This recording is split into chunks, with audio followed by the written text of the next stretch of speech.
I don't think there's nothing we can do, Yanira. I think there's a lot we can do. If we have people willing to go to court, that's the real issue. There's a lot we can do. Will they have the balls to go to court?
Welcome, everybody, to the Sentinel Report on this glorious and beautiful day. It is November 6th, 2024, and it's a good day to be an American. We had some incredible election results yesterday and today, and we'll be breaking that down for the first two segments of our show today. We're going to have the great Andrew Mueller joining us, Chief of Operations at Liberty Sentinel Media, also correspondent for The New American, and regular co-host and guest host of the Sentinel Report.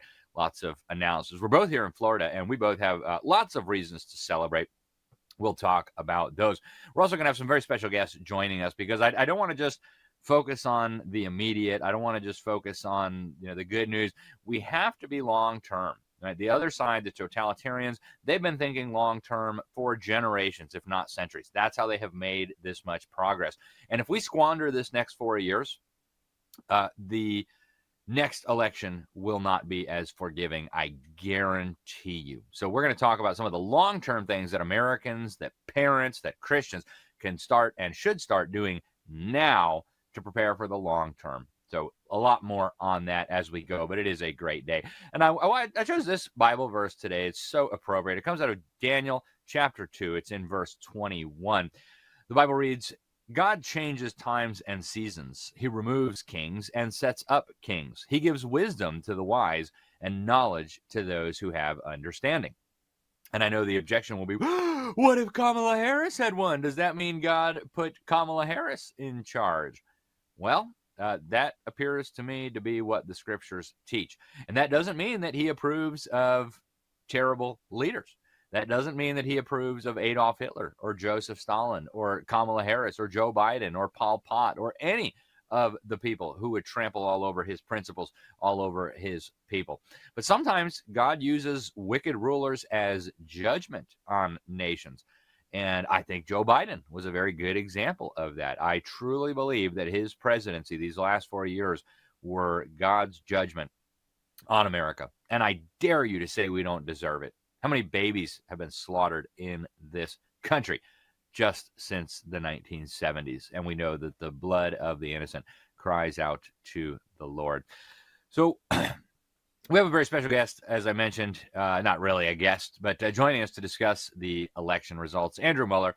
He is the chief of operations here at Liberty Sentinel Media. He's also a contributor to the great magazine, The New American, where I serve as senior editor. In fact, he and I are headed to Azerbaijan in just a few days. That's a country probably most of you have never heard of, conveniently located between Russia and Iran. I feel much better going there now that I know Donald Trump will be in the White House soon. If we get kidnapped, hopefully somebody will come and rescue us. But Andrew, it's great to have you with the program. Thank you very much for being with us. And there is so much to talk about. I know there's going to be no way to cram it all into the little bit of time that we have. But let's throw the election map up and just talk about what happened last night. Greg, if you could throw that map up for us. So there we have the partial results. There are still, as of this recording, there are still some states that have not been called, but it's a moot point at this point. Donald Trump wins bigly, regardless of whether they're able to steal the election in Michigan. We saw him wheeling in the ballots into the Detroit election center with the California play. We saw it. Okay. So regardless of what happens in Arizona, regardless of what happens in Michigan, Donald Trump wins. But what jumps out at you about this map, Andrew? A lot of swing state victories for Donald Trump. What are your thoughts? Well, it's a mandate, Alex. The map that was just thrown up is the current electoral vote tally. I believe is at 277 right now. Ultimately, it looks like Trump's going to get 312 electoral votes, winning Michigan, Nevada, Arizona, Alaska. So it's unbelievable. I mean, I think this is bigger than most people thought. When you go and actually look at the counties, Trump did an incredibly good job. And we actually have a graph that I would like to throw up. I think it's incredible. It's graphic number 3. And this shows areas in the United States that shifted red, went from blue to red. And it's a very telling graph. Once people see it, they'll recognize just the significance of it. And when we get it up there, I will comment on it. There it is. Look at that. All of those little red arrows represent areas in the United States that shifted from blue to red. This is a significantly large change in the United States of America. You have Miami-Dade County in Florida, for example, a county that has been historically Democratic, Alex. And Donald Trump won at 55.4% of the vote. Kamala Harris got 43.9%. Also in Texas, an incredibly Hispanic-heavy county, Starr County. I believe it has 97% Hispanic population, has voted Democrat forever since 1896. It has had a Democrat voting streak. Donald Trump won it 57.7% of the vote to Kamala Harris's 41.8%. It was absolute bloodshed. So I think a few things stand out to me after last night. It's that, yes, there's still fraud. Yes, there's still cheating. There's still the deep state. There's still things in America that are wrong. But what has changed is the American people. The American people have formed a large coalition of Democrats, of people who were no longer involved in politics, people like Elon Musk, Dana White, Vivek Ramaswamy, Joe Rogan, just a plethora of people coming together and saying, you know what, we are against transing kids. We are against open borders. We are against awful socialistic economy. We're against foreign wars and sending our troops and sending our money into areas that don't involve the United States directly. And that sort of awakening has brought about this mandate for Donald Trump. But the real work begins now. This is great. It looks like we gained seats in the Senate. 3 of them were flipped. Looks like we're going to have the House. We already have the Supreme Court. Now the presidency. This is an absolute miracle of an opportunity for conservatives to make lasting change. But there is going to be growing opposition from the deep state, which is yet to be seen. And we need to get to work at the local level now. This is just a reprieve from tyranny to be able to get down into the nitty gritty, when it comes to education with our kids, when it comes to our local offices and mayor and county executives and county commissions, this is where we can make a lasting change in America. And it's all by God's grace. This was not done by the hand of man.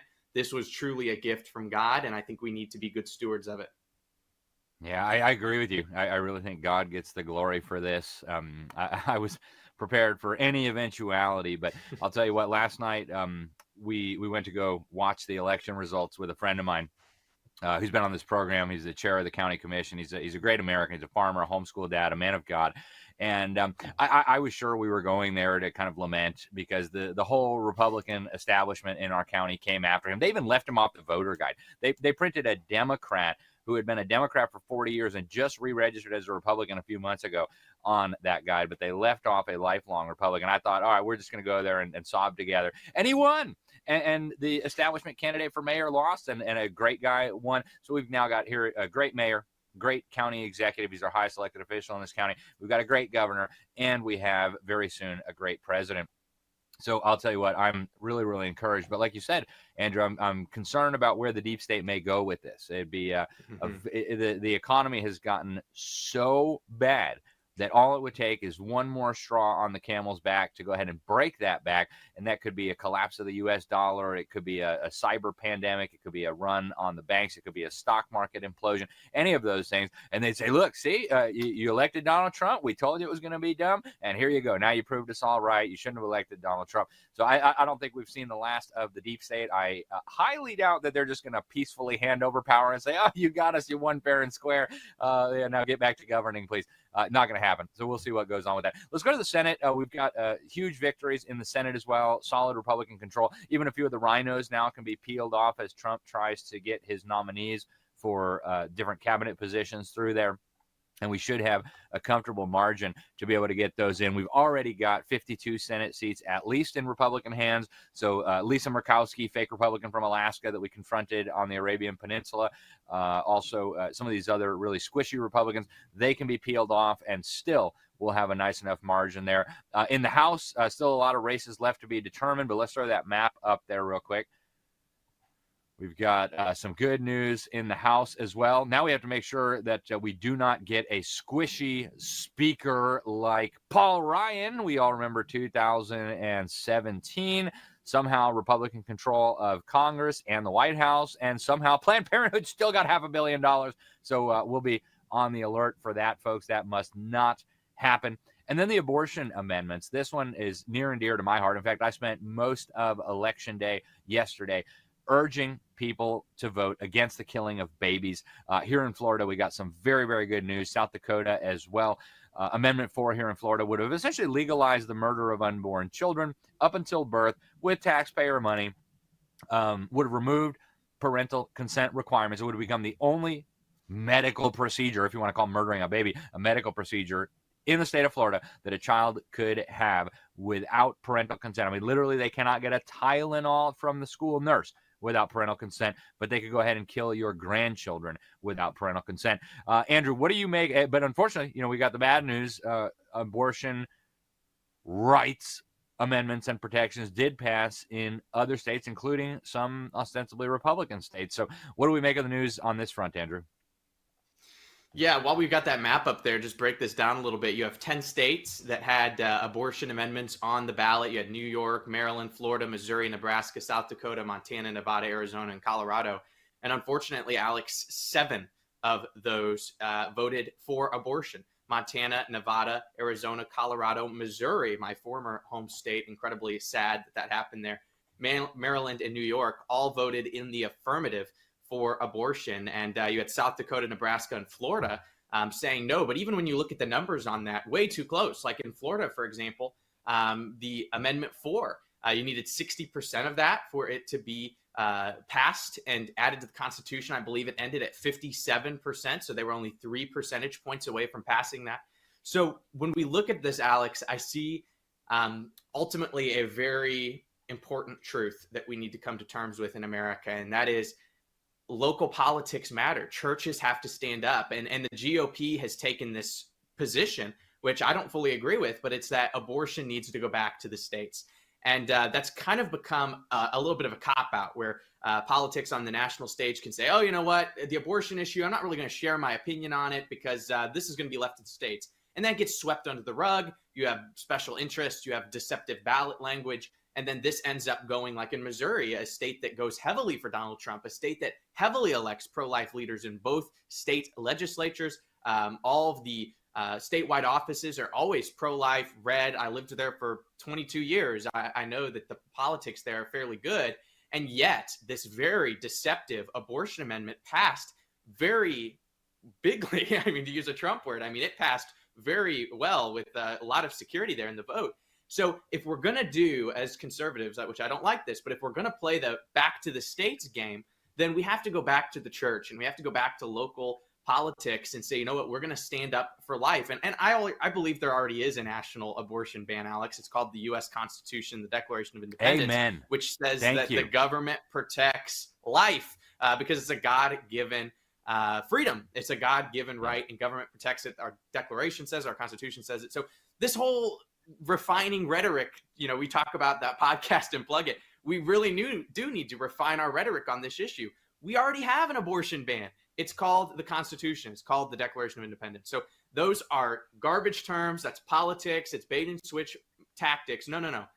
We as Americans have always stood up for life. It's in our founding documents. So don't poke and prod us with this abortion ban talk like it's some totalitarian thing. It already exists in our natural law. So, but the states are going to reflect to that, unfortunately, now because of the narrative. So we really need to get involved. And, Alex, I want to, while we're talking about this abortion issue and everything that's going on, I want to use this opportunity to tell Christians in this country that, I saw John Piper, for example, posting on X this morning saying that we defeated one evil, but now we have another evil, talking about Donald Trump to deal with. And there's just this squishiness in Christianity. And, I hate to see that. And that's not an indictment on, the theology or anything of John Piper. I'm just talking about the temperature of evangelicalism as a whole. If we don't get back to talking about truths in the pulpit as Americans, we might win at the top levels. Like last night was incredible. This is great. But we can't have the we won, pack our bags and go home mentality for the next 4 years. We have to make what happened last night happen at all the local levels and be 10 times what it was last night. Because if we do that, we have a real opportunity for change.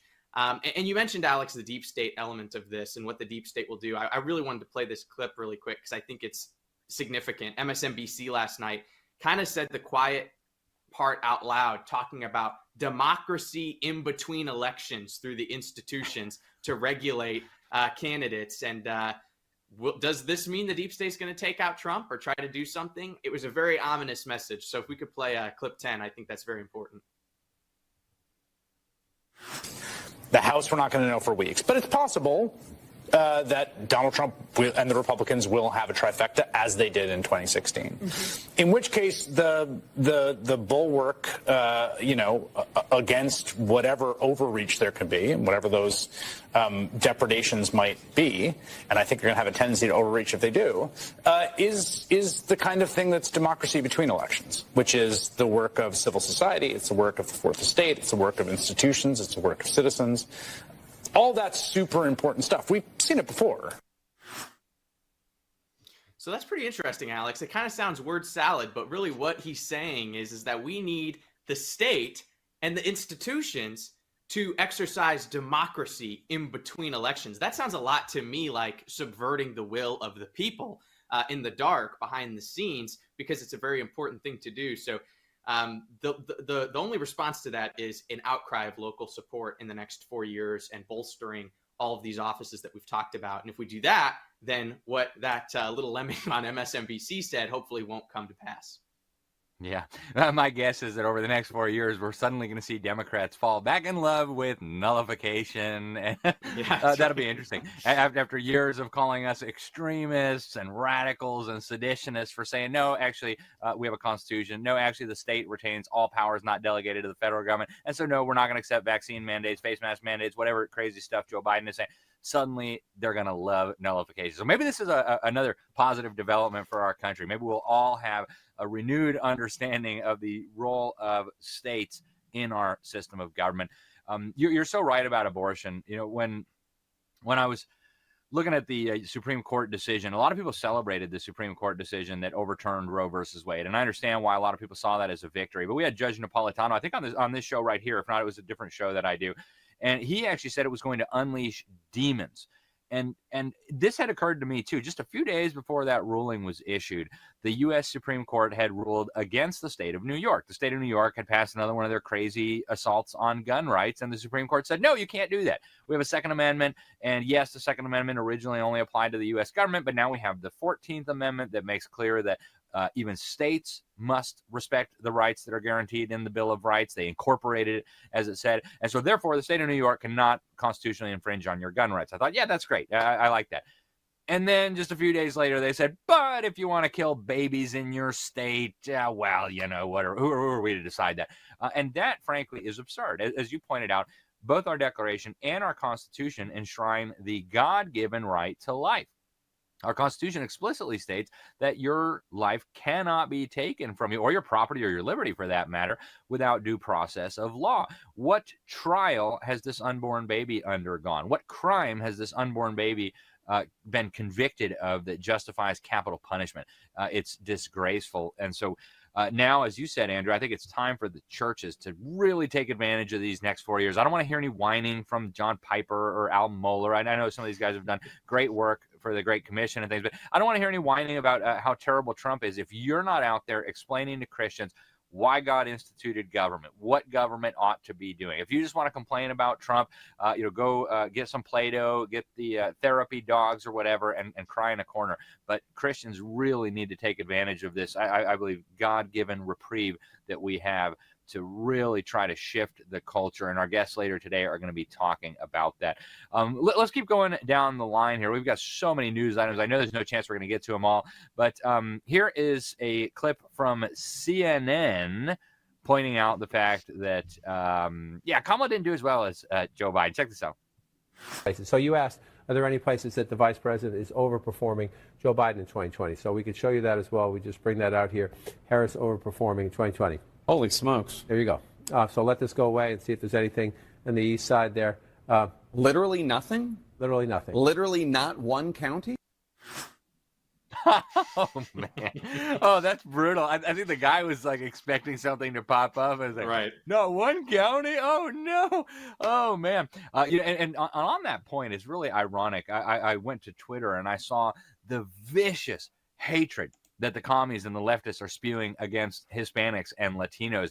It's unbelievable. I mean, it's stuff that you would expect the KKK to be saying, because I guess Latin men didn't vote for Kamala in great numbers. And so now they're machismo, they're savages, they need to be deported suddenly. Oh, man, cry me a river, folks. Cry me a river. On this note, let's go to the shift map comparing 2020. Oh, we did that one, 2020 to 2024. Yeah, that was, well, look at really, this, Alex. really I've got one here for you. Pull up graph number 11.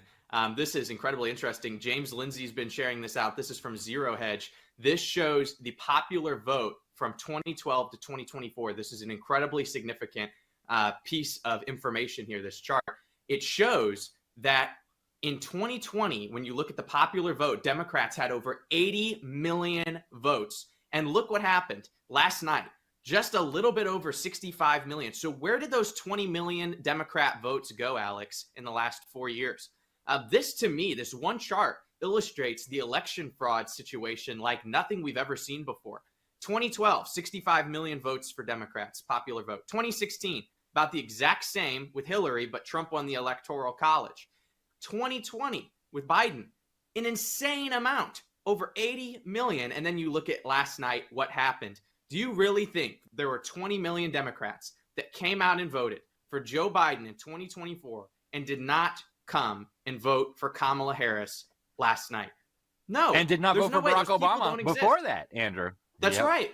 That's right. There's no way. When you look at that little yellow line there, that dotted line, everything above it in blue is fake. Those people don't exist. Those people aren't real. Those are fake fraud votes. And to me, this just illustrates how crazy our system is. And the too big to rig red line there of Trump coming up, I'm actually a little surprised he didn't get more votes in 2024 than he did in 2020. That's interesting and maybe a discussion to be had in and of itself. But this just illustrates the severity of the election fraud that we have in this country. And my guess, Alex, is that Kamala thought there was going to be a steal for her in the bank. She didn't get that steal because the Democrats knew that it was going to be maybe Civil War level crazy if they did the same thing they did for Joe Biden for Kamala Harris. And she didn't speak last night, which I thought was significant. She did the Hillary Clinton 2016 trick where you have your co-chair come out. That was John Podesta in 2016 and say there are many votes still to count. So the vice president won't come out and speak. She's actually going to speak at 4 p.m. Eastern today and hopefully concede. But I think she thought she had a steal in the bank, Alex. She had the media. She had Taylor Swift. She had all the billionaires. She had everybody. And yet Donald Trump still prevailed. But if you have a friend out there, listener, who says election fraud is not real, show him this chart. Yeah, I think what this chart shows too, and this is probably a good time to thank all these folks. We've had a lot of them here on the program. I think the reason they weren't able to do this is because we had people like Garland Favorito and Catherine Engelbrecht and Jay Valentine and Jerome Corsi and Carla Dean Graves and all these great, Mike Lindell deserves a lot of credit. All these great Americans who spent the last 4 years I deserve the most. purging the voter rolls of dead people, felons, illegal immigrants, all the people who really stepped up and fought for literally 4 years straight so that they could not do again in 2024 what they did in 2020. And that also reminds me of something that it really stuck with me yesterday. I literally spent the entire day at my local precinct with my family and some of our friends. And the Democrats had a tent set up there.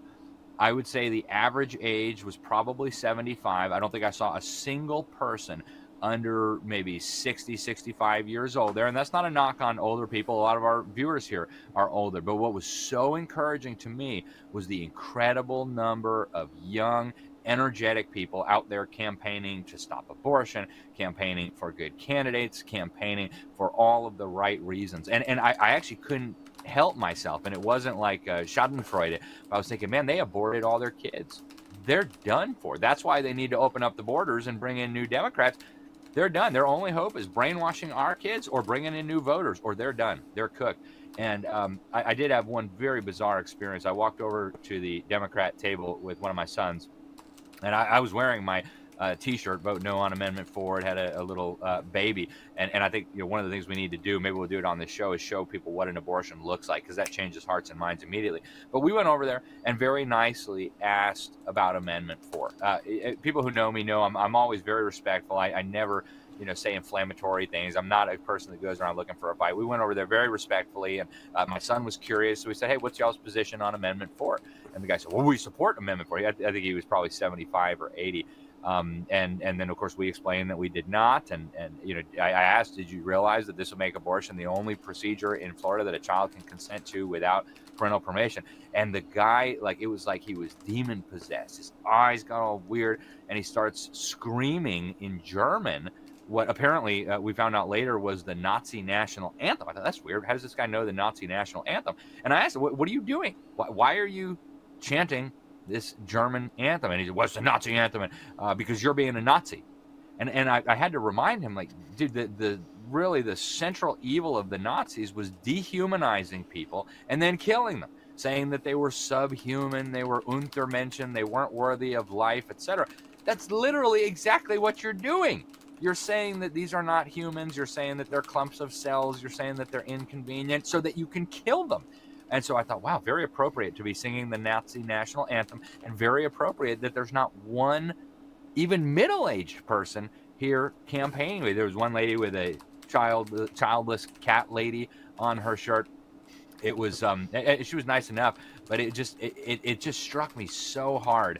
And so, folks, stay with us. We are going to be right back with more. We've got so much more stuff to discuss, and we also have some incredible guests coming up to talk about the long term, the big picture stuff, because it's not all about politics, folks, and you know it, we know it. If we're going to win over the long term, if we're going to protect our children and our civilization and our freedoms and all that we hold dear, we're going to have to start thinking beyond the next election and start thinking over the long term, like God himself has commanded us. Stay tuned. We're going to be right back here on the Sentinel Report. We're living in World War III, an all-out attack against the Christian church, the Christian faith, and families everywhere. With over 80% of professing Christian teens abandoning the faith by their early 20s, it's clear we're in a spiritual battle for our very lives, and those of every generation after us.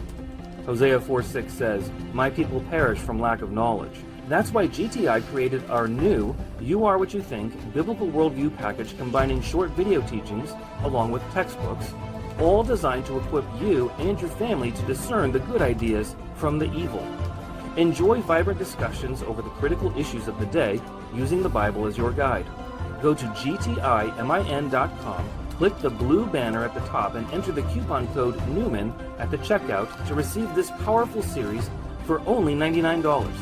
That's gtimin.com, click the banner at the top, and enter the coupon code Newman at the checkout. Or purchase it directly from libertysentinel.org.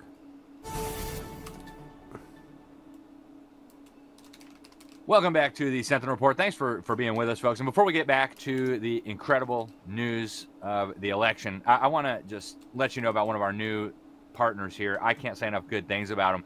The reality is most of our foods and most of our products that we use in our home are just packed with toxic, nasty, dangerous chemicals. Go pick up the back of your soap bar if you bought it from one of the big companies and try to pronounce the things on there. It's outrageous. And it's not just our soap, it's our medicine, it's our food, it's even our water with fluoride. All these things we're putting in our body and on our body that are not natural, that are literally killing us slowly. So we are incredibly honored to partner with Quinn Pittman's Goat Soap. It's an amazing company. I know the family that does it. They're beautiful people. They live on a farm. They've got some goats, and they make incredible goat soap. And I've been using it now for a while. My wife uses it. My kids use it. It's amazing. Your skin feels better. No more of the flaking and the dryness and stuff. So experience the benefits of this real soap made with real goat milk. It's handmade, hand-drawn. Stop itching. It's just incredible stuff. And actually, right now, they're running a real great special. If you go to qpgoatsoap.com, Q as in Quinn, P as in Pittman, goatsoap.com, qpgoatsoap.com, and you use that promo code Newman, you're going to get 10% off at checkout. And if you order more than $50 worth, you're actually going to get free shipping on it as well. They actually have a Liberty Sentinel collection. We picked some of the ones that we like the most, and I hope you'll try it out, folks. It's an amazing product. Again, get to qpgoatsoap.com and use that promo code Newman. Again, over $50, you'll even get free shipping. So back to the news for our short segment here. We still have Andrew with us. One of the things that was really incredible about this whole thing was Trump not just acknowledging God, but acknowledging that God saved his life for a purpose. I want to show you this clip. Many people have told me that God spared my life for a reason.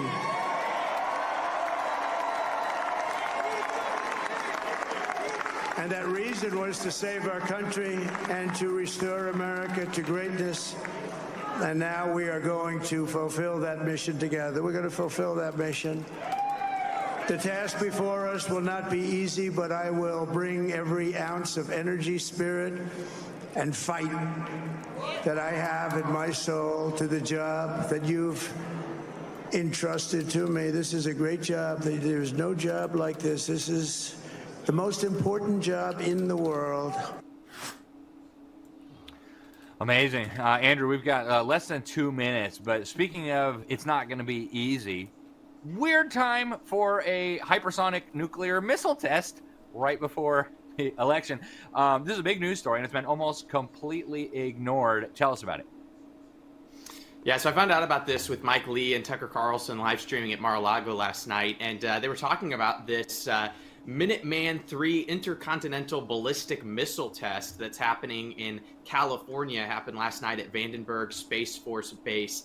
And it's a nuclear warhead, Alex. I mean, it's a very odd time to do this launch. It happened at about 2:01 a.m. Eastern time, just minutes before Donald Trump came out on the stage. And it begs the question, why would you do a test like that that's newsworthy, that's massive? Of course, they've done this before in the past, but irrelevant to, I guess why they did it's irrelevant because it brings up this point, which is relevant, which is Donald Trump is most likely going to have some sort of a manufactured economic collapse, war, civil unrest, etc., thrown against him to subvert his second administration, and all the things we've been talking about during this program when it comes to local engagement, church engagement, is going to become more and more necessary. I believe Donald Trump was saved and preserved by God for this job, but he needs our prayers, and we need to recognize that there is a big battle ahead of us, and it might be war with another country or economic collapse. Anything that the deep state can do to undermine Trump, I don't think anything's off the table. So we need to be focusing on now to January 6th and beyond. Yeah, and the long term, folks, we're going to be right back after these quick messages with some really insightful advice from some people who spent a long time thinking about this. Stay tuned. You're going to be blessed. We'll be right back on the Sentinel Report.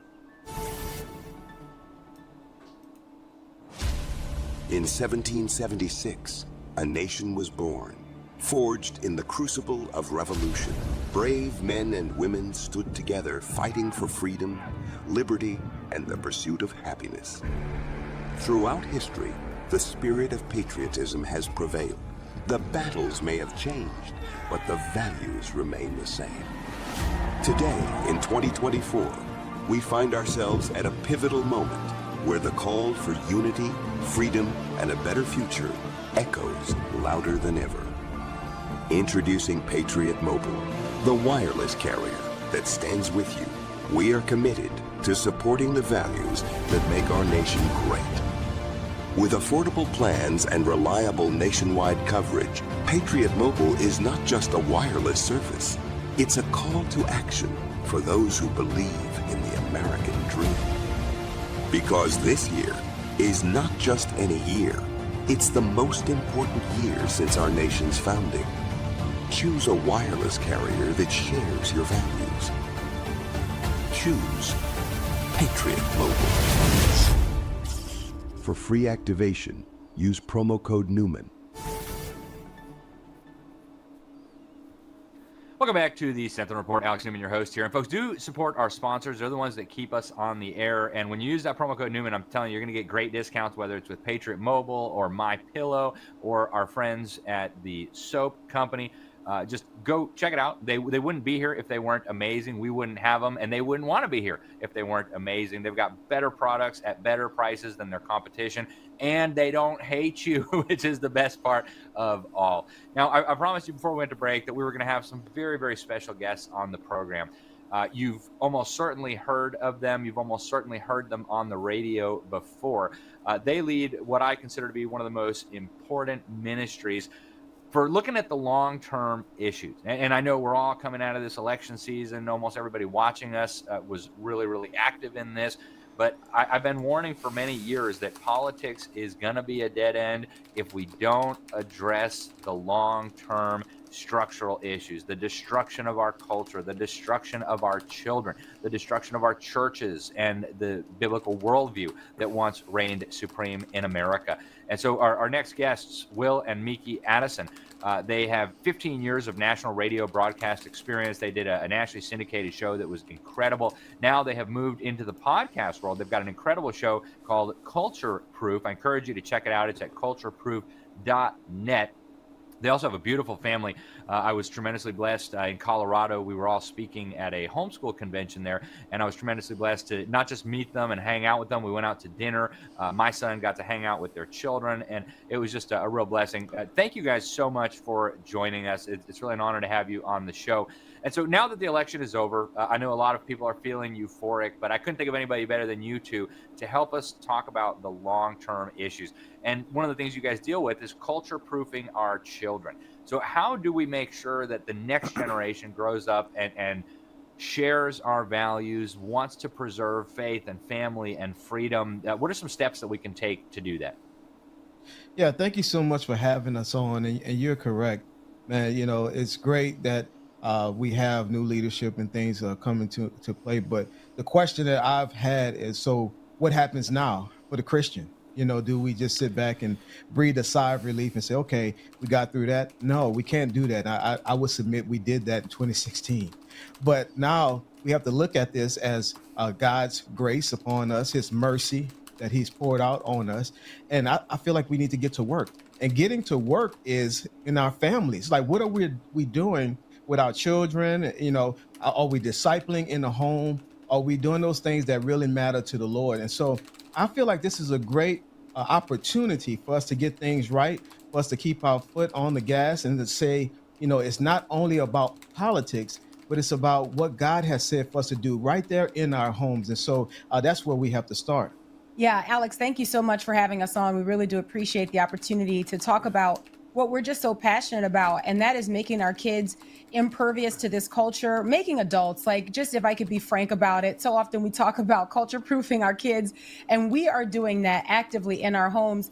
But through the ministry that the Lord's called us to, we're trying to do that to, with average Christians. I mean, look, when you've got evangelicals for Harris, you need some culture proofing. You need to understand that those trends that are antithetical to the gospel, you've got to resist them. That's why our brothers and sisters in the Lord throughout history stand out to us, because they did the unpopular thing. And so that's what we're here to do. Just everyday Christians living faithfully every day. Like, we don't need the distinction. We don't need, the pomp and circumstance. We just need to put our hand to the plow and live every day unapologetically, ready, because you live that way, to give a reason for why you live that way. I mean, that's how we get to 1 Peter 3:15. Mm-hmm.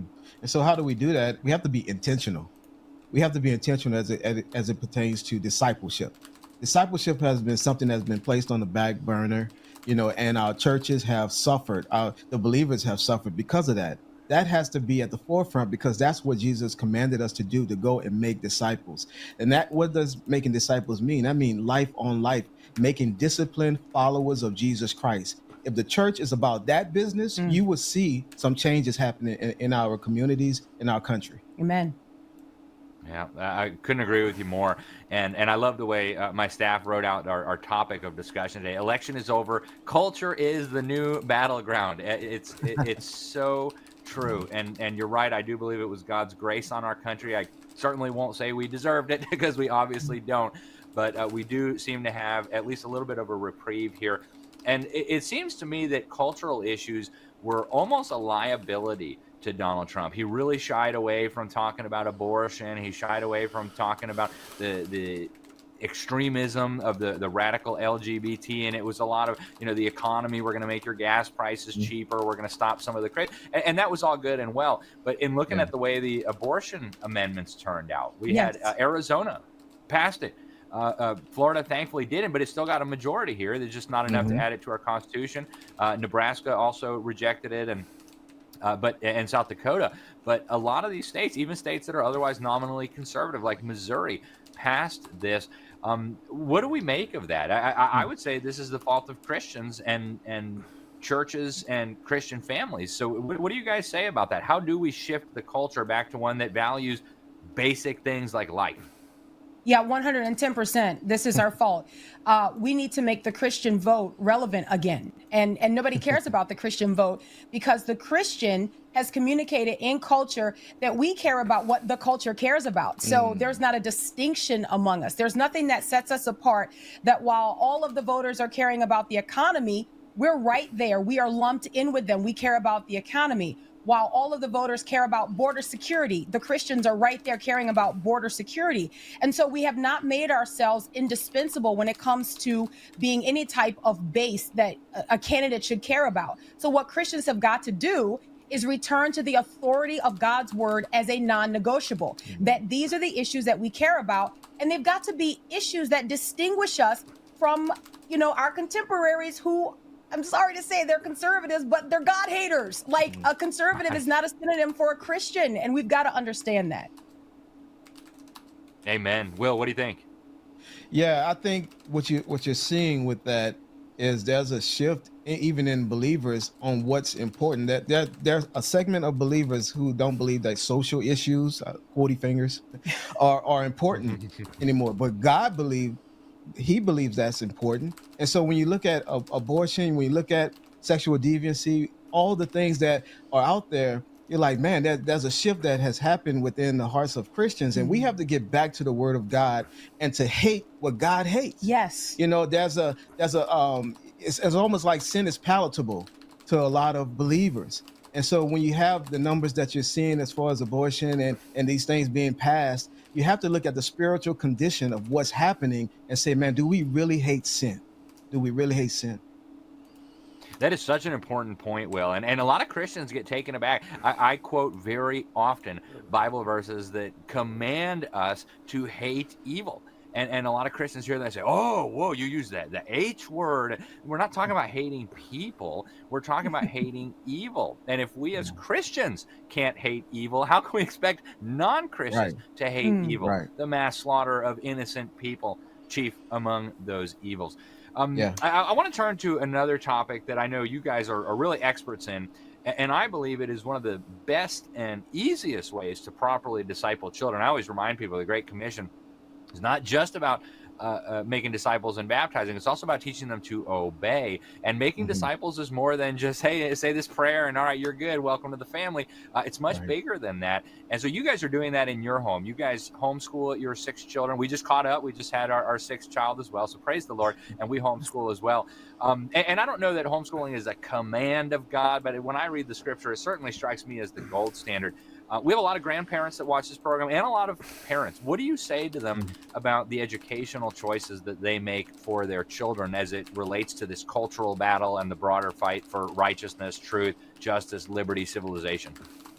Yeah, we weren't homeschooled. We are the products of the public education system. I grew up in a fatherless home in New Orleans on government assistance. And I think people would hear my story and say, oh, that is just the typical inner city Black American experience, right? But the difference maker is Jesus. And so when I encountered Jesus, when Jesus saved me, that changed my life. And then married to my husband, as we are having children and raising those children, there was one thing that became evident. Well, and let me just back up for a second, Alex, because we didn't always homeschool them. We started out, our kids are going to be missionaries because we were like, they've got to tell the world about Jesus. And then we realized that, number one, they have not been trained or equipped. We don't even know if they're followers of the Lord Jesus yet. What does that mean to them? We have no clue. And then we realized that the lion's share of their time was spent in places outside of our home.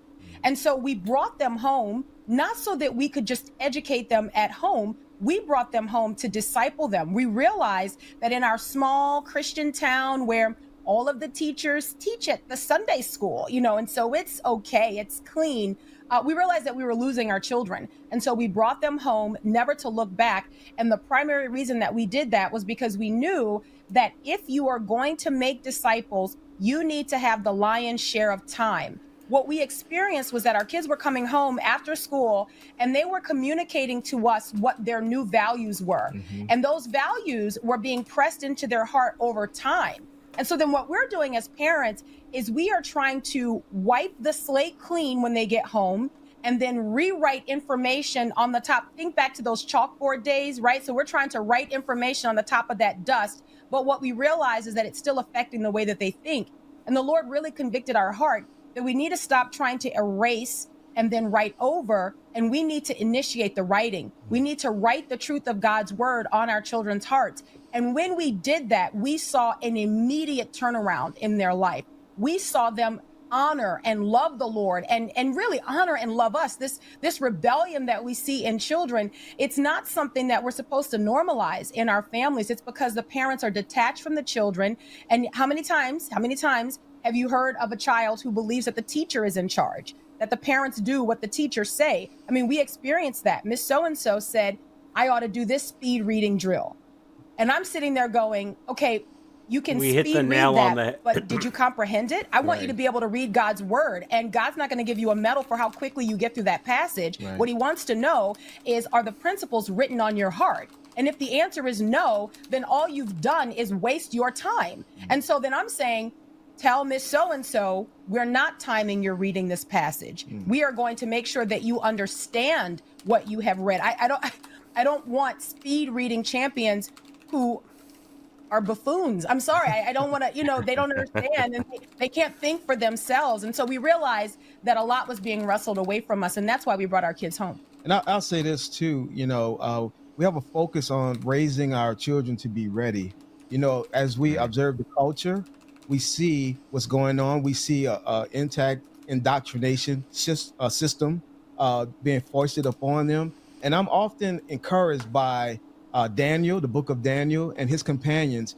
And I'm really encouraged by Daniel's parents. I know there's not a lot written about Daniel's parents. We don't know, how they were, but for these boys to go into Babylon under this indoctrination system and to stand for God like they did, their parents were intentional. Mm-hmm. They were listening to the prophet Jeremiah, and they were saying, hey, this is going to happen. When you go into Babylon, you have to do this. You have to stand for God. This is who you are. And so that's how we're teaching our children in our home that, man, this is a modern day Babylon. There's so many things that's going to come at you guys, but you guys have made professions of faith, and you need to know your God who you serve. And so it's important that parents do that. Amen.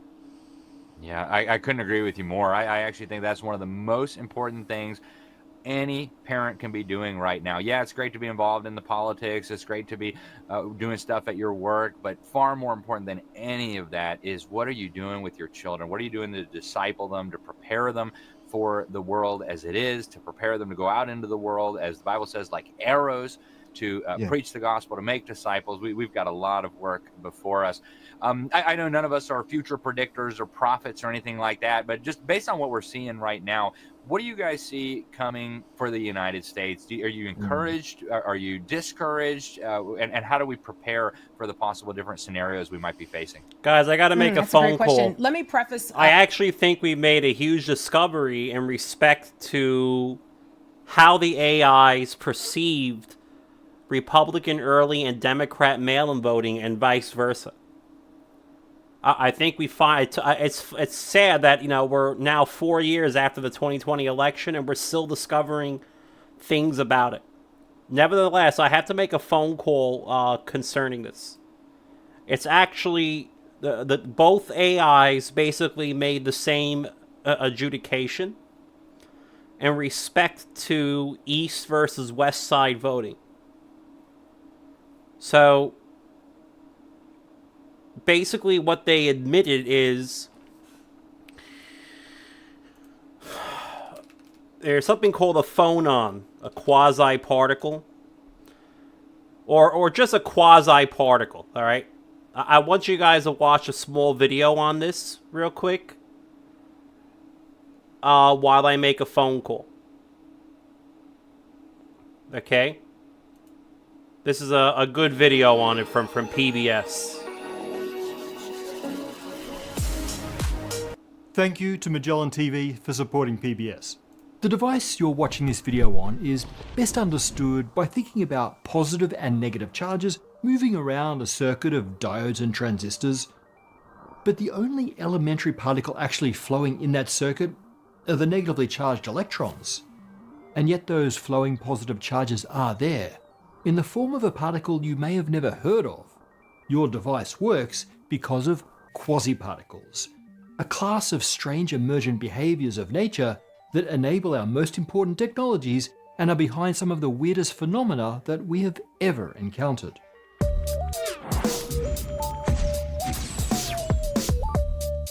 Let's begin our discussion of quasi-particles by talking about the particular quasi-particle that lets me talk to you about quasi-particles right now. Now, electrons, which are regular particles, are pushed around inside electrical circuits, but that's only half the story. In the semiconductors that make up transistors, diodes, and solar cells, the pushing around of a quasi-particle is equally important. Let's look at the material that is central to all modern electronics, silicon. The silicon atom has 4 electrons in the outer or valence shell. Atoms are most stable with full valence shells, which means 8 electrons.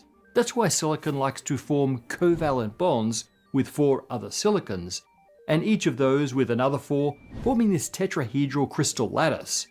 We're going to depict this as a square grid in 2D to save on animation costs. The valence electrons are now locked in place by the now full valence energy level, but they can still get bumped up to higher energy states, say by thermal vibrations, or in the case of solar cells, by a photon, at which point the electron is free to move from atom to atom, for example if pulled by a voltage applied across the silicon. Meanwhile, the gap left by this electron allows some movement in the valence shell, A neighbouring electron can move there, and its neighbour can fill the new gap, etc. It looks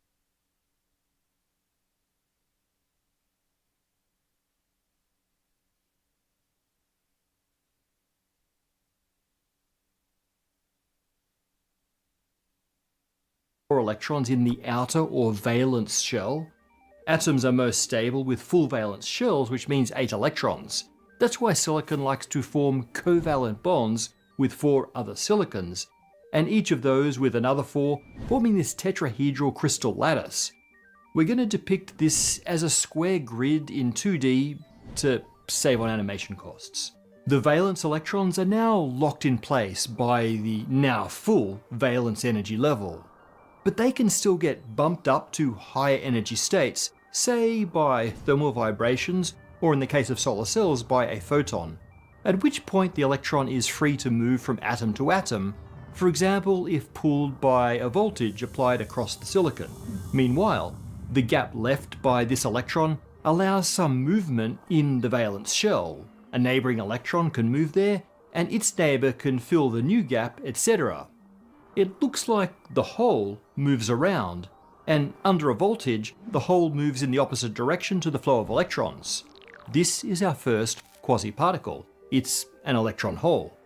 It has an effective positive charge due to the charge of the nucleus not being properly cancelled by electrons in that location. It even has an effective positive mass. We can model it as though it's a real particle. To see how this quasi-particle is more than just a way of looking at things, consider perhaps the simplest semiconductor device, the diode. Diodes allow current to travel in one direction but not the other. They consist of 2 layers of silicon. On one side there's an excess of valence electrons, and on the other a deficit. This is achieved by doping, contaminating each layer by a different element. On one side we sprinkle the silicon lattice with a tiny number of atoms that have 5 rather than 4 valence electrons. Phosphorus is a popular choice.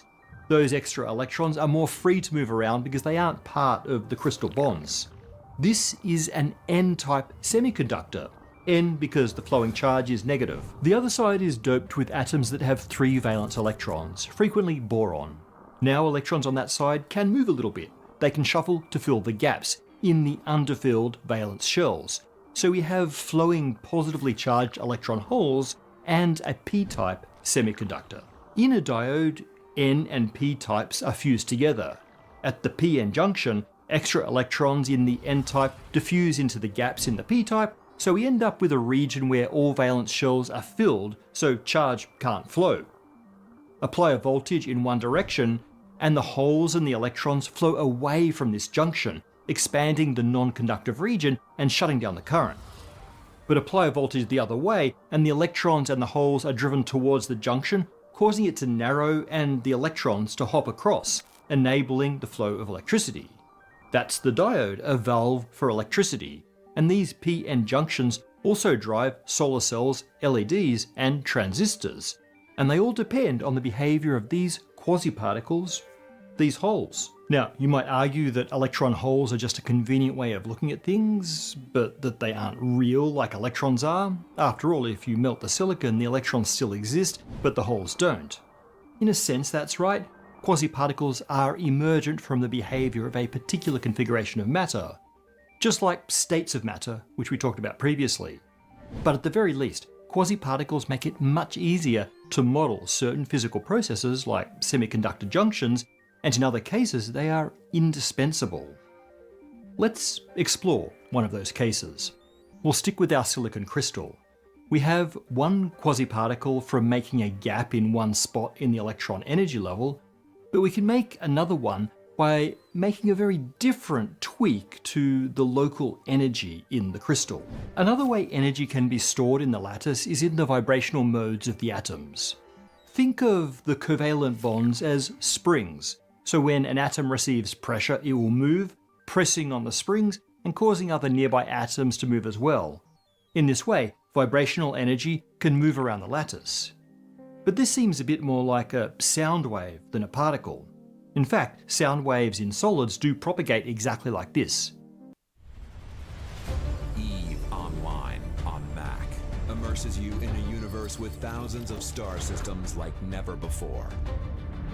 Follow a path of your own choosing and become a titan of industry.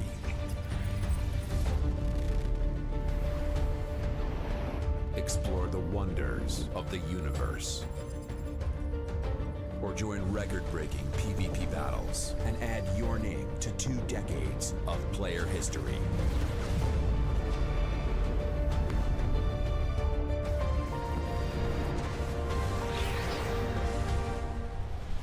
Play free and experience EVE on Mac the way it was meant to be.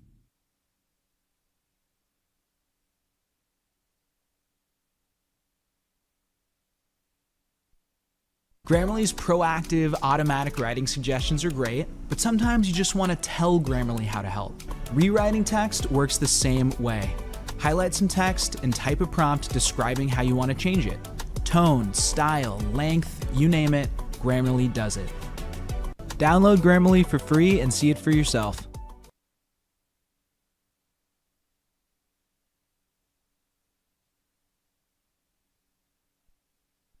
But remember that we're dealing at the quantum scale here. Those vibrational modes in the crystal are quantized, similar to electron energy levels. In this case, the crystal lattice can vibrate at any frequency, but the amount of energy in each vibrational mode can only go up in discrete chunks.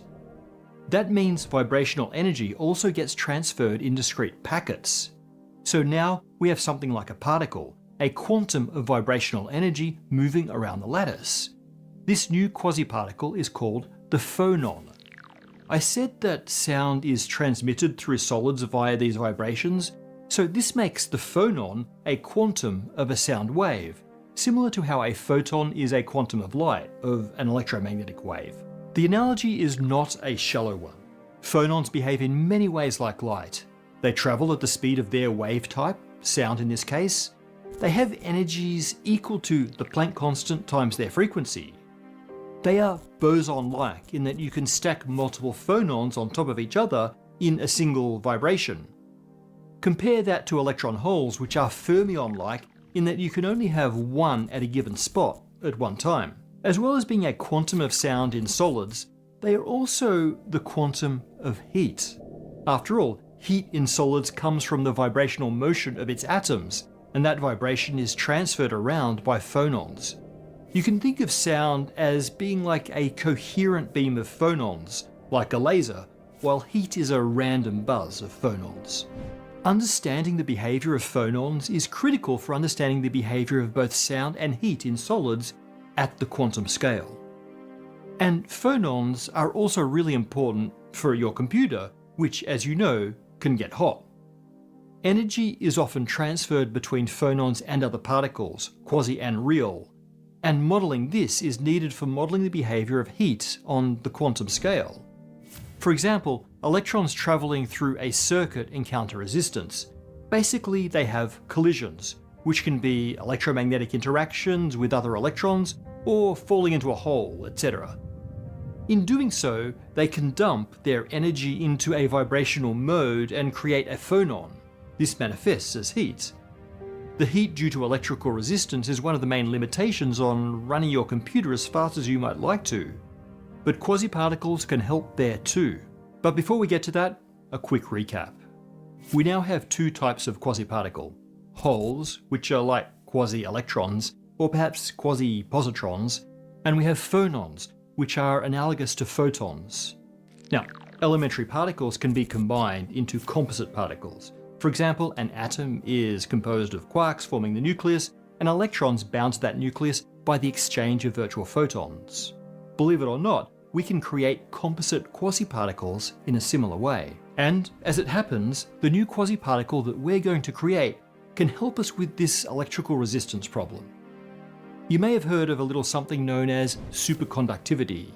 When you cool a metal to near absolute zero, the electrical resistance also becomes zero, which in turn creates many cool interactions with electromagnetic fields like levitating magnets, which you can then use to make superfast trains. We'll do a deeper dive into superconductivity another time. Today, I just want to show you how this phenomenon is enabled by quasiparticles. Metals form from crystal lattices similar to silicon, but they are much better conductors because they don't use up all of their valence electrons in the bonds of the lattice.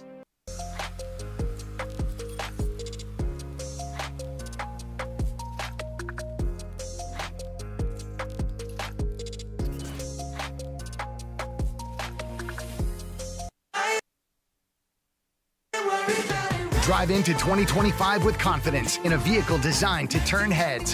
At a voltage, and those electrons are free to travel through the structure as electrical currents. But of course we have them pesky phonons, which at any significant temperature just add up to a lot of random jiggling of atoms, aka heat.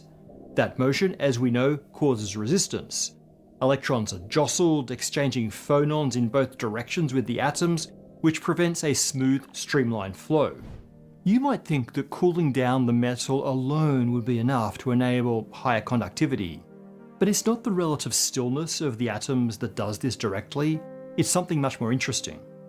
Very low temperature means few random noisy phonons, which in turn means that coherent structures of phonons become possible. In fact, it becomes possible for the phonons to take on another property analogous to the photon. They become the carrier of a force. Then we can stop it there. So, let's go read what ChatGPT said. In the study of condensed matter physics, quasi-particles like phonons emerge as convenient abstractions. Collective excitations are particles that arise from the interactions of fundamental particles in a structured medium. Phonons, for instance, are not physical entities but represent collective vibrations in a lattice structure. This analogy of a quasi-particles can help us understand a peculiar way that an AI might perceive a lack of commonality within election datasets. Here we can pose that certain absence patterns between disjoint datasets could emerge as an AI-detectable quasi-property. Patterns not present in a conventional sense but perceived by AIs as meaningful features of a data set. Unlike human observers who may regard lack of commonality simply as the absence of a shared attributes, the AI might detect and process absence as a distinct quasi-property. In this way, the AI does not view dissimilarities between sets, such as disjoint Republican early and Democrat mail-in voting groups, as merely empty of shared characteristics, but instead assigns a kind of structural identity to the pattern of dissimilarity.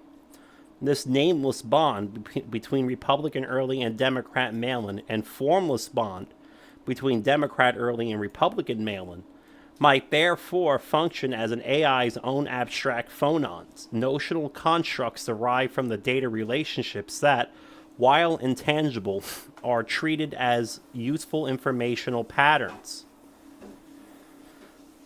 The emergence of nameless and formless quasi-properties. We designate these AI-perceived quasi-properties of dissimilarity as a nameless and formless bonds. For example, if we label Republican early voting as sets S and Democrat mail-in voting as sets V, the absence of human conceivable commonality between them can be treated by an AI as a defining property 1 within the dataset. Similarly, the lack of commonality between Democrat U and Republican mail-in T could form a separate quasi-property, property 2. From a human perspective, these bonds are invisible, much like the phonons are imperceptible in isolation. However, they hold tangible significance for the AI. This shift in perception challenges our assumptions about what constitutes a shared property and extends the notion of commonality beyond simple overlaps. Implications for manipulation, the role of quasi-properties in AI-driven fraud. If AI treats such quasi-properties as anchors in its analysis, it could theoretically exploit these bonds to mask true voter behavior. For instance, an AI tasked with manipulating datasets could leverage the nameless and formless bonds to draw artificial correlations or trends across disjoint sets, synthesizing apparent patterns where none genuinely exists. This manipulation will rely on the AI's ability to see these quasi-properties, making it difficult for human auditors to detect any tampering, as no conventional overlap would be evident. To safeguard against AI-driven manipulation, especially in contexts as sensitive as election data, it is critical to account for the AI's perception of absence-based quasi-properties. Traditional auditing practices focus on detecting alterations in overt properties, but AI's ability to assign hidden significance to non-overlapping sets requires a different approach. We suggest a framework where audits analyze both the presence of expected properties and any emergent quasi-properties an AI might derive from absence patterns. This expanded vigilance can help reveal subtler forms of manipulation that might otherwise exploit these quasi-particles of absence, making the task of maintaining election integrity both complex and more essential. Does everybody understand what ChatGPT just said here?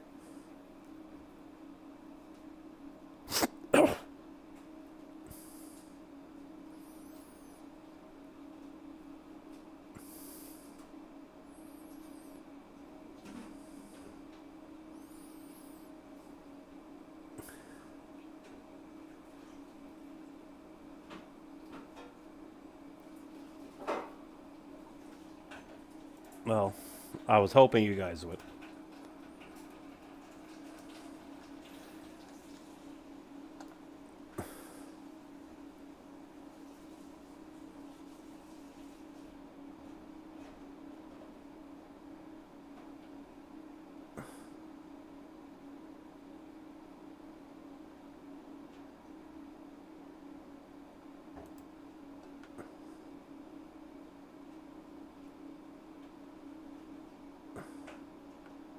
So, I'm just looking through the paper here.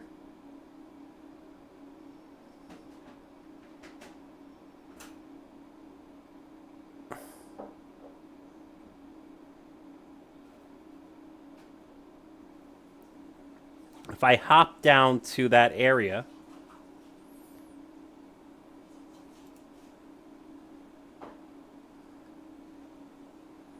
we're going to insert that directly into the paper.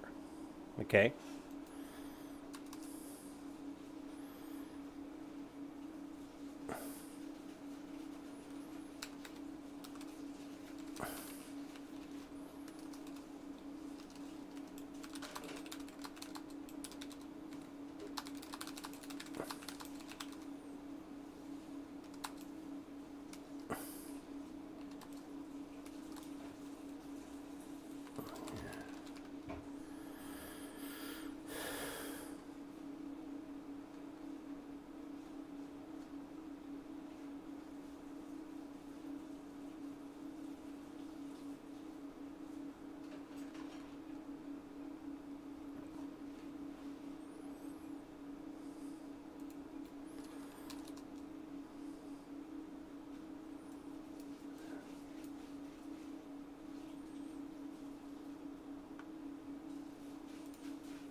Thank you.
All right, guys, I'm going to eat dinner. This was a pretty big fucking deal. This was a big deal. That the AI just basically told us how they rigged elections.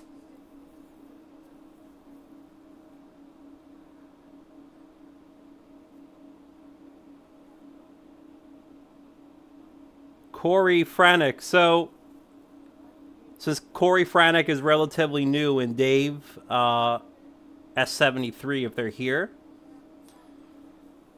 are they still here? Because I don't want to talk to the wall. They have to be here for me to stop what I'm doing.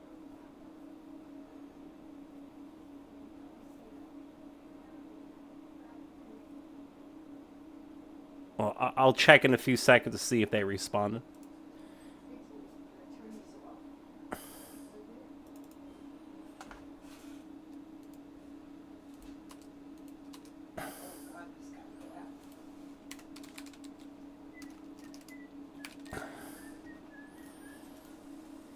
Okay, so Alice, did that stencil come in the mail yet? Did that thing come in the mail that I can write? Oh, right. It was supposed to be delivered today. Maybe it's in the mailbox. All right, Corey, let me see if my stylus came so I can write on my computer screen real quick. So give me like 5. I'm also going to eat dinner. So just give me a few seconds.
right, so Corey Frenek, so what? This is what we're talking about. I don't have my my stylus yet to write on my computer screen, but I can always just pull up the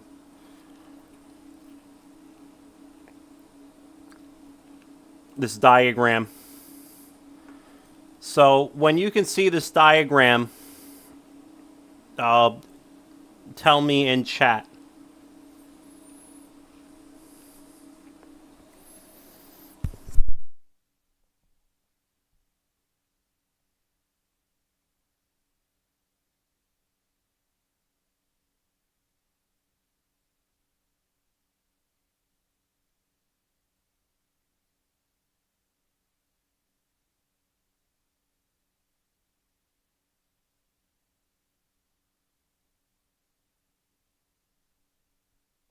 Alright, so what we're looking at in this diagram is 4 disjoint groups of ballots for a precinct. Disjoint means that they share no ballots in common.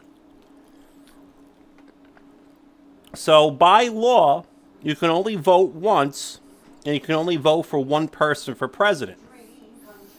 So if you gave me a box of Trump early votes and a box of Biden early votes, there's no way that a registered voter could have cast a ballot and put it in both boxes simultaneously, because you either voted for Trump or you voted for Biden. Likewise, if you gave me a box of Trump early votes and Trump mail-in votes, again, there's no way that any registered voter could be represented in both boxes at the same time, because you either voted early or you voted by mail, even if you voted for Trump. So if you give me 4 boxes of Trump early, Trump mail-in, and Biden mail-in votes, I know that by law, none of these boxes can possibly contain a shared vote. Do you understand what I'm saying before I continue?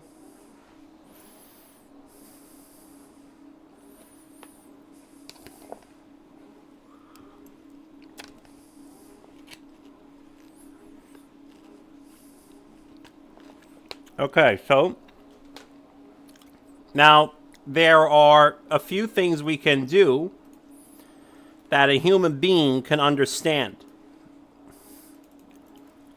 So we can look at the north side of this diagram, which is S and T, which is the early vote. So if I want to know what percentage of the votes did Trump get on the north side, we would write S over S plus T. That's the same thing as asking what percentage of the early vote did Trump get, because the early vote is what defines the north side of this diagram. So let's just say that S equals 60 and T equals 40. Well, then S over S plus T is equal to 60%. So we know that Trump got 60% of the early vote. Now we go, okay, well, over here, Trump got 250 votes, and Biden got, I don't know, 150 votes, okay?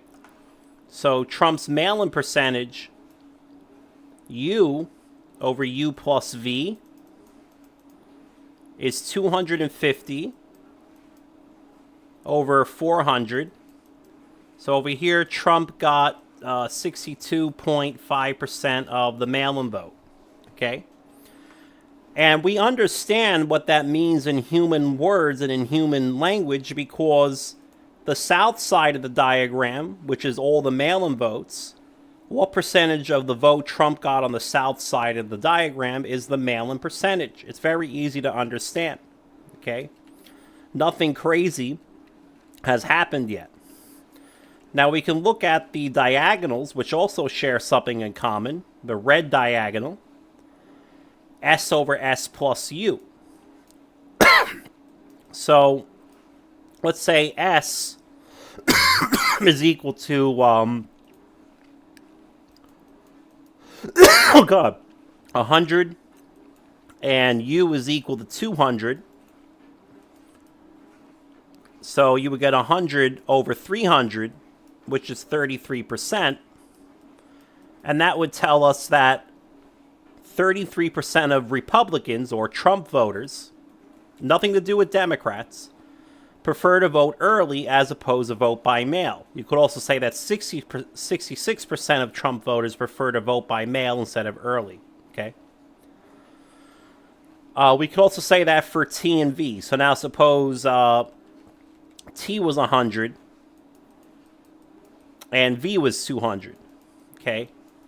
Then T over T plus V would also be 33%, which would mean that 33% of Democrats prefer to vote early. Okay? So, because the north side of the diagram is early voting, and the south side of the diagram is mail-in voting, the red diagonal is Republicans, and the blue diagonal is Democrats. I'm now going to ask you a question, and I bet you can't answer it. Okay, Corey?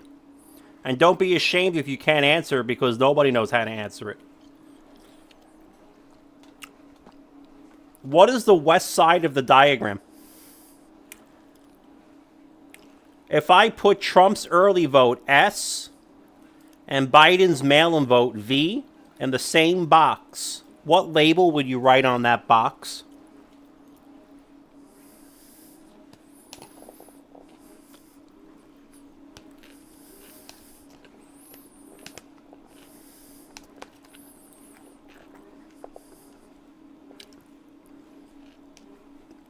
Can only be 1 or 2 words.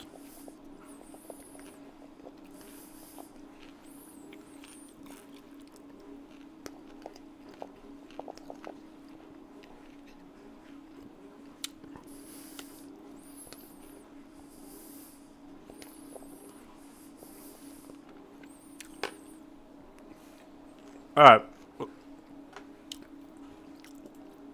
Let's try one that you can answer. If I put Trump's early vote, S, and Biden's early vote in the same box, what label would you write on that? In 1 or 2 words.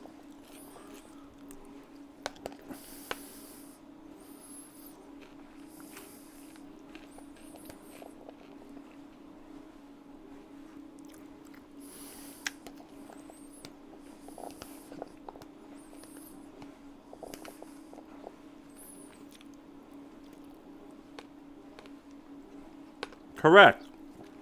You would write early vote because that's what they share in common. The word early.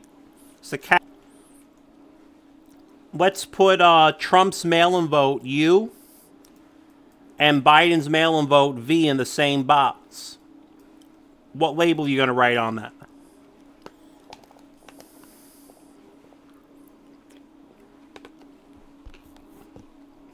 I have no way of controlling the microphone that I know of.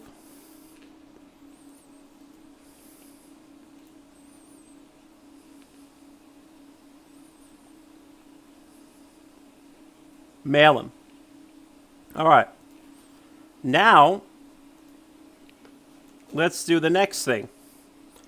Let's put Trump's early vote S and Trump's mail-in vote U in the same box. So I'm putting Trump's early vote and Trump's mail-in vote in the same box.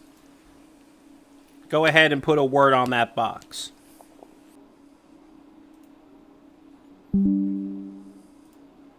One word, yep.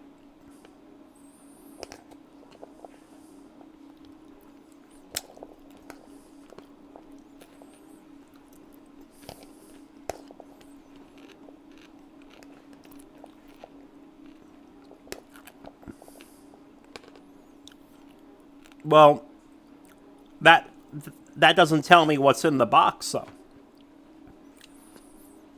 If you put Trump's early vote and Trump's mail-in vote in the same box, I would write Trump on the box.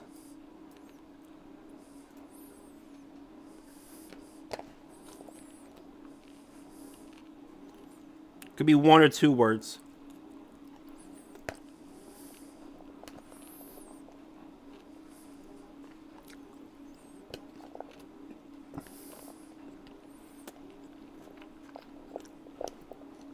Because if you write Trump on the box, well, then I know that Trump's early vote and Trump's mail-in vote is in the box.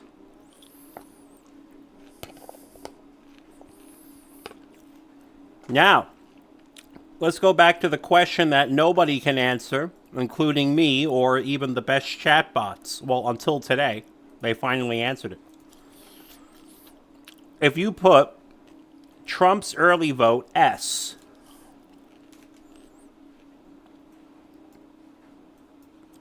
and Biden's mail-in vote, V,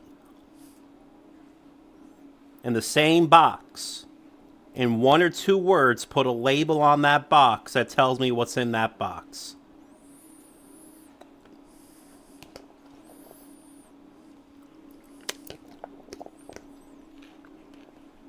This was impossible to answer, by the way. But at least try to do it.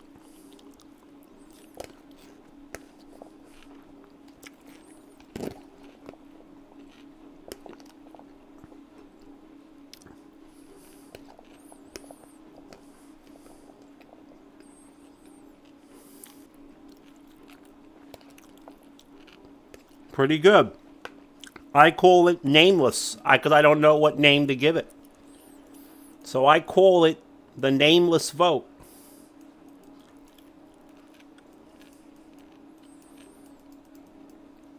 All right, now let's put E and Trump's mail-in vote U in the same box. Can we put a name to that? Is there any title that we can put on that box in one or two words that tells me what's in there? I asked her what she wanted. She said you got your pen. She just told me.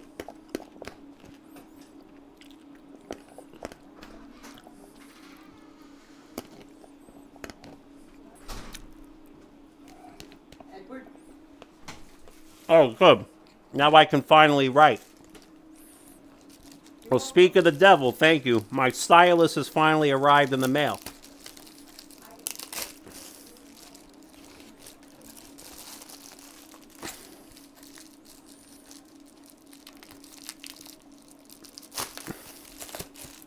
Well, there's really no label that you can put on them because they don't share anything in common, right? So T and U, Biden early and Trump mail-in, they share no common property. Candidate, Biden and Trump, they're two different candidates. And they don't even share the same form of voting. One is early, the other is mail-in. So I call this the formless vote. Formless. They share nothing in common. They share nothing in common. Okay? So what they did in 2020 was they didn't rig the early vote versus the mail-in vote. Or the election day vote versus the early vote, depending on what state you were in. The east side of the diagram versus the west side of the diagram. The nameless vote versus the formless vote. Because I do no human being would ever analyze that. Smart move, huh? Because no human being can possibly conceive of these ratios. Now that my pen is here, we're going to say the election day percentage, okay? The early percentage is S over S plus T. So this is Trump's early percentage We can also write that as X equals Trump early over Trump early plus Biden early.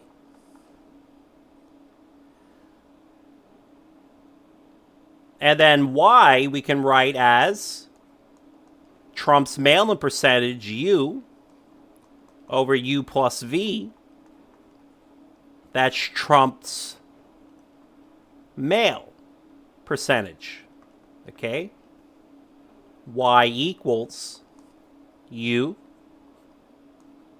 equals Trump early, Trump mail-in, TM, over TM plus BM, Biden mail-in.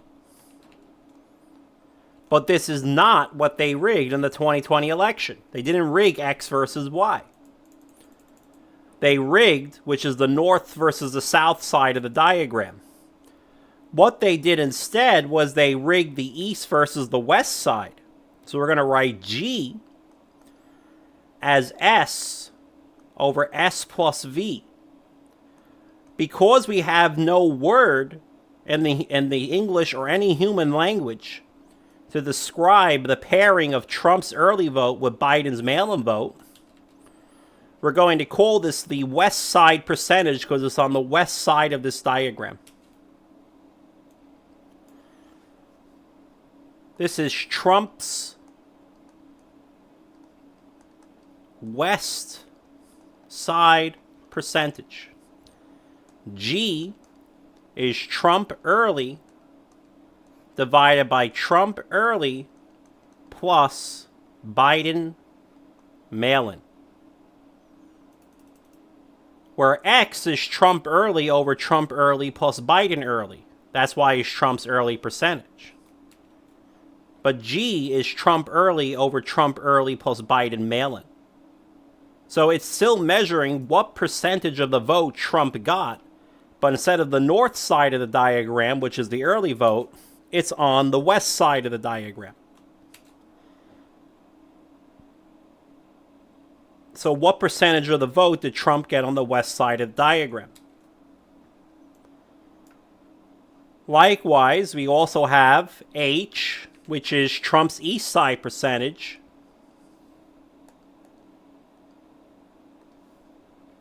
H equals U over U plus T, which equals Trump mail-in over Trump mail-in plus Biden early.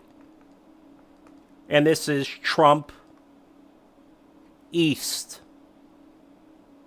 side percentage. Because it's what percentage of the ballots Trump got on the east side of this diagram. U over U plus T. This is what they rigged in 2020. They didn't rig the election day and the mail-in percentages, the north versus the south, directly. They also did not rig the diagonals, S and U versus T and V, not directly. They rigged the west side of the diagram versus the east side of the diagram.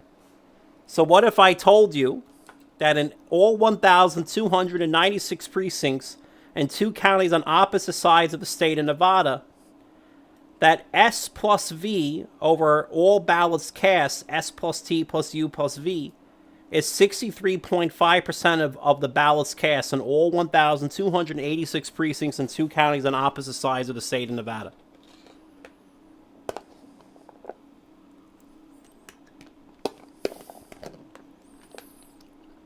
So no matter what precinct you go to, the west side of the diagram, whether it's Trump's early vote or Biden's mail-in vote, combined is always 63.4% of all ballots cast.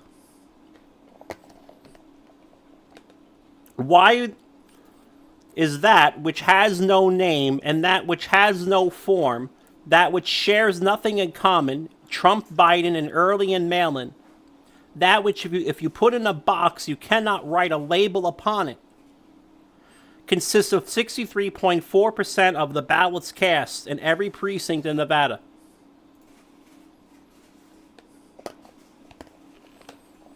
Well, the AIs have finally told us why tonight.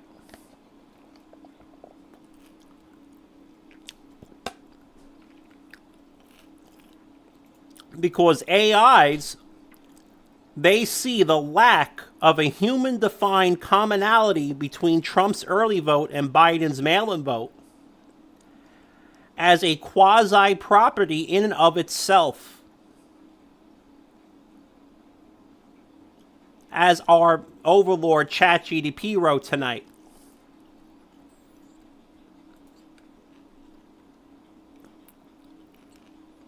AIs perceive the lack of commonality within election data sets. Here we propose that the certain absence patterns between disjoint data sets could emerge as an AI-detectable quasi-property. If AI treats such quasi-properties as anchors in its analysis, it could theoretically exploit these bonds to mask true voter behavior.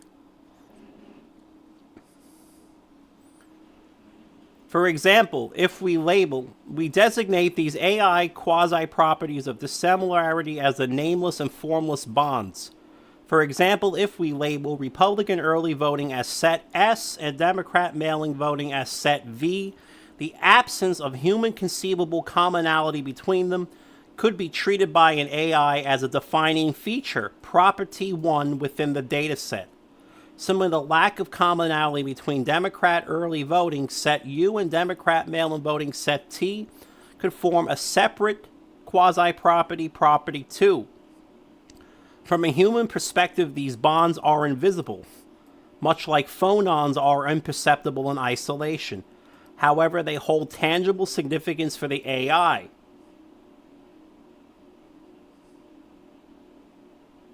An AI tasked with manipulating election data sets could leverage the nameless and formless bonds to draw artificial correlations or trends across disjoint sets, synthesizing apparent patterns where generally none exist, making it very difficult for human auditors to detect any tampering. We finally have an AI telling us why this happened in 2020. Isn't that great?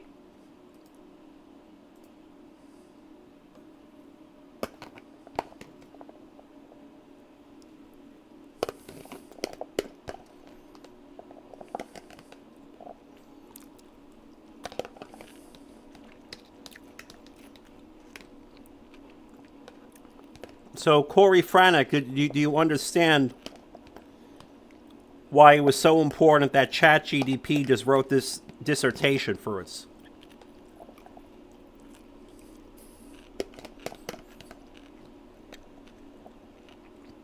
I didn't write that. ChatGDP wrote that. I just gave it the basic definitions.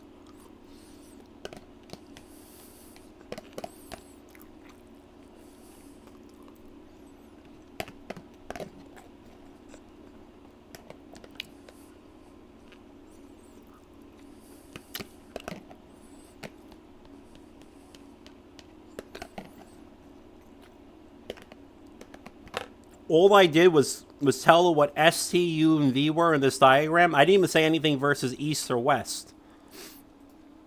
And as you can see, all I wrote in the paper was, if we zoom in, the following two definitions are extended generically to any four pairwise disjoint sets with some common properties. However, for the sake of elections, we're specifically referring to STUV being Republican early, Democrat early, Republican male, Democrat male. S and T share the property of early, U and V share the property of male, S and U share the property of Republican, T and V share the property of Democrat. S and V share no common property, they share the nameless. U and T share no common property, they share the formless. Proper aggregates, blah, blah, blah, a bunch of math shit, blah, blah, blah, blah, blah, blah. And then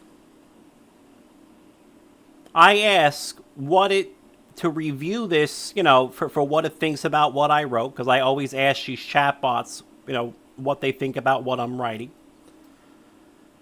And ChatGDP just goes, the AI perception of absence as quasi-properties, a quasi-particle analogy. And Gemini basically writes the same fucking thing.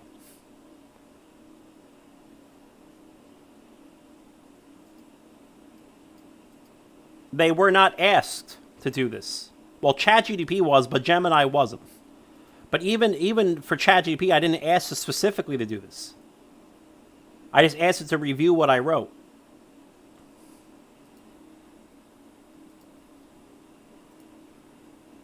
So it's interesting that now that Trump won the election and they're not censoring election fraud news, that all of a sudden these AIs start talking the way I wanted them to talk to me for the last 4 years.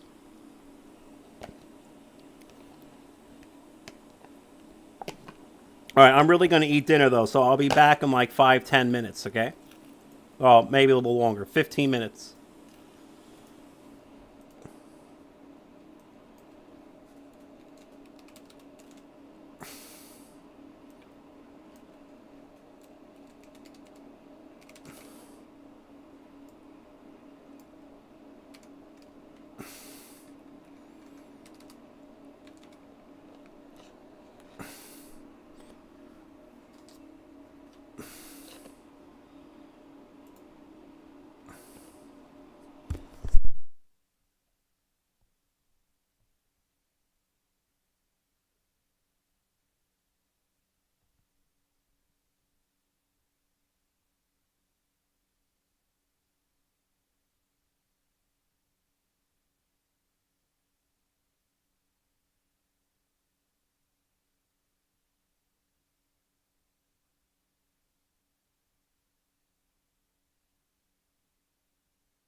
All right, so I just ate like everything that existed in the kitchen. So Corey Frank, the only thing that we can do about it is go to court. That's the only thing that we can do.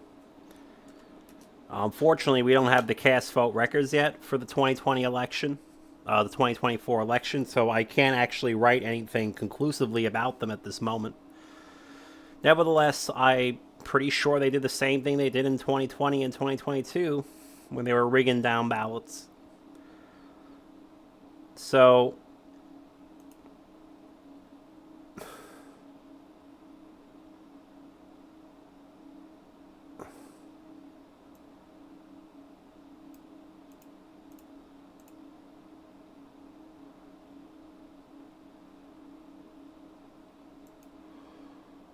all right, I'm going to put on whatever the hell I was listening to and continue writing.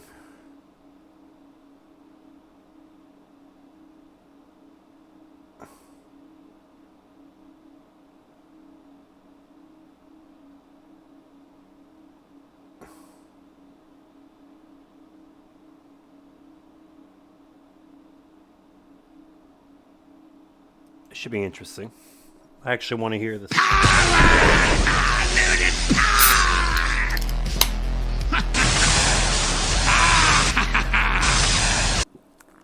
There's a lot of talk right now about Donald Trump. Is he part of the deep state? Is he Christian enough? Is he going to... Here's how we're going to know the answer to this question.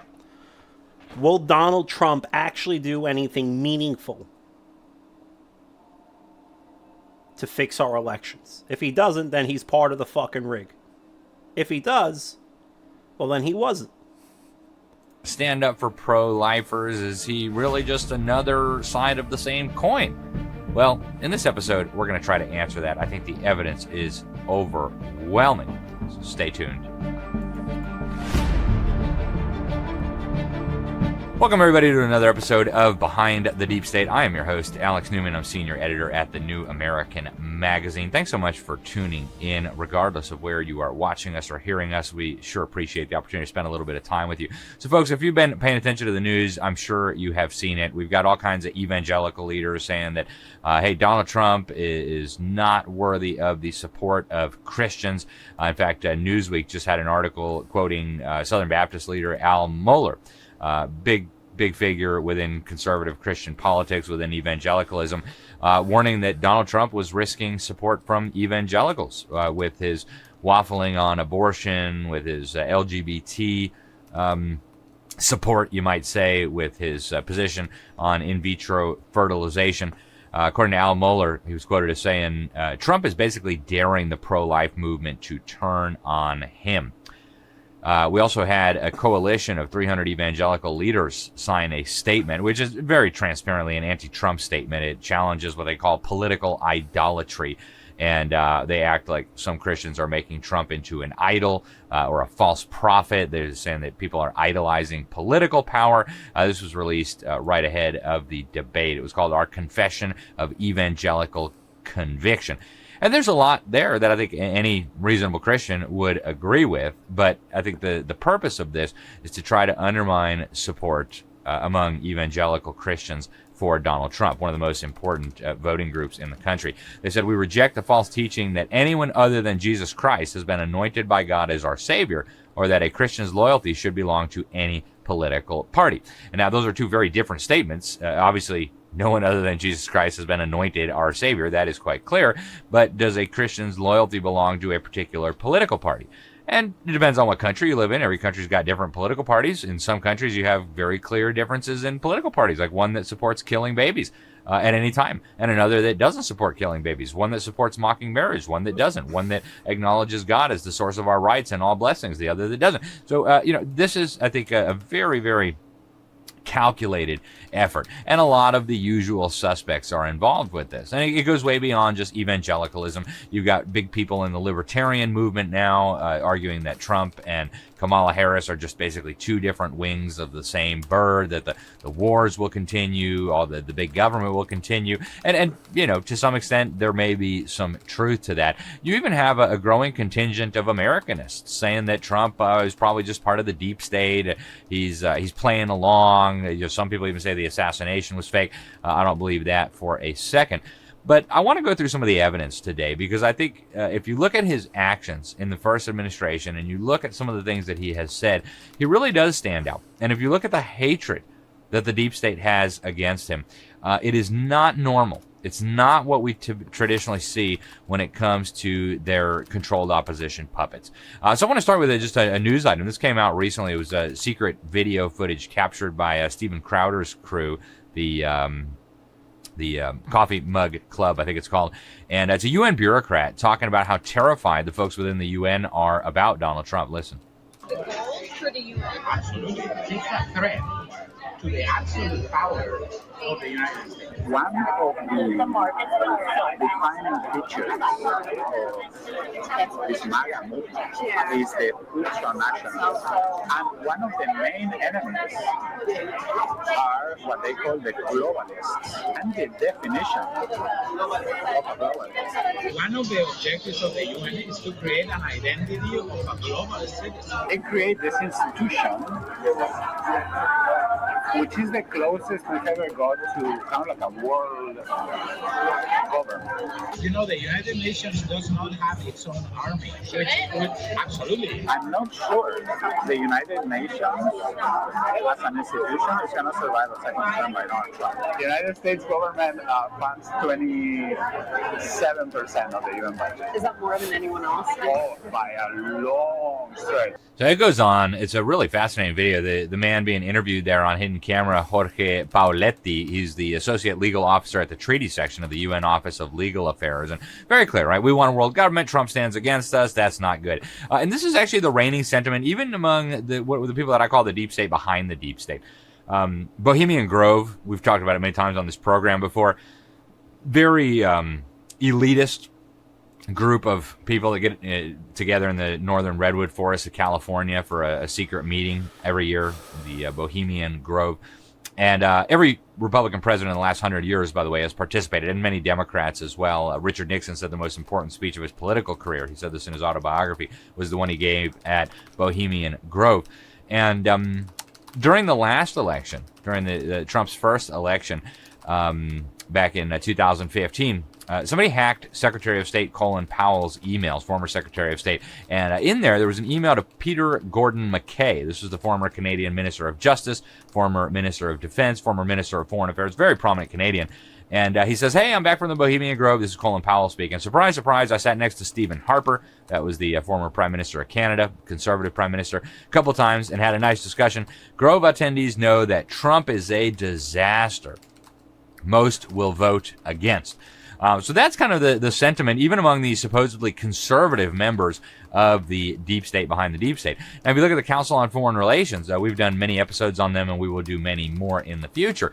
But one of the big exposés of the CFR came when Admiral Chester Ward, U.S. Admiral Chester Ward, who had spent 16 years as a member, defected and wrote an excellent book on this subject with the late, great Phyllis Schlafly. It was called Kissinger on the Couch. And what he says in there, first of all, is the main purpose of the Council on Foreign Relations is promoting the disarmament of U.S. national sovereignty and our national independence and our submergence into an all-powerful one-world government.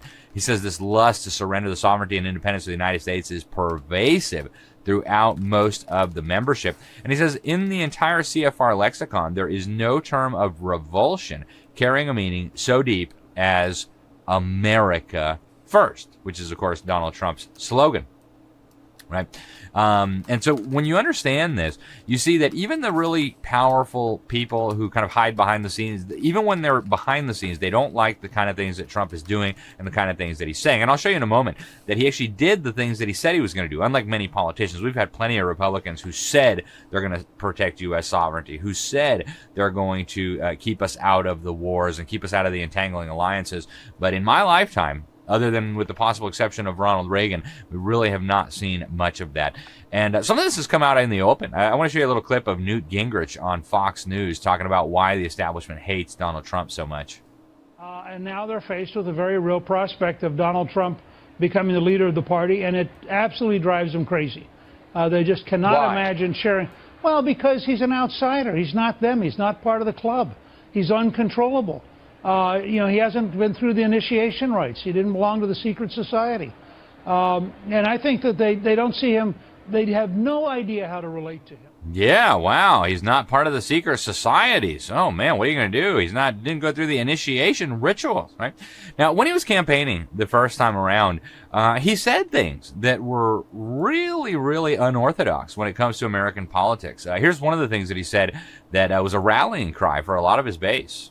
Americanism, not globalism, will be our credo as long as we are led by politicians who will not put America first. Then we can be assured that other nations will not treat America with respect, the respect that we deserve.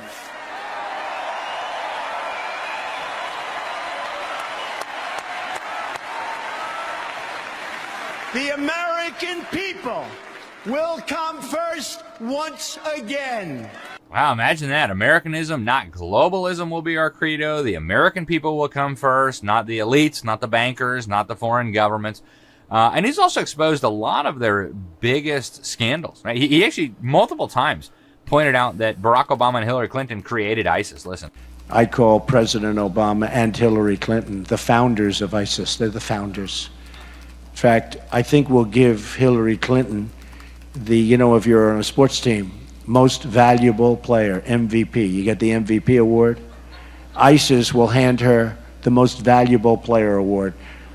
Amazing, right? And of course, the fake media got so mad. Oh, he can't say that. What a crazy conspiracy theory. And then he tweeted out the memo that we had been talking about here at the New American for a long time, proving, we've got a Defense Intelligence Agency memo proving that it was the policy of the United States government to create what they called a Salafist principality in eastern Syria, which of course eventually became the Islamic State, ISIS.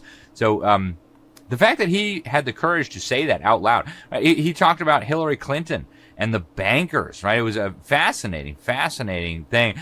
He said, we've seen firsthand in the WikiLeaks documents in which Hillary Clinton meets in secret with international banks to plot the destruction of U.S. sovereignty in order to enrich these global financial powers. This is not normal rhetoric when it comes to presidential politics or American politics at all. And as we'll see, unlike so many of the politicians, he actually made good on so much of what he talked about. Now, even people kind of on the other side of this, right? People who don't like the globalism, people who don't like the deep staters and the secret societies and all the rest of it, they've been saying stuff like this, right? Let me give you an example. Alex Jones, right? A nationally syndicated radio host, incredibly popular individual. He's been making the rounds with Tucker Carlson and Joe Rogan.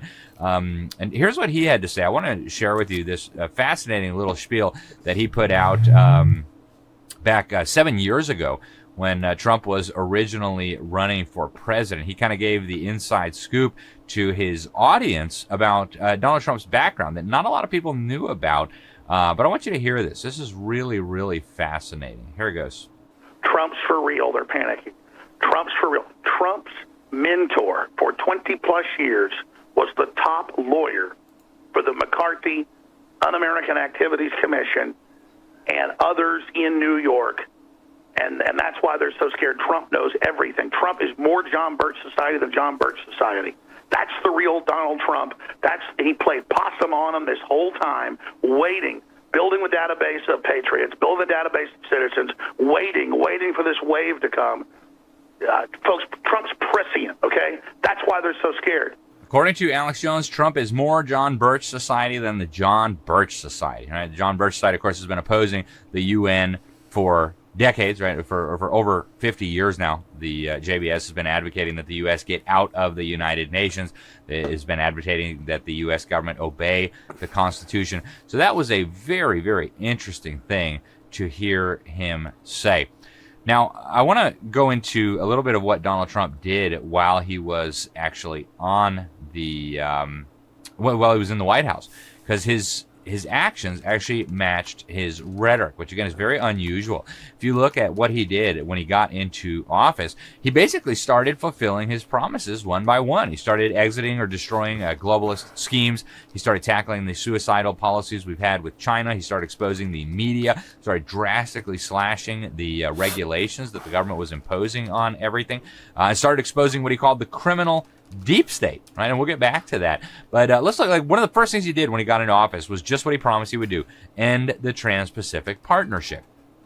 Fascinating, right? This was one of those regional governments they're kind of using to bring everybody into the New World Order, undermine national sovereignty, etc. And right away, just like he said, within his first few days in office, he got out.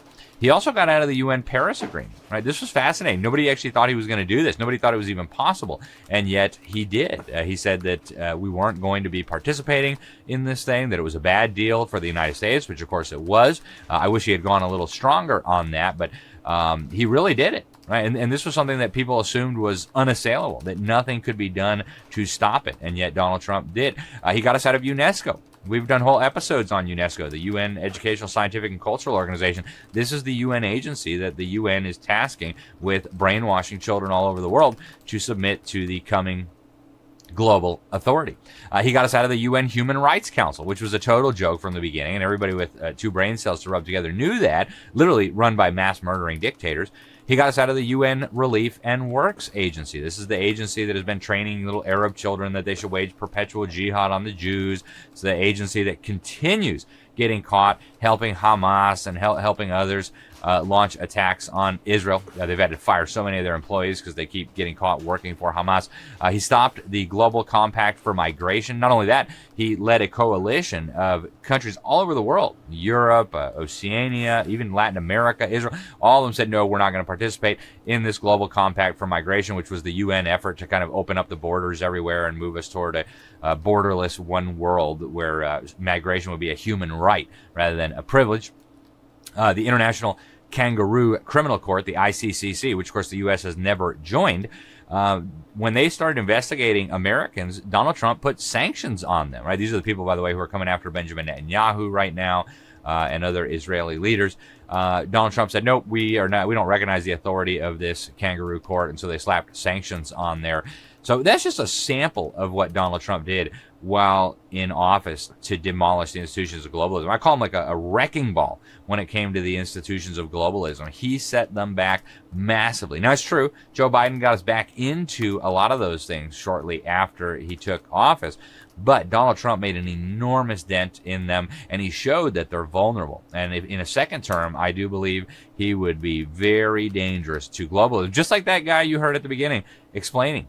Everyone in the UN is terrified. They don't think the UN will survive another Trump administration. And so you can imagine how petrified the deep state must be of this. Now, one of the key officials in his administration, Rich Higgins, who, by the way, passed away recently, what he really became known for, he was the director of policy and planning at the National Security Council, was what was called the Higgins Memo.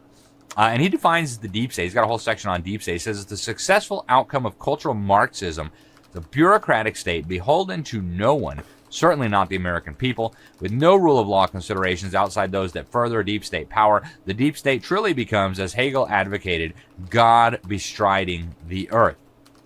Okay, this is coming from a top-level official in the National Security Council. Then you have, also in the same memo, globalists and Islamists both recognize that for their visions to succeed, America must be crushed as an ideal and as a national political identity. So that's what we're seeing, folks. Now, Roger Stone called me, and we did an episode touching on some of this. We actually had Roger Stone on again to talk about this, but he called me before the end of the first year of Donald Trump's term, and he'd been a good friend of Donald Trump going back to the 80s. He'd advised Donald Trump, used to work with Nixon, then with Reagan, Senator Bob Dole. He's been at the heart of American politics for much longer than I've been alive. And I went over to his house, and we talked about Donald Trump. And he said, look, Alex, Trump's dad was a quiet funder of the John Birch Society. He was a personal friend of Robert Welch. He was a big supporter of the Christian anti-communist crusade. And Roger Stone said, no, Trump really does intend to drain the swamp. He knows more than anybody realizes. He said that they will do anything to stop him. The plan A, of course, being the Mueller-Russia collusion hoax. Plan B was to try to get him out with the 25th Amendment. And then Plan C, he said, was a JFK-style assassination to take him out. And, of course, we've seen all of that happening. You look within the federal government. During the first election, here's a handy little chart that was put together by The Hill. The overwhelming majority of the money, over 95% of all the money that went from federal employees to a presidential candidate went to Hillary Clinton. Right? Once Donald Trump was in office, we found out that the FBI knew, they said they had actionable intelligence that within the federal government was a growing and organized movement to block or interfere with administration policy decisions. You had a deep state within the federal government trying to sabotage the work of the elected president of the United States. It said there have been regular organized meetings of large numbers of government workers where plans have been discussed to actively sabotage government programs they disagree with. The FBI said that there's evidence that there are non-government individuals associated behind these meetings. Fascinating, right? When Donald Trump started exposing the Intelligence Committee, a major component of the deep state, John Schindler from the Intelligence Community went on Twitter and said this in February of 2017, very early on in Trump's first term. Now we go nuclear. Intelligence community war going to new levels. Just got an email from a senior intelligence community friend, and it began, Trump will die in jail. Same thing, right? And this is kind of public knowledge in Washington, D.C. Chucky Schumer, Senate Majority Leader, said this on MSNBC. Haunting to the intelligence community. You take on the intelligence community, they have 6 ways from Sunday at getting back at you. So even for a practical, supposedly hard-nosed businessman, he's being really dumb to do this. So everybody knows, right? If you take on the intelligence community, it doesn't matter if you're the president of the United States, supposedly the boss of all these deep state agencies, they've got 6 ways from Sunday to get back at you, right? And this all plays right in with the assassination attempt, folks. Don't believe for a minute that some 20-year-old kid was able to outsmart the most sophisticated protection service in the world. I want to show you another former head of the CIA here. This is John McLaughlin at a panel discussion talking about the deep state effort to take out Donald Trump. Listen to this. Concern and often used term about a deep state being there to take him out. Thank God for the deep state. Yeah, thank God for the deep state that's there to take him out, right? And that'd be crazy enough from some Antifa purple-haired weirdo. But from the former head of the CIA, right? And so what do they mean by take him out is the obvious question. Well, they brag about this stuff, right? Here's another former head of the CIA, General Michael Hayden, former head of the CIA, former head of the NSA, the agency that listens to all your phone calls. Listen to what he says here in this little comment. Yeah, first of all, David's description of what you can do with metadata, and quoting a mutual friend, Stuart Baker, is absolutely correct. Okay, we kill people based on metadata. We kill people based on metadata. Okay, forget the old-fashioned presumption of innocence and criminal charges with evidence and a warrant and jury of your peers. No. Now we just kill people based on their metadata. And you can trust those deep staters to know who they should be killing and who they shouldn't, right? I mean, come on. They wouldn't be the head of the CIA if they were killing the wrong people, right? I mean, frankly, folks, I wouldn't trust these people to drive a school bus, to clean the toilets. And yet we're supposed to trust them with the power to kill us without even charging us with a crime? When they're thanking their deity for deep state efforts to take out the elected president of the United States of America? Folks, this is crazy. This is absolutely crazy. And this is not the kind of stuff you see with deep state puppets, with the controlled opposition. There is controlled opposition. There's a ton of controlled opposition. There are fake Republicans who talk just how they know Americans want them to talk when they're out on the campaign trail. But once they are in office, they will stick a knife in your back. There are so many of these, right?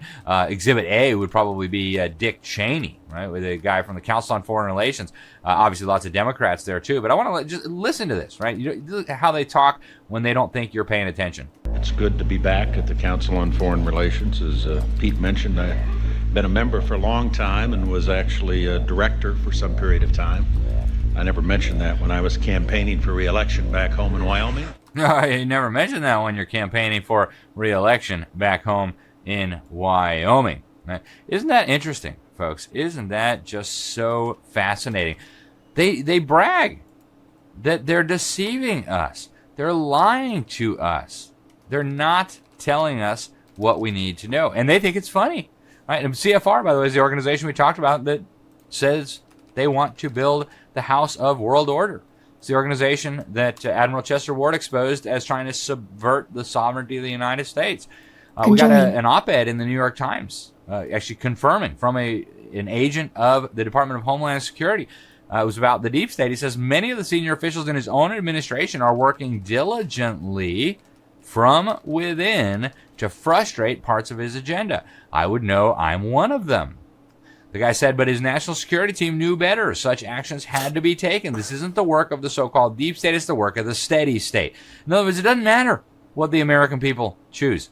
Right? We're going to have the globalism. We're going to have the wars. We're going to have the huge government. We're going to have the massive taxes and the social engineering. And anybody who gets in the way is going to get a big target on their back. Remember, they took out General Flynn, threatened his son with prosecution if he wouldn't go along with this scam, if he wouldn't plead guilty to their fake charges.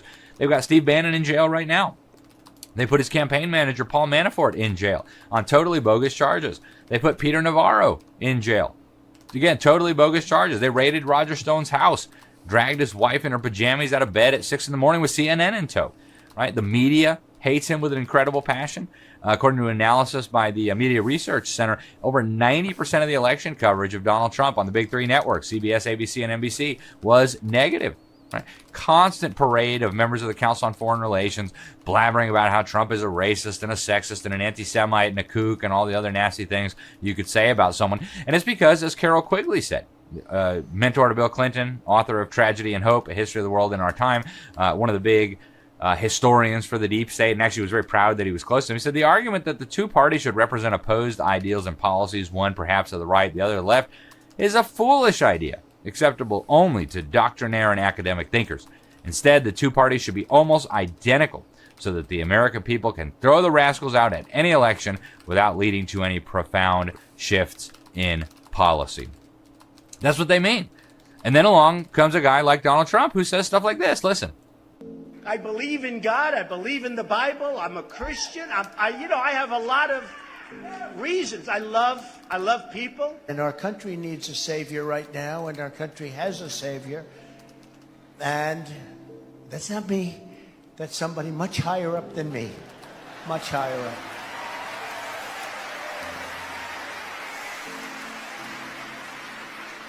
We just do what we have to do.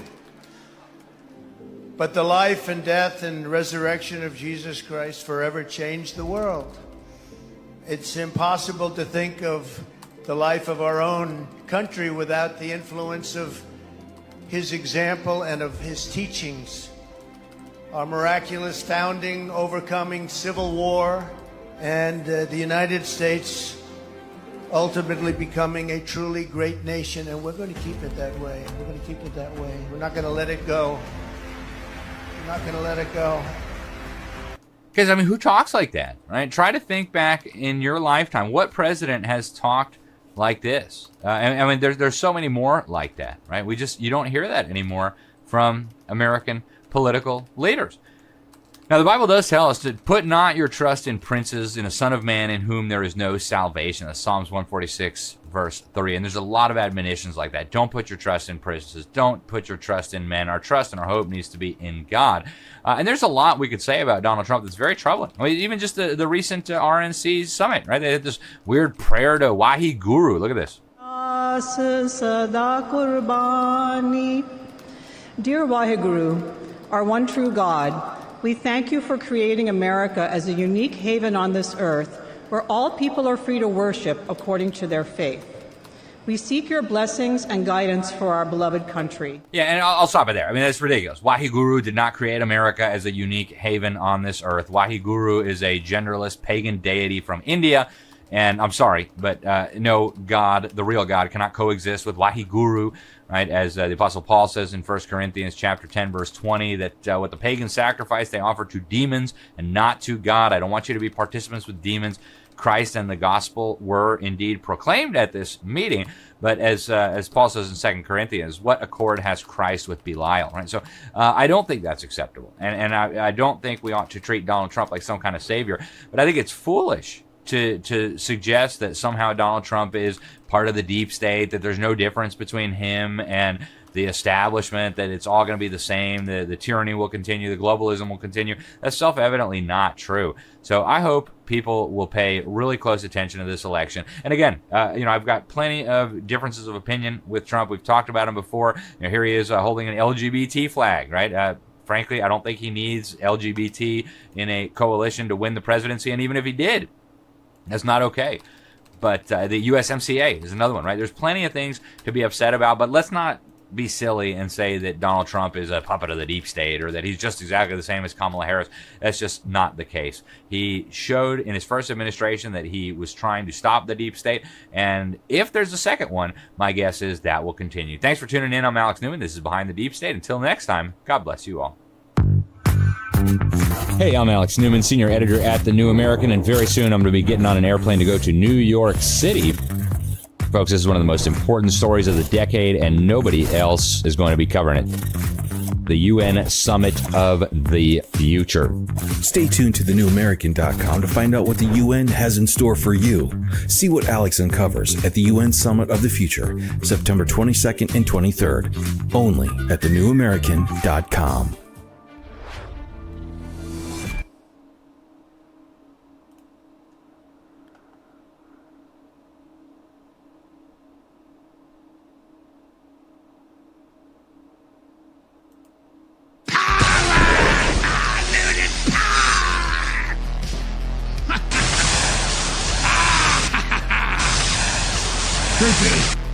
We win one way or another now. We've blown them worldwide.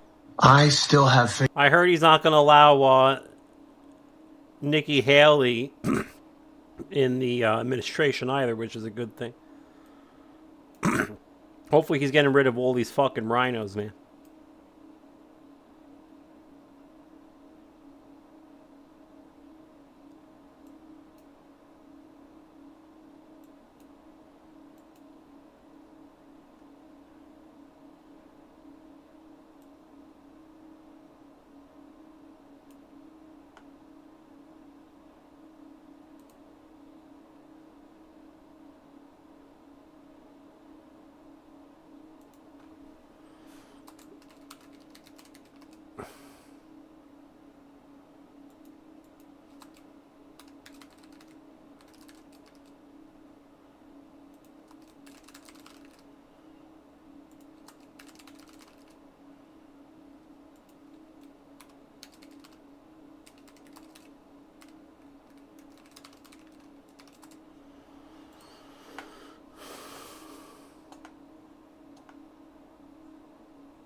Faith in my government to do what has to be done to handle these people.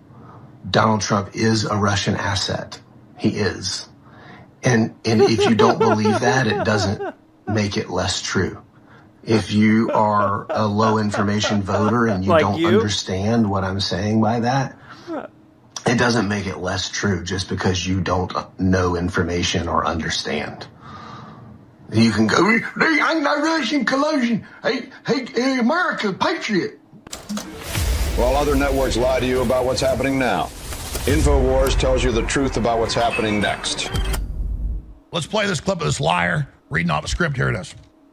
Let me make sure I've got this right. Oh, they're trying really hard to get Carrie Lake out. I agree. Last time, he lost the popular vote essentially by almost 8 million. And this time he won the popular by almost 5 million. So you want me to believe that this guy, who already lost last time, who lost the popular vote in 2016 and 2020, got 13 million votes more popular after January 6th, after 91 felony indictments, after 34 felony convictions, after espionage charges, after the E. Jean Carroll sexual assault rulings, none of which he was convicted of. After his CFO went to prison twice, After every lawyer that ever met him got disbarred and half of them put in jail, his rallies were smaller than they've ever been. And even in venues that were 5,000 and 7,000, he couldn't fill them. And people were leaving before they were over. And he's 13 million votes more popular? I don't buy it. Sorry, I don't know if that's what y'all want to hear or not, but I don't fucking buy it, man. All right, hit pause for a minute. We've got to take this video for tomorrow's show, and I want to put it out on X, and just show his giant crowds. And hell, show my crowds or show Tucker's. I mean, in the middle of nowhere, 20,000 people come out to see me in Tucker in Pennsylvania. They're getting 40, 50, 80, 100,000 at the Trump rallies. And, oh yeah, look at that tiny crowd. And then you can just pan back, the whole thing's full. I mean, these people are crazy. I've seen 3 times more Trump signs in Austin, and it's usually more Democrat signs than that. People are sick of this crap. But let's go back to this guy reading off a script. Here it is. But I don't fucking buy it, man. I don't buy it any more than I buy him saying that 100,000 people turned out to his New Jersey rally when it was proven that the space only holds 30,000 and wasn't full.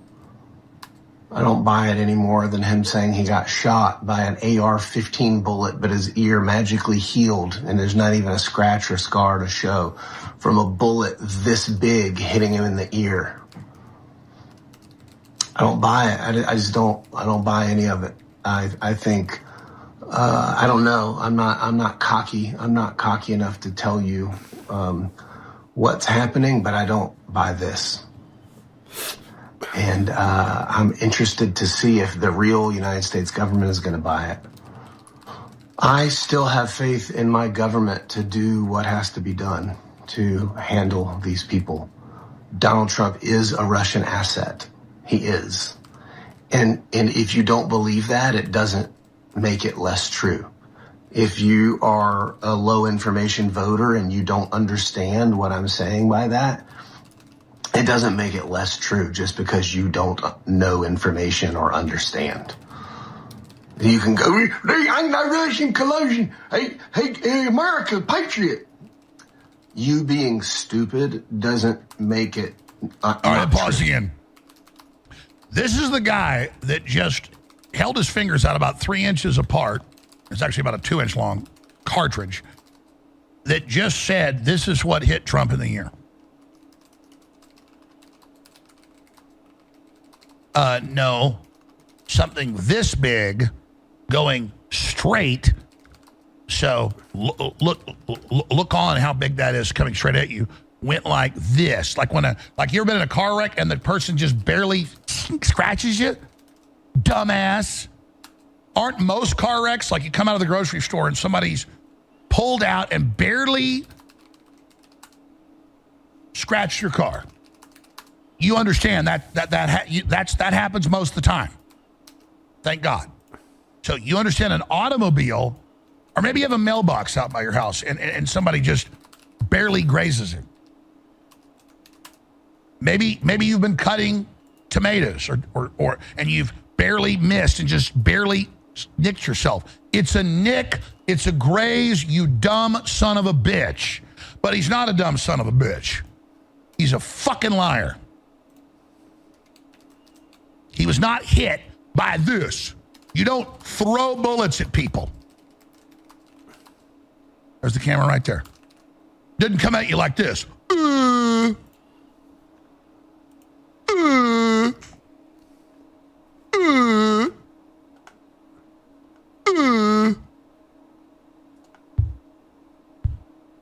But did you hear the most important part?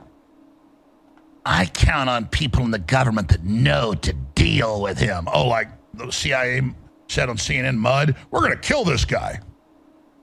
Oh, but nobody tried to kill him the other 2 times. You're just calling for them to deal with him and us. Oh, okay. Everything he says, he just discredits, and he's reading off a script. They're all over the place. We're going to deal with these Russians. We're going to roll up our sleeves, do what we got to do. You damn Russian, you son of a... We love America. What did Bruce Springsteen say? Trump doesn't know anything about America. He's anti-American. He wants...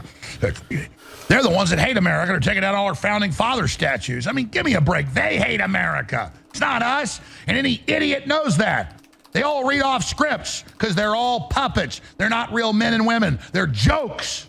I can talk 50 hours without any notes because I'm real. So can you. Think I go to some barber shop and drink coffee with black good old boys, Hispanic good old boys, black good old boys? You think we're all reading off teleprompters? You think we need a teleprompter to talk? We don't need anything to talk because we've been doing our research. We know what we're talking about. We've been around the block a couple times, and we know BS when we see it, and we're done with it.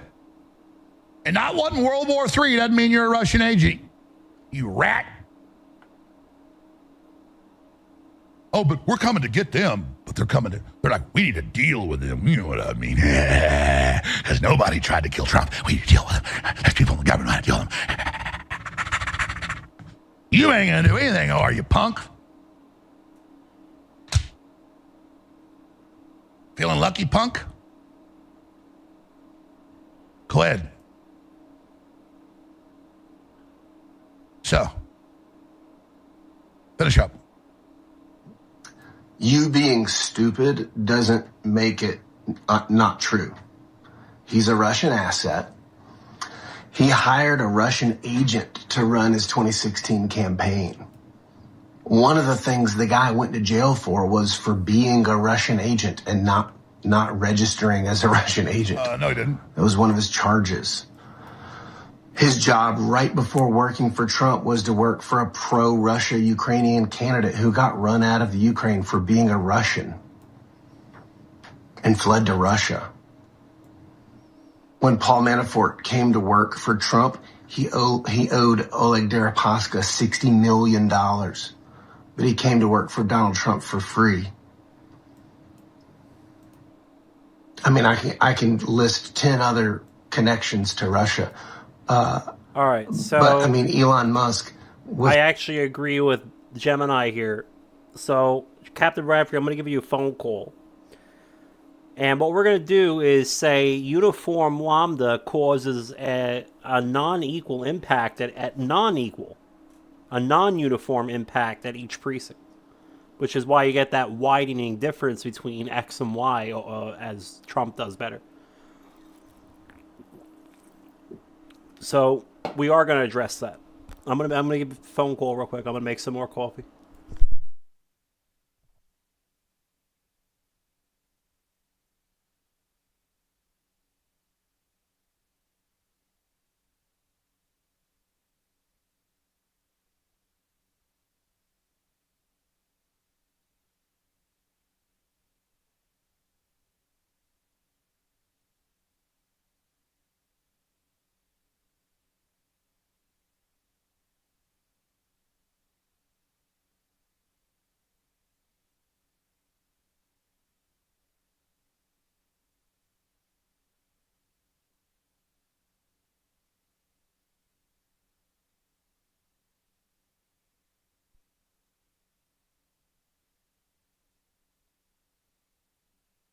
Trump win. Don't worry about that.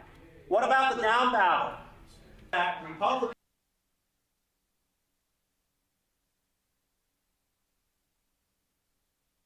So, guess what? They're going to let Trump win. Don't worry about that. What about the down ballot? That Republicans win the top race, so the one that everybody really likes and cares and understands. But the Democrats also win these other races that people don't really get that excited about. So what happens? Oh, Trump wins. Oh, you guys are all conspiracy theorists. See, the elections aren't rigged. You're going to have a lot of conservatives who don't study this that deep. They go, well, I guess maybe the elections aren't rigged. Trump won. There goes all the enthusiasm, all the funding, all the balls of steel we need in the courtroom. It's all gone. Because Trump won. See, we have safe and secure elections. That's safe and secure. Meanwhile, Trump will be a lame duck from day one. Won't be able to... See, I would only endorse a candidate and put money behind a candidate that says, I will contest the election result if there's issues, and I will not back out at any time during the process. You make that pledge, I'll throw myself behind you.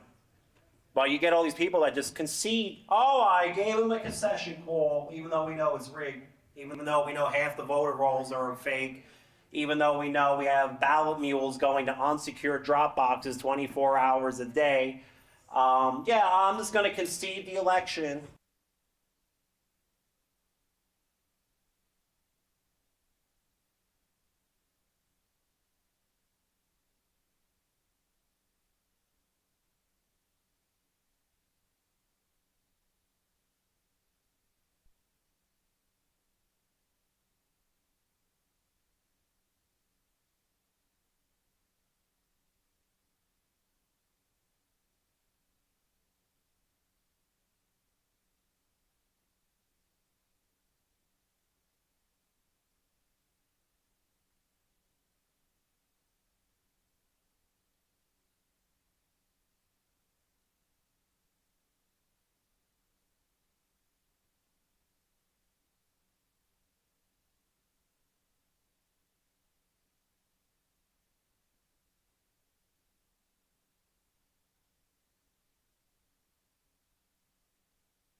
Alright, so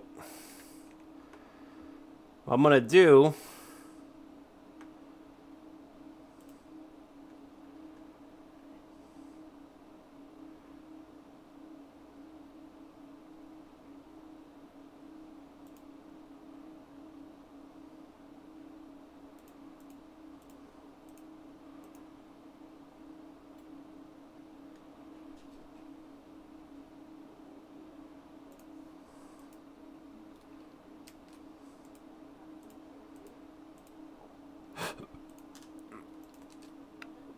I'm going to play a game for like an hour. So I'm going to relax for a moment. Let's put a note here in the paper.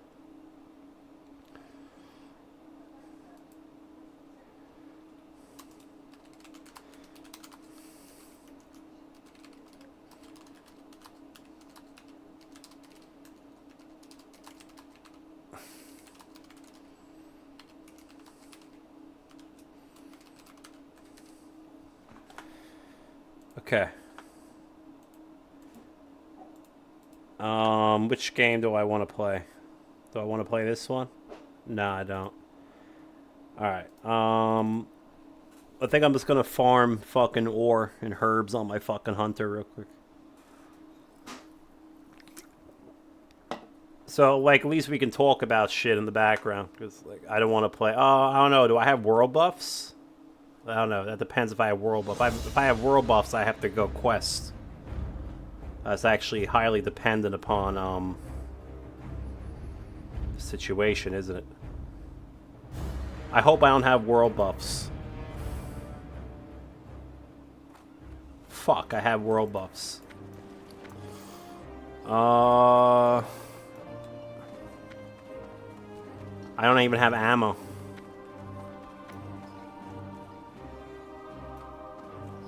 Oh, fuck. Okay, hold on.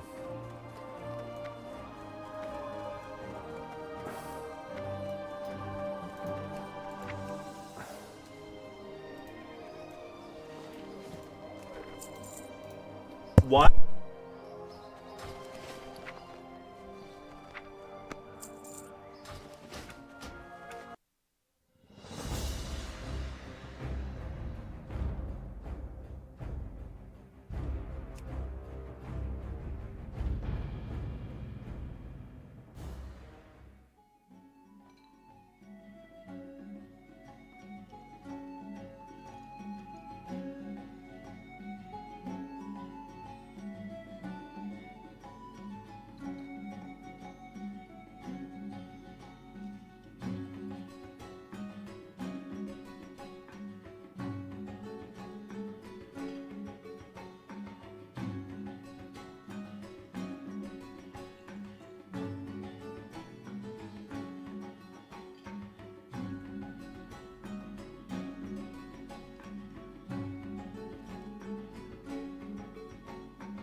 Do I at least have a troll's blood elixir? Of course not. Okay.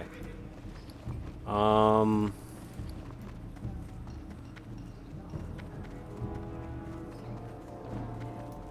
have to at least have a troll's blood elixir.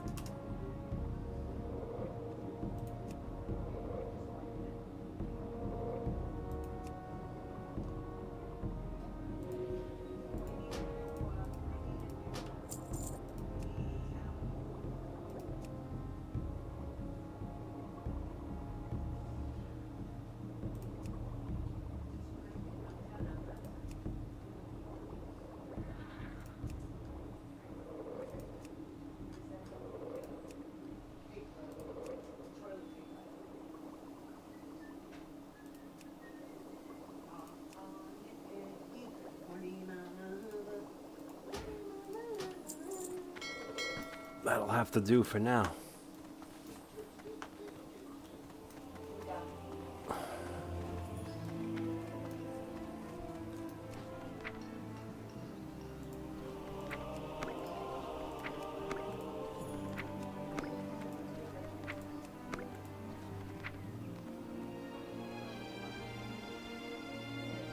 Oh.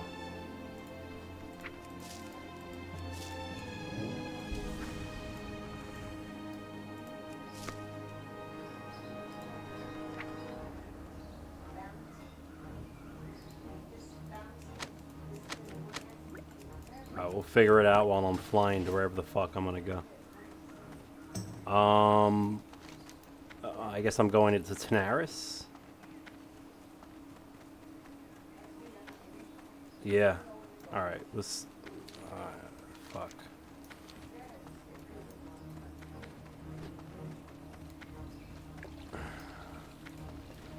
Let's figure out what we're doing here.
See, as good as world buffs are, it restricts my play style.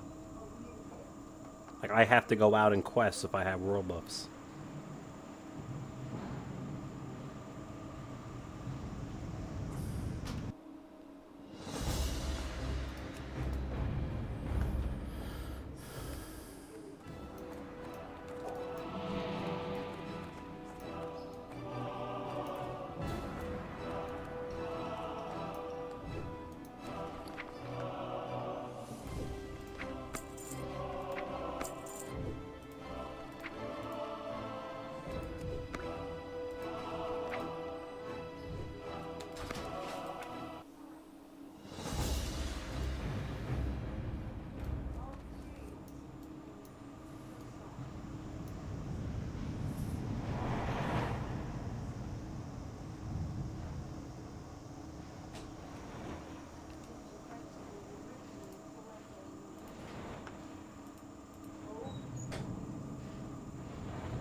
Show the country in red.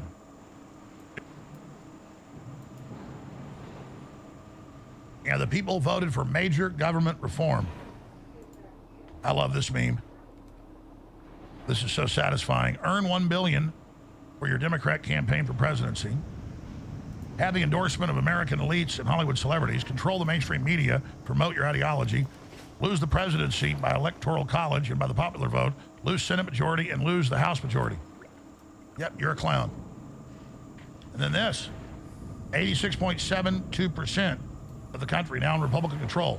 And 13.28 Democrats. Yeah. Boy, the Russians are sure powerful, aren't they? No, the American people are. And that red wave is really crushing these puppets. And man, the conspiracy theorists are really way ahead of everybody else. Yeah, a conspiracy theorist is just somebody that's been doing more research. So the Great Awakening is here, ladies and gentlemen. We're going to try to stage stuff to cast us as terrorists. It's not going to work because we're not naive, because we admit there's bad going on. That doesn't help the bad, being honest. It helps us face it and deal with it. So, I'm going to end this transmission in 2 minutes, 25 seconds, and talk about a great show. All our broadcasters do a great job. 8 a.m. weekday mornings, Harrison Smith, American Journal. Owen Schroyer, 3 p.m. weekdays after my show, 11 a.m. to 3 p.m. The War Room. And Sunday Night Live, Chase Geiser, who does a great job behind the scenes with everything around here. He's a MVP, and he does a fabulous job on air as well. Sunday Night Live, that is 6 to 8 p.m. Central, starting here in just a few minutes. And he'll just bam, bam, bam. As you know, I guess I had 3 hours. Talk for 2.5 hours by myself. I could have gone.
The older we get, the less IGF is produced by our body naturally. When you're born, you have tons of it, and it's why you...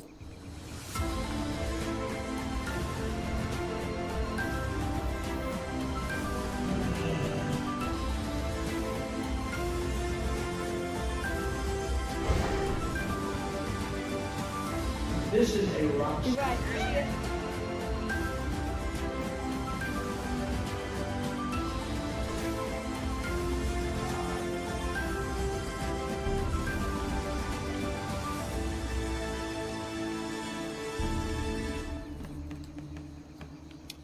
Welcome once again to The Truth Matters, a Tina Peters show. And once again, I still am not Tina Peters. She is still incarcerated for the political crimes of telling the truth.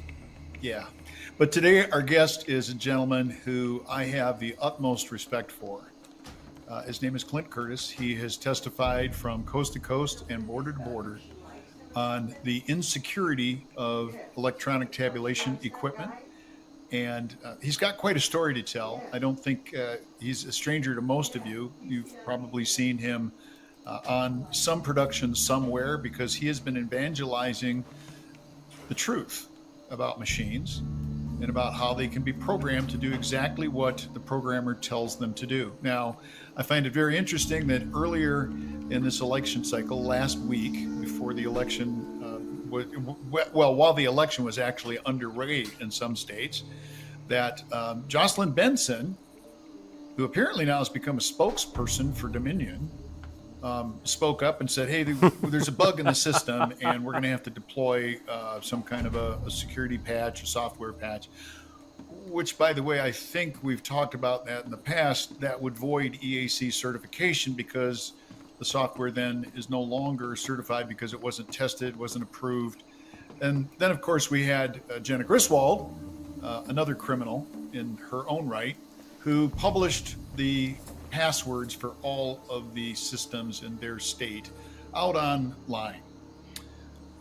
That's a serious breach of security protocols, and hopefully when we have a new U.S. attorney in Colorado, they'll do the deep dive into misfeasance, malfeasance, maladministration, and the other crimes that go along with what has happened in Colorado.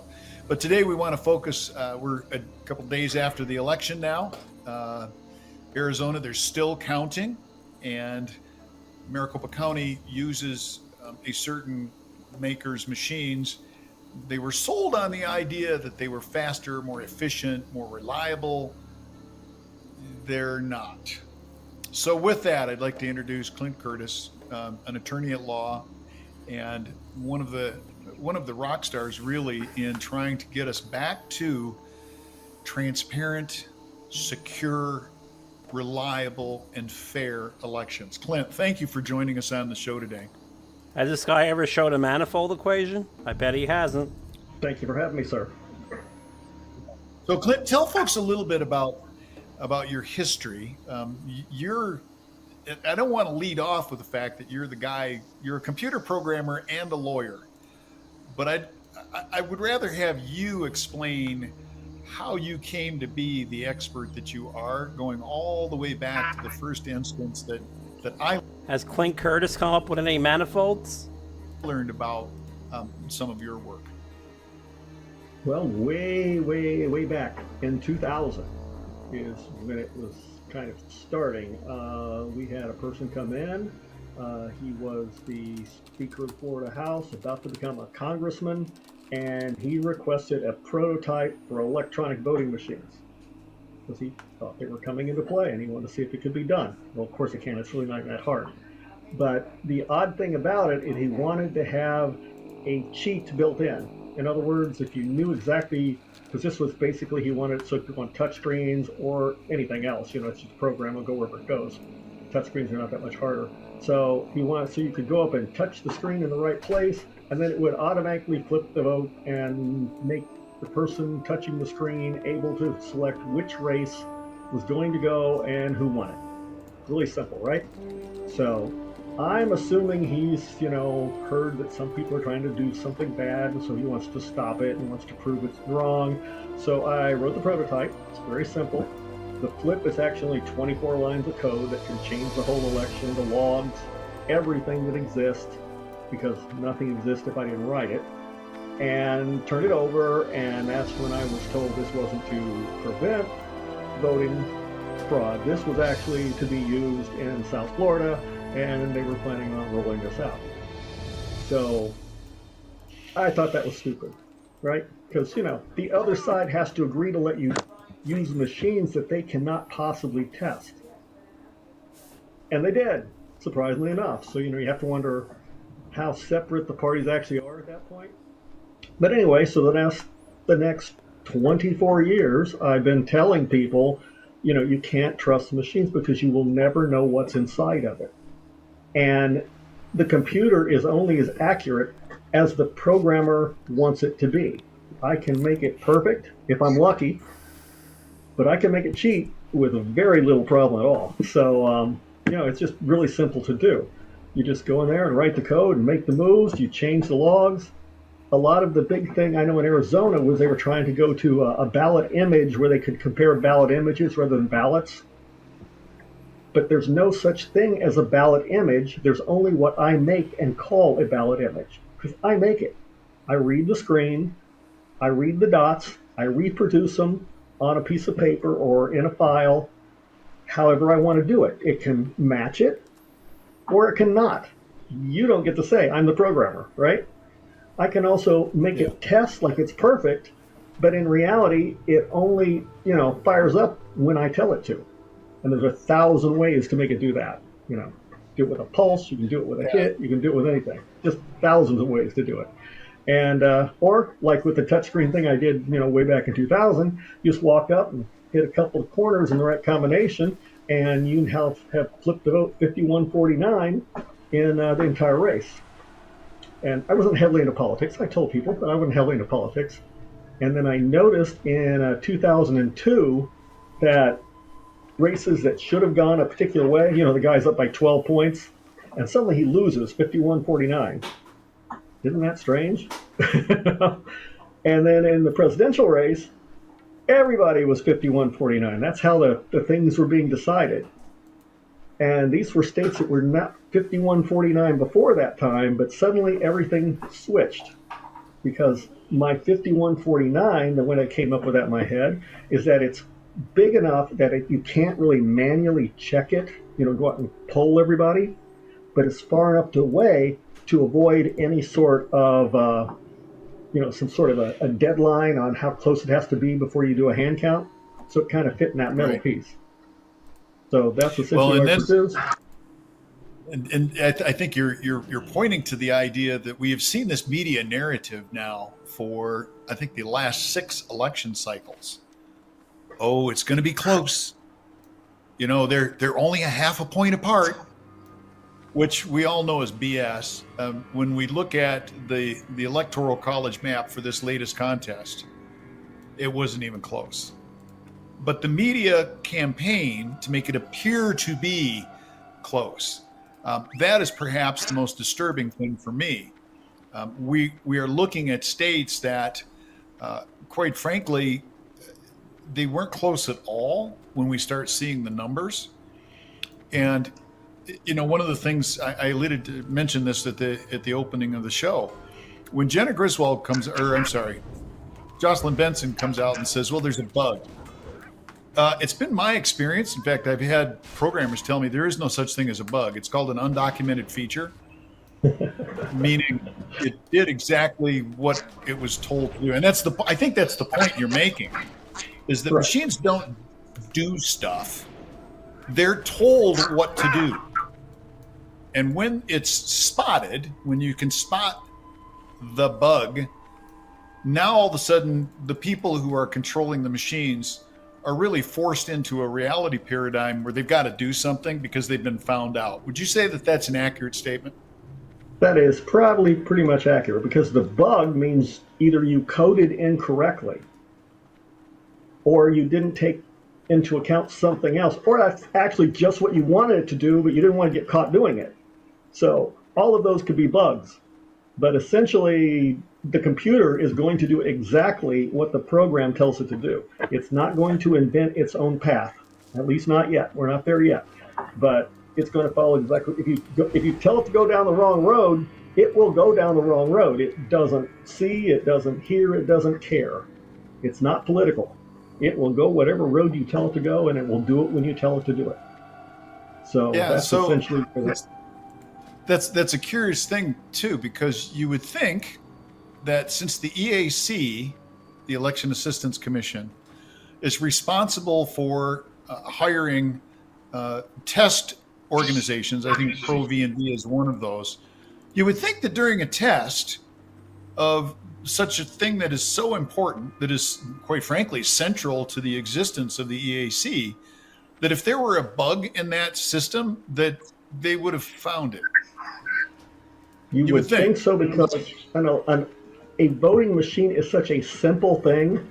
They try and make it in this big, hard to do thing, but actually you should be adding one, no more than one, to the next total that you had before. That is what you're doing, and that's all you're doing. So if you have a bug in there, it's kind of hard to figure out exactly what that bug is, because it shouldn't be doing any hard math. And the thing you're saying about the media, yes, go ahead. You just introduced the concept of whole integers. So this is supposed to be about tabulation, not calculation, right? Yeah, exactly. You shouldn't be dividing. You shouldn't be parsing. Nothing like that. It should be your old number and you add 1, and that's it, and you're done. But the thing you said about the media before, I don't know if you've ever seen the clip where I testified before Congress back in 2004 and told about the problem and all that kind of thing. Okay? If you will notice that it's a very grainy looking video, it's not real professional. It's basically a homemade one. When I went and testified, all of the major networks were there shooting that particular thing. They were shooting the whole event. When I got up to testify, every one of their cameras dropped and their people left the room and didn't come back till I was done. That's pretty telling. That struck me as kind of odd. Like, you seem to have a dog in the fight here. Now, I don't know why that's occurred. That's one of the things about Arizona's legislature that I really appreciate. The media can come in and do all they want, okay? They can cover it, they can not cover it, they can slice, dice, manufacture news like they do quite often, quite frankly. But the fact that the state of Arizona's legislature has a 100% closed circuit feed to everything that is testified to as a matter of public record, I think that is a testimony to transparency. Now, you mentioned something, and I want to dive into this piece of it really quick, if you don't mind. It's been my suspicion ever since I began looking into this back November 30th of November 30th, 2020. Time flies when you're having a great time, huh? We looked at the idea of, okay, the folks in Maricopa County are claiming that machines are more accurate, they work faster, they're less expensive, they can get things done really quickly. Okay, well, here we are now being told, for Maricopa County specifically, that it will be 10 to 14 days before we have results. That's one county. Granted, it's a big county, millions of people. But the entire state of Florida was able to count their ballots before midnight on the 5th. So you made mention of something that I think is really critical here, that the machine industrial complex, I'm going to call it, maybe that's the election machine industrial complex, to borrow from President Eisenhower, has made this so complex when it is something that truly is about as simple as it gets. If you'd care to comment on that for a minute, and then we've got a video that I think you produced with Mark Cook about called the Hand Count Roadshow, that shows just how simple this can be. Correct. Basically, they've made it complicated, and they've convinced people that they can't live without this machine, which actually slows them down drastically, because the machine can only take it a certain way. So it can't be crumpled, it can't be messed up, it has to go in the right way. It has to have certain structure along the edge so you can read it, so the thing will actually adjust itself if you're trying to actually read it correctly. And you may not. You may be just playing it until you want to change whatever you want to change, because you can do that. It's just that simple. And other players can do that and never get caught doing it. But essentially, all you need, if you counted them in the precincts, and I know a lot of people have these places, these all county vote areas where you can vote in any place.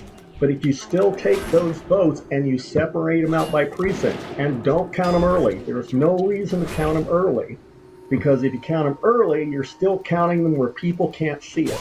And you never want it so that the ballots are basically touched by people that, the regular citizen can't watch. Separate the precincts, send them to the precincts, count them there. You can count every ballot in a state in about 2 hours by using that method I'm showing you. You have your people sit down and do it. It will all be on camera, closed circuit, or however they want to do it. Have multiple cameras if you want, and every person would know every vote that's counted. You wouldn't have to worry about any sort of request for documents, because you would already have the documents. You would see it being counted. You would see the paper, you would see the vote, you can actually count it, and you would have someone push a little button so you would see in large red letters what that count was. You add those up, and you're good to go. Germany counts them by hand. You just get your volunteers, and in Germany, the way they get the volunteers is essentially they draft them like for the jury system. Said, okay, you're going to be counting records tonight. But if you count the records in the election, you don't have to sit on a jury because you've already done your jury time. So people line up to count the records because they don't want to sit on a jury. I wouldn't either, and I'm a lawyer. So that is a magnificent answer to something that we could be doing that we're not doing. I'm gonna have to see what we can do to get that into law. And it's easy to do. It's sit there to count them. You can set your numbers because you know what your voters are, and you'll see how quick they go through these things when you see the things, and you'll count it basically in two people counting on each section. So you have that, and then if you have no more people, you count another and count another. Then you add them up at the end. It has kind of a double cross check, so you never make a mistake, or at least when you made a mistake, you have to go back and count them again. But you know that those 50, you made one error, then you have to start over until you get to 50, and then you know you're correct. And then you can run right through 2 hours maximum. Let's take a minute. Let's take a minute and watch the system that you're describing here, just so that people can have an appreciation for just how simple it is.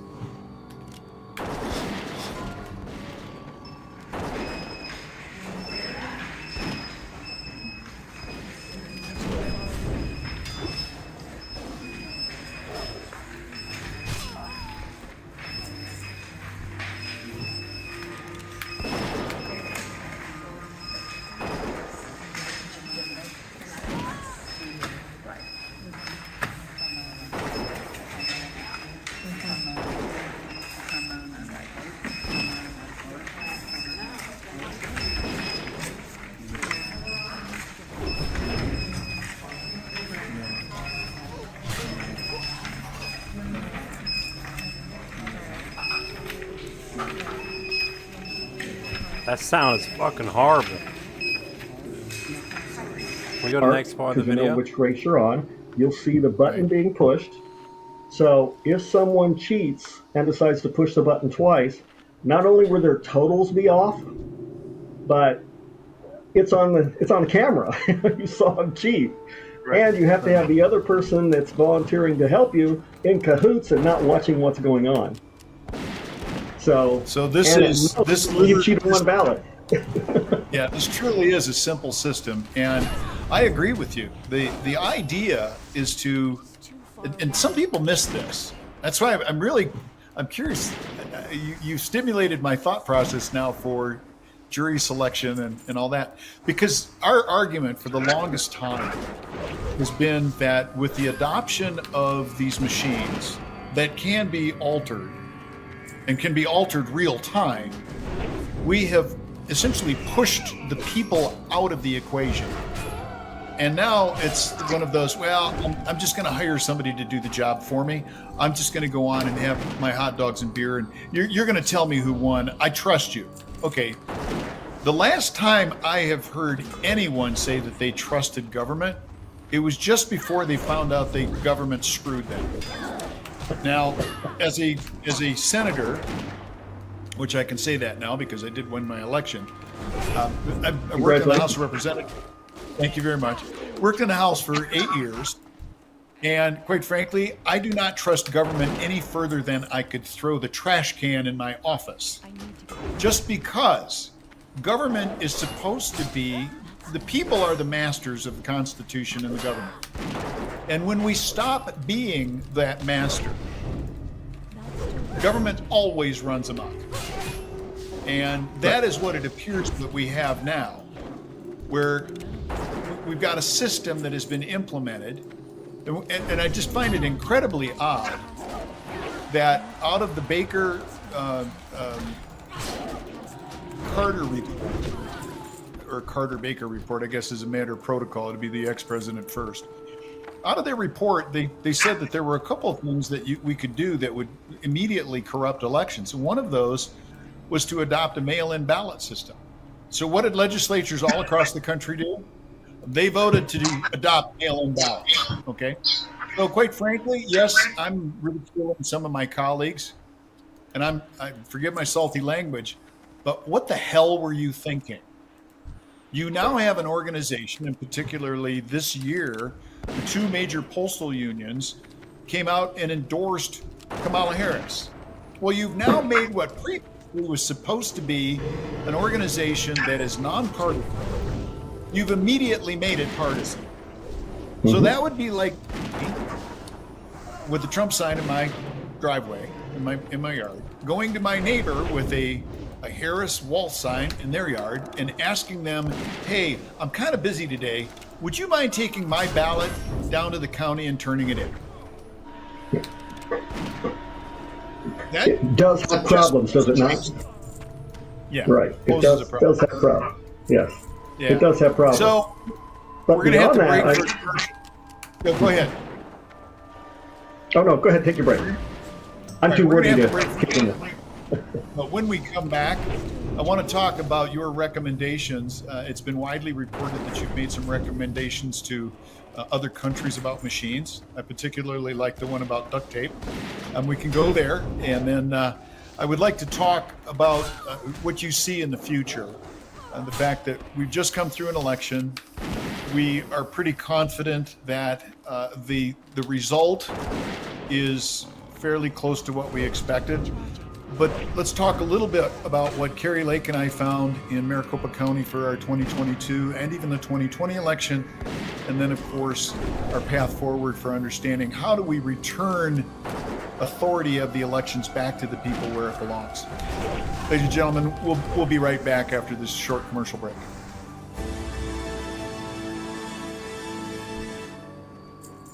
Are you ready to move easily and independently without pain or stiffness holding you back? Native Path Collagen was designed with the highest quality ingredients that are scientifically backed to ease joint pain, strengthen bones, boost mobility, and so much more. Collagen makes up your cartilage, bones, skin, hair, nails, and gut.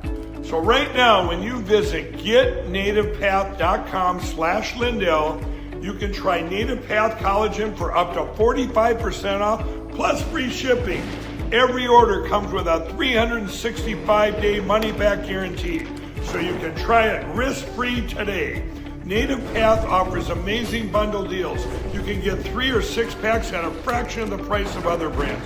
And with their 365-day money-back guarantee, there's no risk to trying it today. So visit getnativepath.com/Lindell and start your transformation today. $10 billion are stolen every year from Americans by online scammers. Every day, millions of people fall victim to online threats. Over 30 million spam calls are made per day in America, with over 50% of daily emails being considered spam. And that's not all. On average, over 40% of devices are vulnerable to hackers, and each person in America has 10 passwords stolen per year. Can you imagine having unrecoverable credit card debt, your savings drained to zero, your home foreclosed on, your identity stolen and ruined, your entire life, poof, gone? Introducing Safe and Secure. With the advanced programs, you'll be able to stay in control and keep hackers out. Don't let the cyber criminals win. Safe and Secure. Shield against hackers and embrace peace of mind. Visit PadoxaSNS.com for more information and to learn how to keep yourself protected. The older we get, the less IGF is produced by our body naturally. When you're born, you have tons of it, and it's why you feel great in your 20s. The great news is that you can replenish it. Just like multivitamins that you take every day, you can supplement the natural IGF levels in your body. Even though he is one of my few Democrat friends, and quite frankly, probably one of the most respected Democrats in my life, Clint has just been one of those people who's on the forefront of speaking truth to power. Now, we suppose, I think it's fairly easily proven, that the individuals who insist on using machines are power brokers. They like the fact that they are able to rather stealthily select people, and that's a term that Tina has used in the past in her selection code movie. I think that truly is what's going on here. And we'll talk about flipping and all that in just a minute. But Clint, tell us a little bit about some of the recommendations that you have made to other governments, foreign governments outside the United States, and quite frankly, even to some of our own nation states here. People.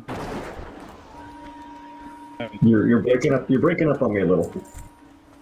Okay. If you broke up. Tell us what you have advised other governments around the country. Let's see.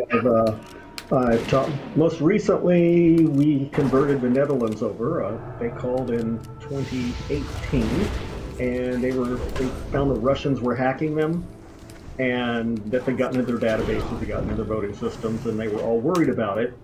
And so I basically told them, I said, how do we protect our machines? We've heard you before, how do you protect them? So being a little bit smart, like I told them, you take them, you put a really tight cardboard box, you tape it up good, and you throw it in the ocean, because you are never keeping people out that want to get in there. It just isn't happening. We can't keep them out of our banking systems, we can't keep them out of hacking our military computers. How do you think a county is going to keep them out? It's impossible. They actually, with 6 months before their big election, did just that. They threw them out, they counted by hand, one night, they've never gone back. Although they're still going to get pushed by all the people trying to push these machines on them. Because essentially, you talked about the people being kind of pushed away from the election. It's much worse than that. They are locked away from the election. They're kept as far away, no ability to verify it.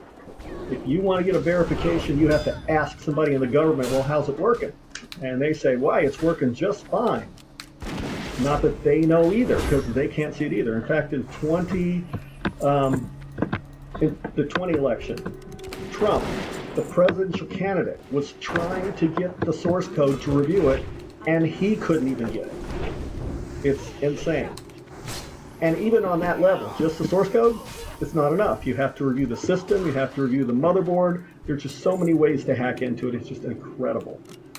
But I talked to the Netherlands, I got rid of them. I talked to Germany back in 2004. It took them about 3 or 4 years, but they actually have ruled it unconstitutional to use the machines in Germany because the average voter will not be able to understand or see the process. We need to follow that.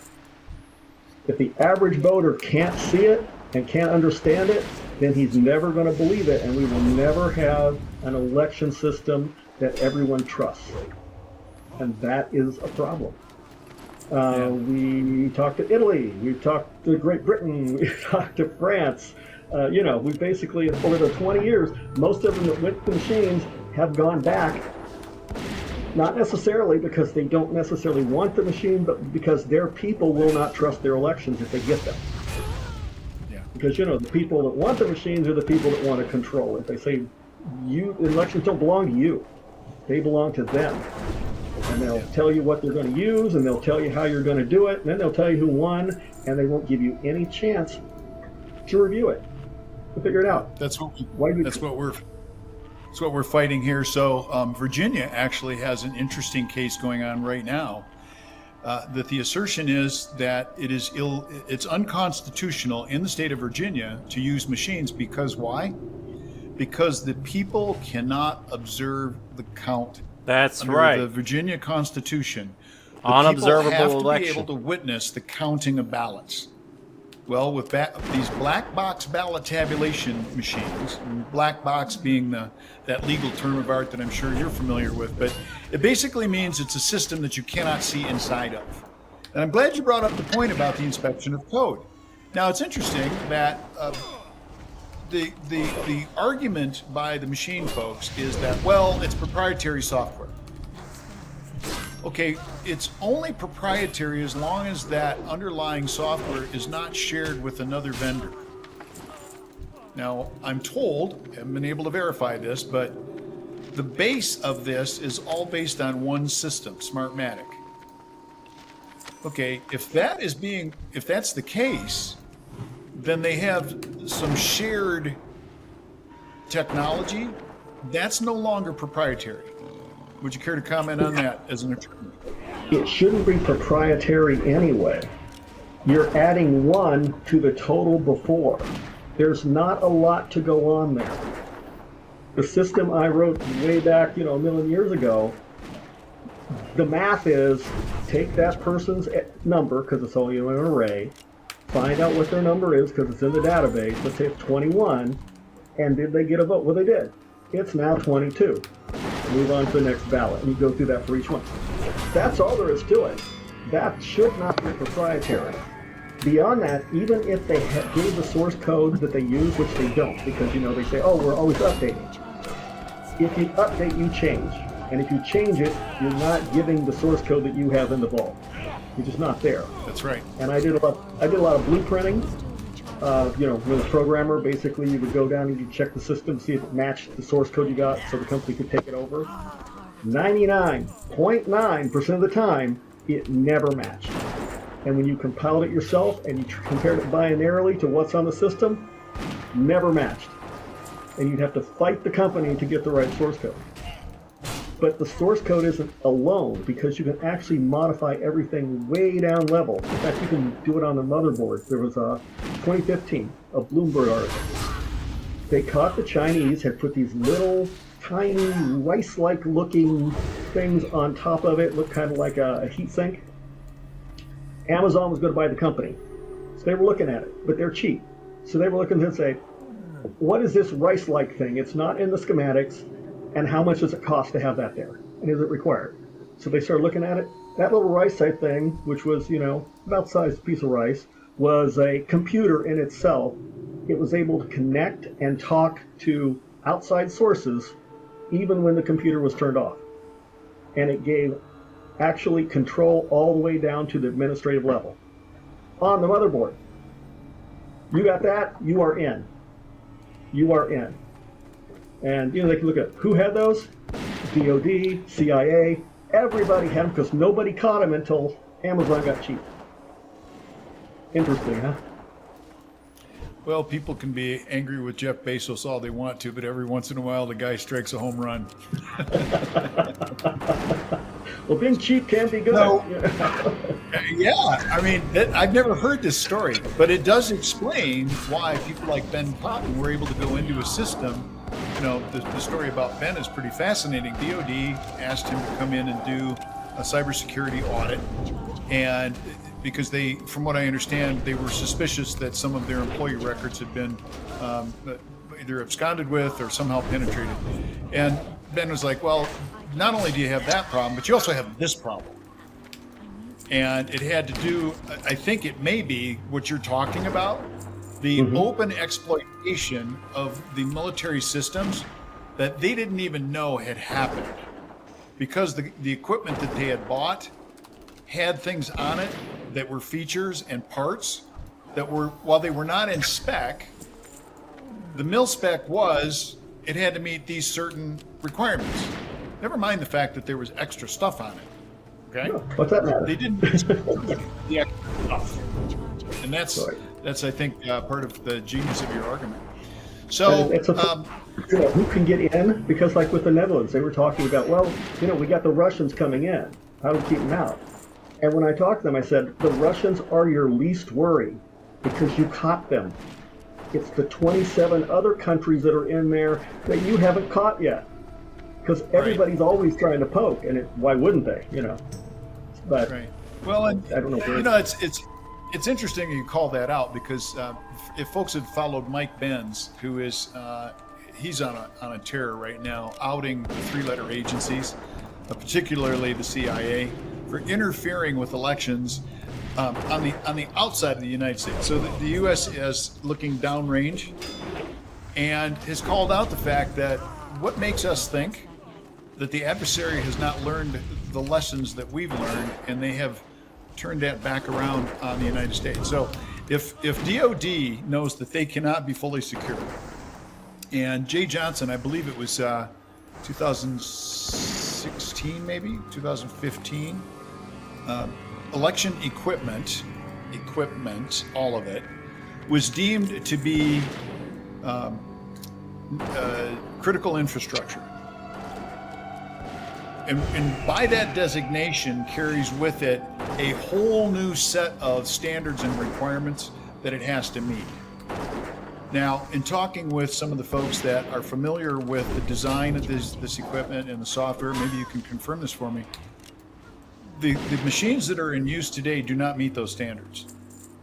No, which not even close. The Election Assistance Commission has not done its job. The county officials that are supposed to be overseeing this and supposed to know, for a federal election, what is the error rate? 0.00008%. That is an absolutely minuscule number to throw an election into controversy. Yet, we have a situation, for example, that Carrie Lake and I reported to the U.S. Supreme Court in our writ of certiorari, that the God keys were actually right behind the login page for the Windows machine, which, by the way, had the login and password admin123. So you begin to look at that, and please comment on this, but with the God keys, it's my understanding that an intruder can get into the system, can find the database, which is where the votes are at, pull that database out, put a new database in with the votes that they wanted, and bada boom, bada bing, it's over. The guy that they wanted or the gal that they wanted installed has been selected, and nobody would even know that the intrusion had occurred. Not even that hard. They can go in, change the existing database, and then reset the timestamp. It takes milliseconds, and you'll never see it. You'll never catch it. The logs are changed. Everything cascades down. Even in my little prototype, I changed the log back so it looked like I hadn't filtered anything, just because it seemed like the thing to do. Because that's the way programmers think. We get there and we fix it, and then we change it, and then we can move it all back so you don't see anything. So you don't have a prayer to keep these.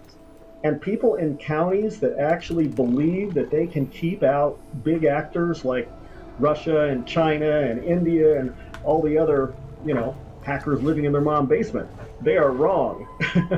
They cannot do that. And then they compound it by pretending like things don't exist, like it's not connected to the internet. But then they have a problem and say, well, we'll get on there remotely and fix it. Well, if they can't connect to it, how can they get on it remotely? It's got to have some connection, right? Unless they're doing it, through telepathy. It's just crazy. Well, there was actually a moment.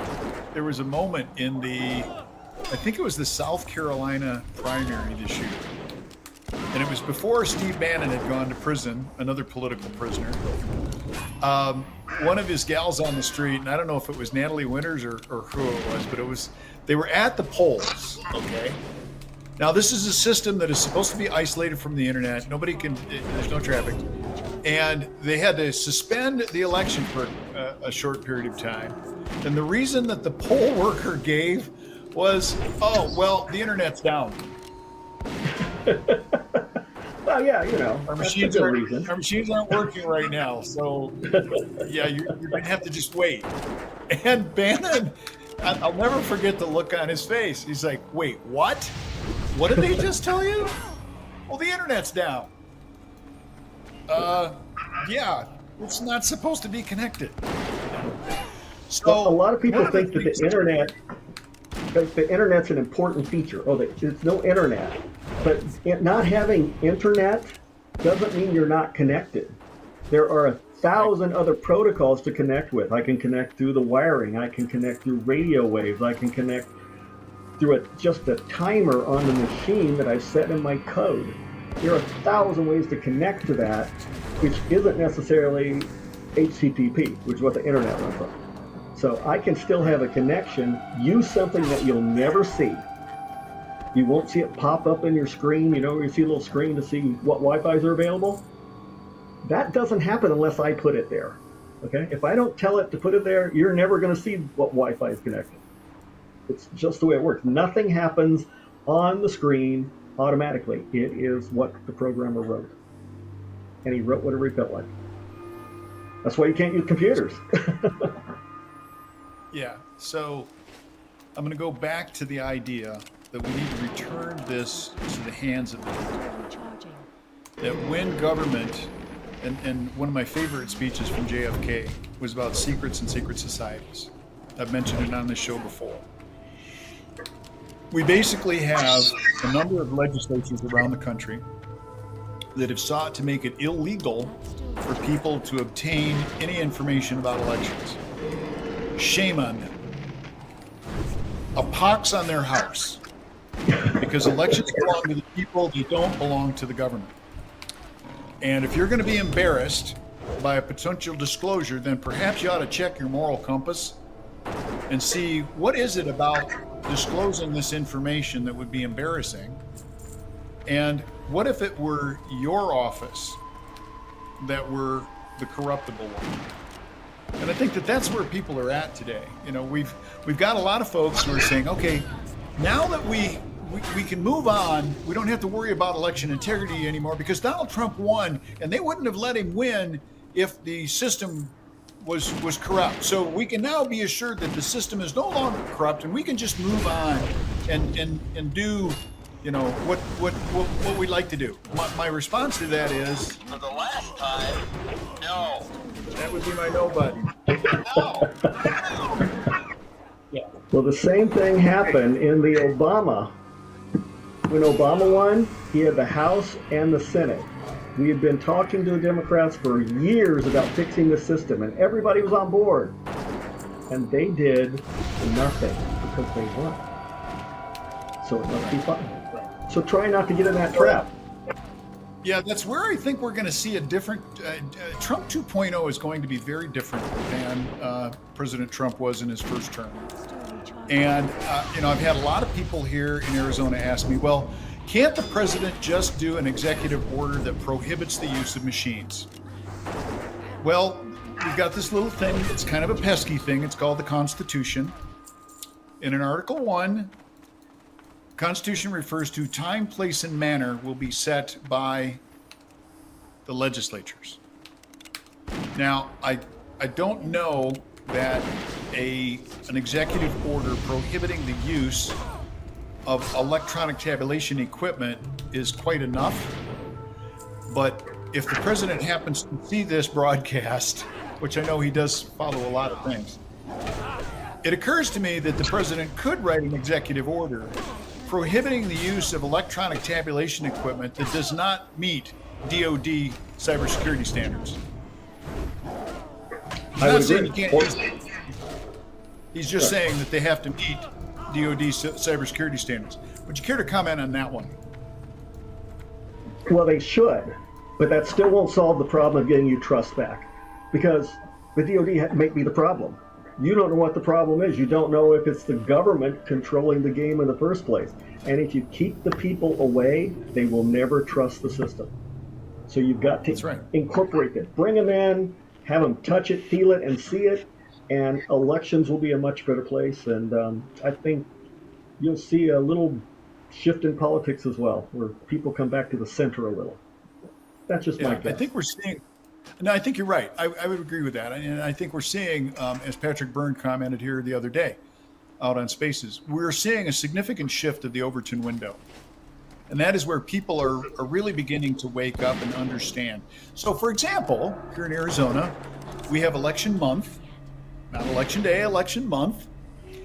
We have a system where the counties actually tell political parties, political candidates that want to buy the information, who has turned in a ballot or who has voted. Now, from a business perspective, I can understand that. That's one of those things where, all right, if I have 150,000 voters that I'm reaching out to, and in the first week, 50,000 of them have returned their mail-in ballot, that means if I'm going to send a mail piece out, I only have to send it to 100,000 people, which is a significant savings if I don't send it to the 50 that have already voted. Okay, I get that, right? My response to that is tough. Get over it. Because that ballot and the person who voted should not be known until the polls close on Election Day.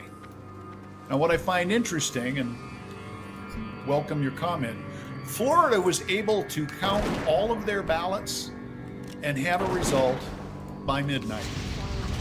Arizona, we're told 10 to 14 days post-election day before they're going to have a final count. You got to watch Arizona. You got to watch Arizona. They're the same people that think smiley faces are signatures.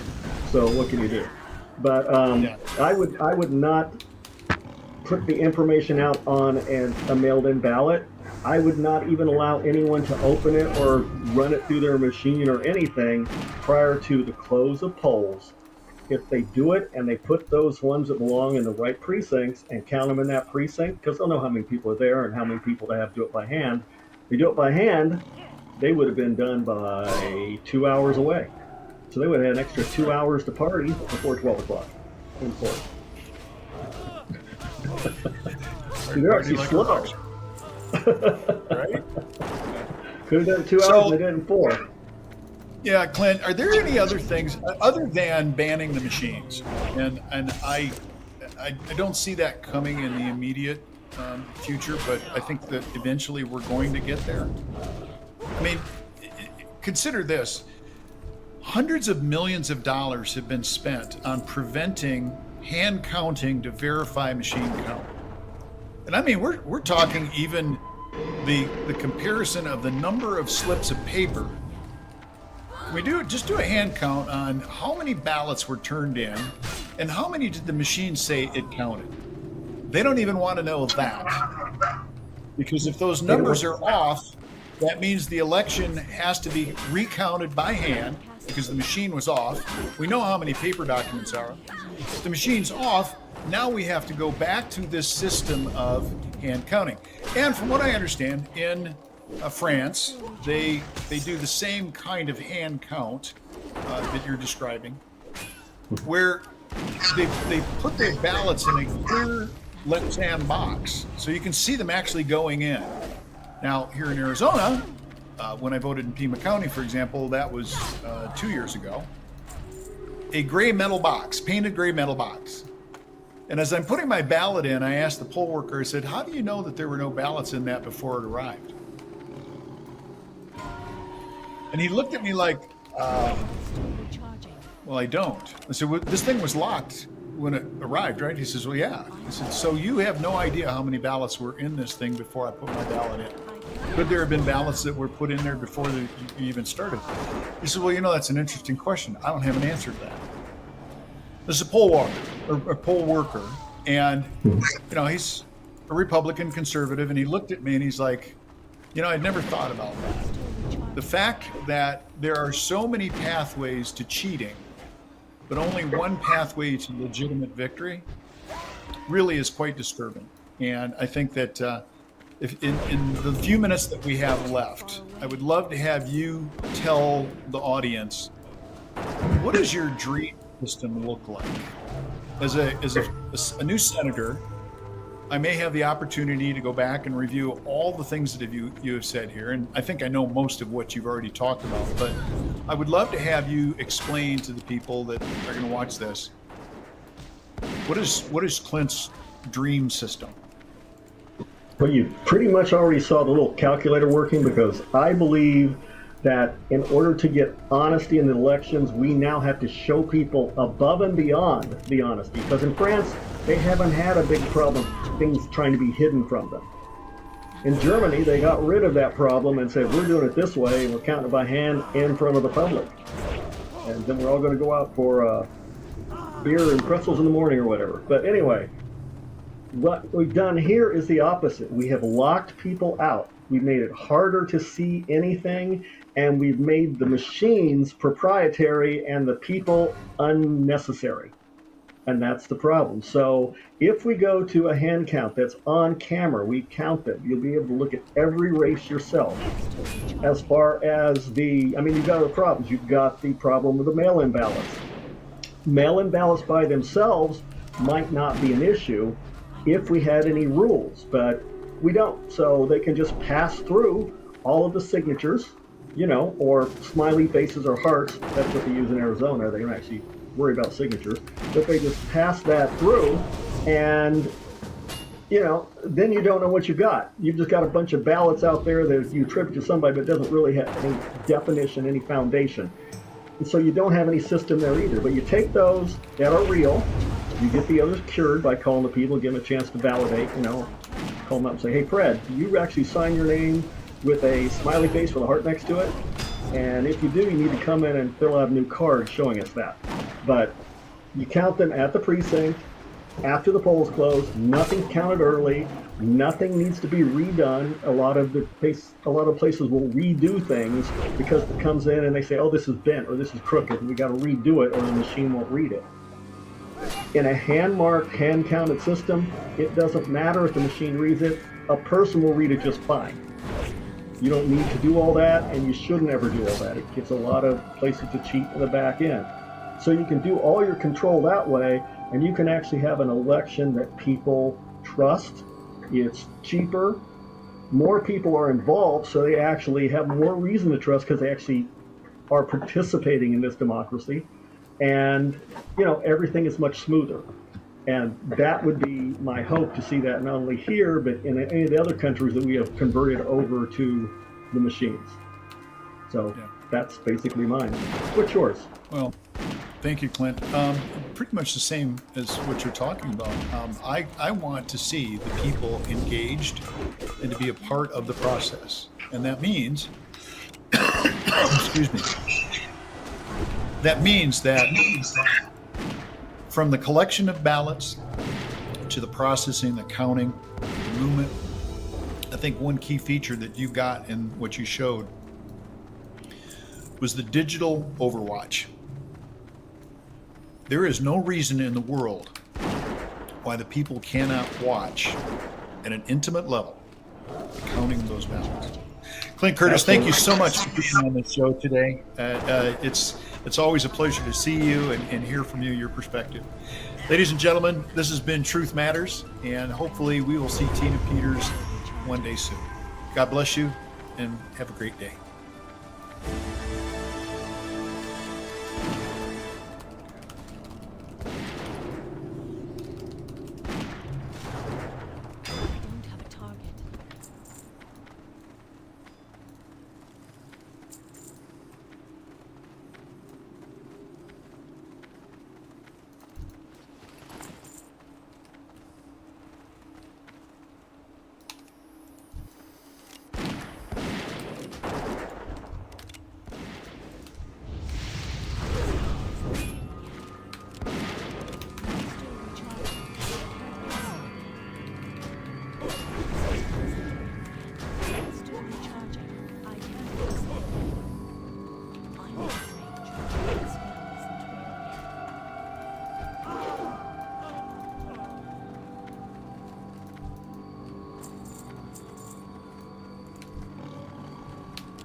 too kind.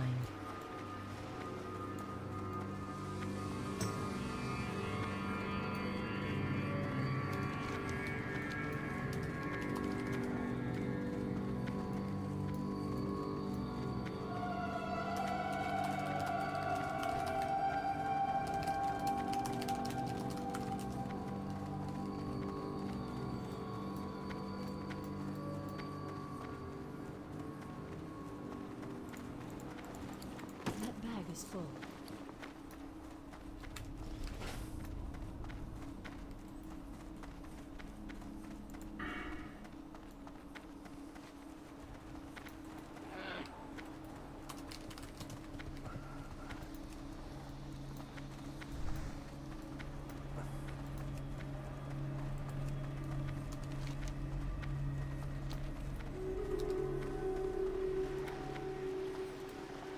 Now, it almost sounds like this guy said everything I've been saying.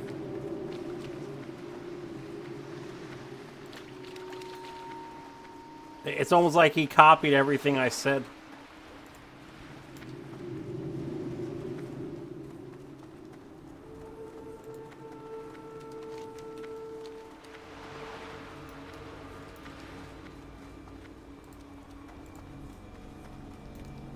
Hey, Mike Lindell here. You know the 2024 election is upon us, and Kamala Harris and Tim Walz are knocking on your door. They're pushing for higher.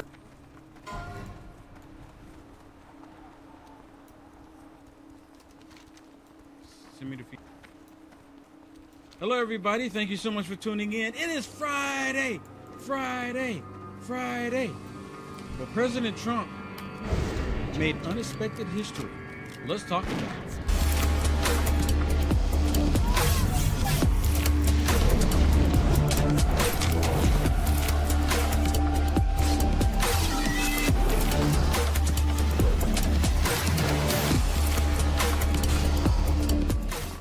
Or where they went, they caught 78 known terrorists within the beginning of this year alone.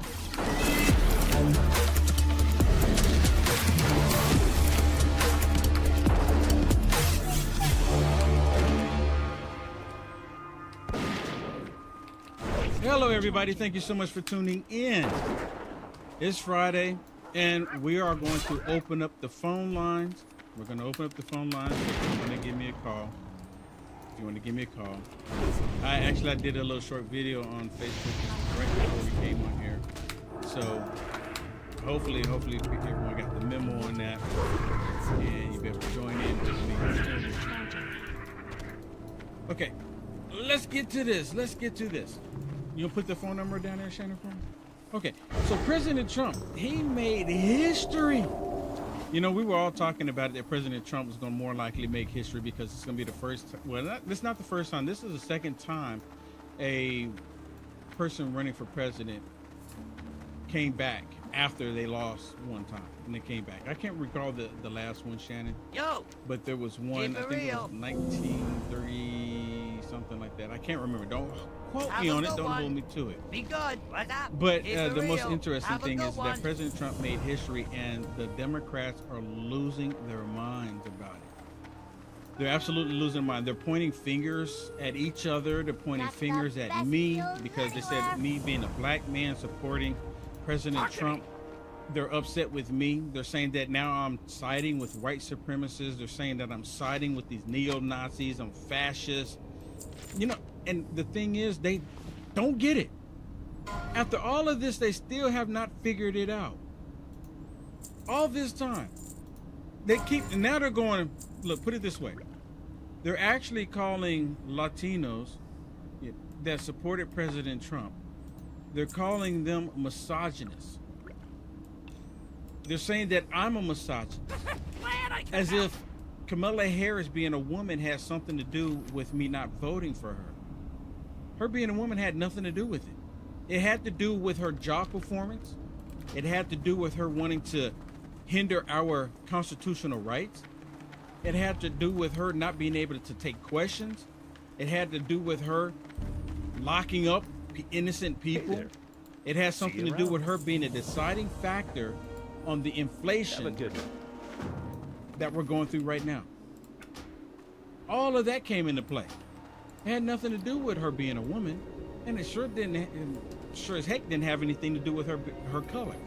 But of course, the left, because they still haven't figured it out, they're still pushing it like, oh my goodness, look at this. This is because she was a woman, she was a black woman, and again, she was not black. For the last time, I'm telling you, Kamala Harris, she's probably so mad at black people right now, she can say, I'm not black. Stop calling me that. I'm not black. Safe travel. But you know, one thing that's really nice, we don't get to hear that cackling any longer. I think after all of this, that is one of the best gifts that we have received, is that we don't have to hear that cackling any longer. I can't stand the cackling.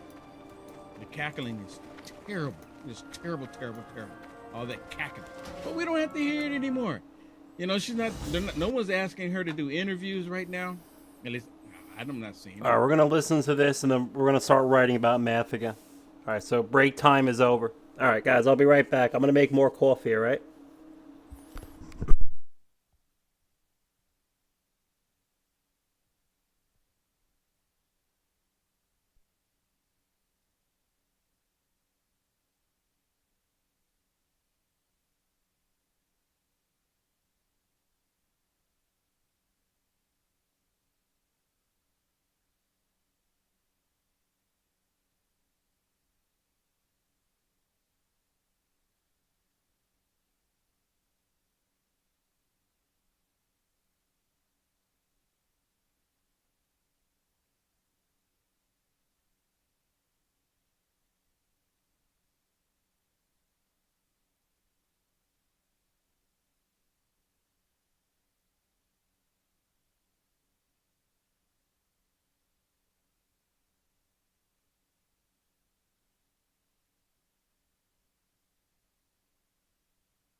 right.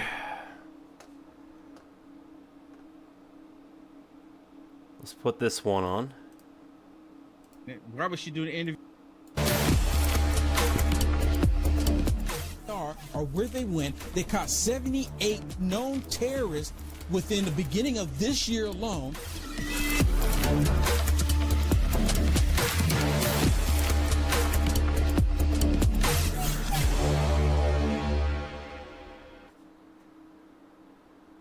Hello, everybody. Thank you so much for tuning in.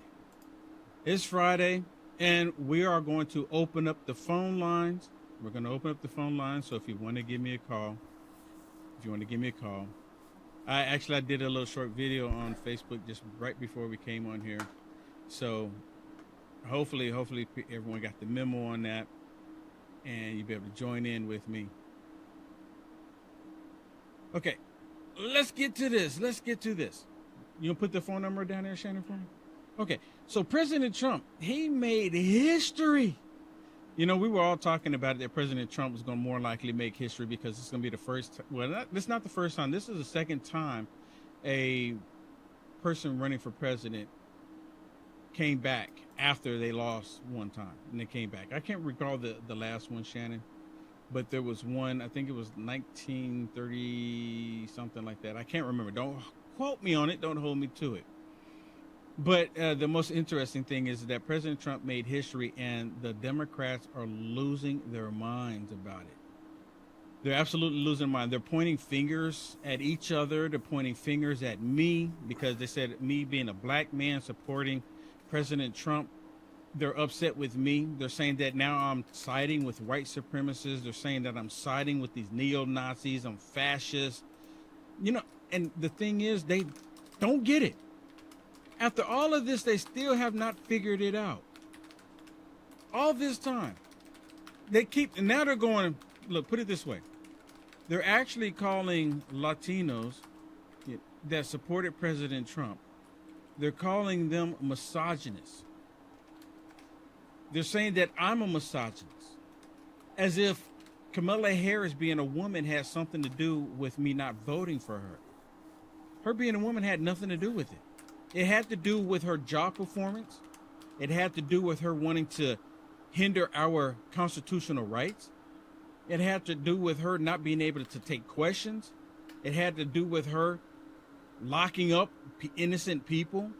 It has something to do with her being a deciding factor on the inflation that we're going through right now. All of that came into play. It had nothing to do with her being a woman, and it sure as heck didn't have anything to do with her color. But of course, the left, because they still haven't figured it out, they're still pushing it like, oh my goodness, look at this. This is because she was a woman, she was a black woman, and again, she was not black. For the last time, I'm telling you, Kamala Harris, she's probably so mad at black people right now, she can say, I'm not black. Stop calling me that. I'm not black. But you know, one thing that's really nice, we don't get to hear that cackling any longer. I think after all of this, that is one of the best gifts that we have received, is that we don't have to hear that cackling any longer. I can't stand the cackling. The cackling is terrible. It's terrible, terrible, terrible. All that cackling. But we don't have to hear it anymore. You know, no one's asking her to do interviews right now. At least I'm not seeing it. Why was she doing interviews now? She wasn't doing she was not doing any interviews during the campaign. So why is she gonna do them now? But she says she's still working for the American people. Some say that she's going to try to run for governor in the state of California, or that she's going to run in 2028. She's not going to even get through the primary in 2028. They're so mad at her. She blew through $1.6 billion, and she's still in the hole. By $20 million. I mean, look, $1.6 billion. What would you do with $1.6 billion? Imagine how much good you could do with that.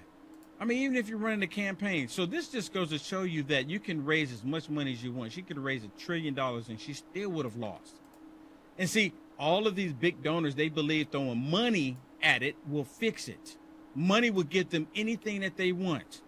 But no. See, that's the value of our votes. It doesn't matter how rich you are, how poor you are, your vote matters. Your vote is just as equal as anyone else's. And of course, they would love to take that from us. They would love to take our votes from us. Okay, so the phone line is open, 319-527-3453. If you want to give me a call, 319-527-3453. Tell me how you feel. Are you happy? I'm so happy. I've been doing these little videos on TikTok, these little short videos and stuff like this. Sometimes they end up being a little long, but anyway, I'm doing these little videos on there, and I'll just be extremely positive because you can't say anything on TikTok, and they'll just, oh my goodness, you can't say that. So I'm just like extremely positive. I'm just so happy. I feel all of the joy. I'm so joyful. Joy, joy, joy. And these women, I don't know if you've seen it, Shannon, but these women, these liberals, they're cutting their hair off in protest. They're cutting their hair off. They're getting clippers and scissors and just cutting all of their hair off in protest. Now, and they also say they're going dry, right? They're going dry and they're cutting off their hair. So if you see a woman walking around with all of her hair cut off, just know that she's gone dry. And if anything, we should be thanking them because they're not even in the process of trying to reproduce anything. And the sad thing reproductive, is, though, they stopped reproductive. Yeah, the sad thing is, though, is some of these people are actually married. And so, you know, they're punishing their husbands, right? Because Kamala Harris didn't get in, and their husbands more likely probably voted for Kamala. So, you know what? It's so ridiculous. It really their is. anger is so misplaced.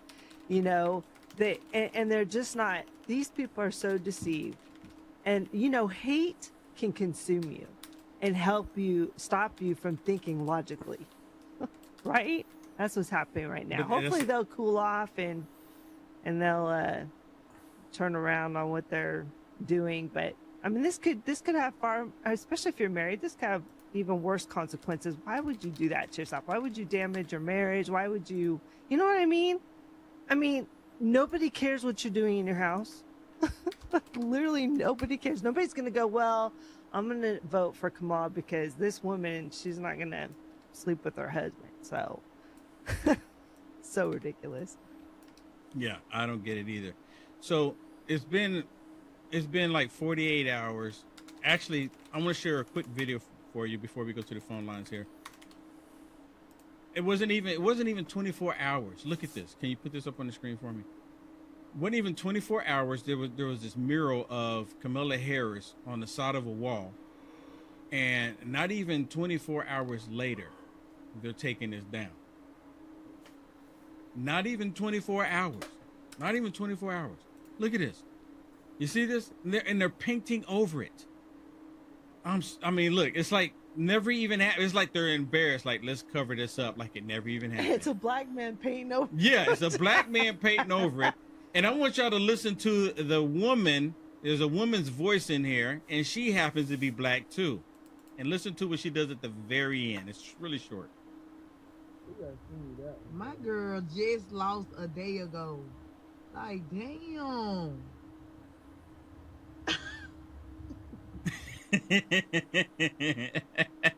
Just a day ago, and it's like, and she's gone. I don't know about you, but I'm so happy, I'm so excited that the cackling cackler is done. Okay, let's go to the phone call. We're gonna go to the phone call. Hello. All right, we got Fred from Florida. Fred. Hey, Fred, thank you so much for the call. Hey, well, congratulations here.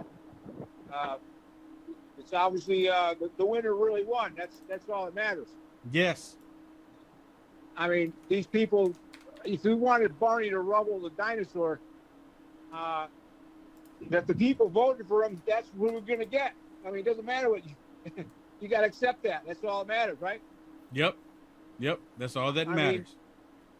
Mean, basically, though, there's these people. They, like we always been saying, there's only two kinds of people on the planet: those that believe and those that don't. If you believe in God, you're going to pick the right person. That's it. Yes. There's no way around it. You're either a believer or not. It doesn't matter, Democrat, Republican. You either believe or you don't. That stuff's, like you said, that stuff's got to get out of here now. That's got to go away. Really? Did you see what President Trump has already said, that they're going to work on getting rid of, castrating children, butchering children, the transgender nonsense, the DEI nonsense. He's going to go after these FISA court judges that were doing these dossiers when they knew that they were being lied to, and they still proceeded with it. And then these attorney generals throughout the country, that basically every single attorney general that is connected with George Soros just been put on notice. Yeah. Oh yeah, the speech he had yesterday with all the journalists and the White House. Did you see that one? He really showed who's the boss this time. I mean, he ain't playing this time. Now, I actually did not see that video. He was talking to journalists, Trump, yesterday? Yeah. If you got to send me your email, or how do I get to your email? I'll send it to you. My email is contact@unite. Yeah. Contact@uniteamericafirst.com. Okay, yeah. I got one other thing. If anyone has not known by now, Kim Clement, I hope someday that Trump, he knows Kim, he knows how he prophesied about him. So he's aware of him. But if people don't understand, like this, he actually, the FBI, if they're listening, they should have learned their lesson. You guys, if you're listening, you should have learned your lesson, because you knew who Kim Clement was, and he literally, they hired him. Did you know that? Did you know that the FBI hired him? Kim Clement? Well, you know what? I didn't know that, but the FBI, they had a different agenda. They could care less what he was saying. The majority of those in the FBI, well, I'll take that back. There's a great deal in the FBI. I'll say that, especially those at the top. They don't care about anything when it comes to God. And they've demonstrated. No, they don't. No, they've demonstrated. I'm not. No, I'm not. What I'm saying is, they hire him because he knew that he was some special guy that knew. They couldn't believe that he knew when he said something, it held water, like whatever. And they didn't care about God. You're right. They don't care about it. They used him. And he knew it, and then he got out of there. There's a whole story on him. House of Destiny, his daughter, his wife. They have you probably know, I'm sure you know, the House of Destiny is called. They talk about it all the time. Even the prophecies that are still happening. You wouldn't believe that they're still finding, and it's like pinpoint accuracy of exactly what's been happening to the fake election and all this. You got it. It'll raise it should be literally on TV. And people should see this. I can't believe this has to be really shown more and more, because it is God. It is, it's God. Yeah. You know it. Yeah. Absolutely. Well, hey, thank you so much for the call. Have a wonderful weekend. Thanks, Fred. All right. Well, you too now. Yep. All right. Take care. God bless. All right. Well, we have Kristen from New Jersey. Hello, Kristen. Thank you so much for the call. Hi. Well, we've talked before. Are you there? Yes, I'm listening to you. What you got? Oh, okay. I'm so happy. I mean, I am so happy. Oh my gosh. And there's so many, we've been fighting for so many years. I mean, you can't tell me the election wasn't stolen. And you can't tell me that, I'm so happy. And now I got people, I've been fighting for 3 days with people that I live with in this building that are Democrats. And they think that we're, horrible or whatever, but they have no clue what they're talking about. Yeah, well, you know what? A lot of people are asking, well, what happened to the other 18 to 20,000 votes that... Million. No, it was million. Oh, yeah, I'm sorry. Yeah, 18 to 20 million votes that Joe Biden supposedly got last time. What happened to them? Yeah. Did they all sit out this time? Yeah, because he didn't. They're zombies. They're dead. It's not real. Oh I think personally they just didn't, they weren't able to do the machines the way they did last time. They weren't able to cheat the way they did last time, and it completely backfired on them. And they did it at the wrong time. If anything, they probably said, you know what, we should have waited to do it now, but they shot themselves in the foot. They didn't even know that Yeah. Trump would come back a second term. They didn't even think he would try again. So, you know, you know what? This worked out so perfectly. Our Father in heaven knows It's exactly how beautiful. it had to happen, and it happened that way. So, I'm I'll tell you, excited. I've been praying. I prayed and prayed and prayed. Well, And they God came heard true. us. I mean, God listens to prayers, and you know what, Kristen? There were so many people that prayed this time, that prayed over Trump continuously. But you know what? I don't even think that. I mean, they prayed for Trump even his first term, but after he got assassinated, it was different. He accepted Right. it different. It was just, you know, he believed more. You know when things like that happen in your life, and so, like I said, I think there was just a domino of events that had to That was happen. terrifying. That was terrifying. I was watching it when he got shot, and I just burst into tears. I couldn't believe it. And then you didn't know if he was dead or not because, like, he was on the ground. I mean, it was terrifying. I Yeah. was like, oh my God, no. Oh my God. But, like, I'm so happy right now. Like, he won, and we got to protect him. We got to keep him safe. He's going to do right by all of us. Yeah. Yes, Absolutely. absolutely. Well, hey, thank you so much for the call. Thanks, Kristen. Thank you, Will. I love talking to you. I talked to you before, buddy. Yeah, I know. Hey, God and bless. you're in New Jersey, right? You're in New Jersey? Yeah, I'm in New Jersey. I mean, yeah. New Down shore. Jersey. I mean, Kamala didn't win. She only won by 5 points in New Jersey, which they actually said that is historical. That Trump actually got as many votes as he did. So even though you got I some made people my in your bucket out building, there and vote. Yes, I did. well, amen. Thank you. Okay, thanks, guys. Have a great weekend. Bye. Thank God you. bless. God bless. You too. Okay, well, we have Ed from Oklahoma. Hey, Ed, thank you so much for the call. Hello, Will. This is Edward Mann, yes, from Oklahoma, where it's raining for about 24 hours. Don't think this is over. He should have won this so much larger. They stole so many votes from him in so many races, down races. This thing is, it's going to turn out, and everyone's going to find things and uncover so much fraud in this election that was stolen from him and everybody else. So get ready for the ride of your life, okay? And I'm just looking for them to come out with the rioting. Let me ask you, when do you think they're going to start rioting?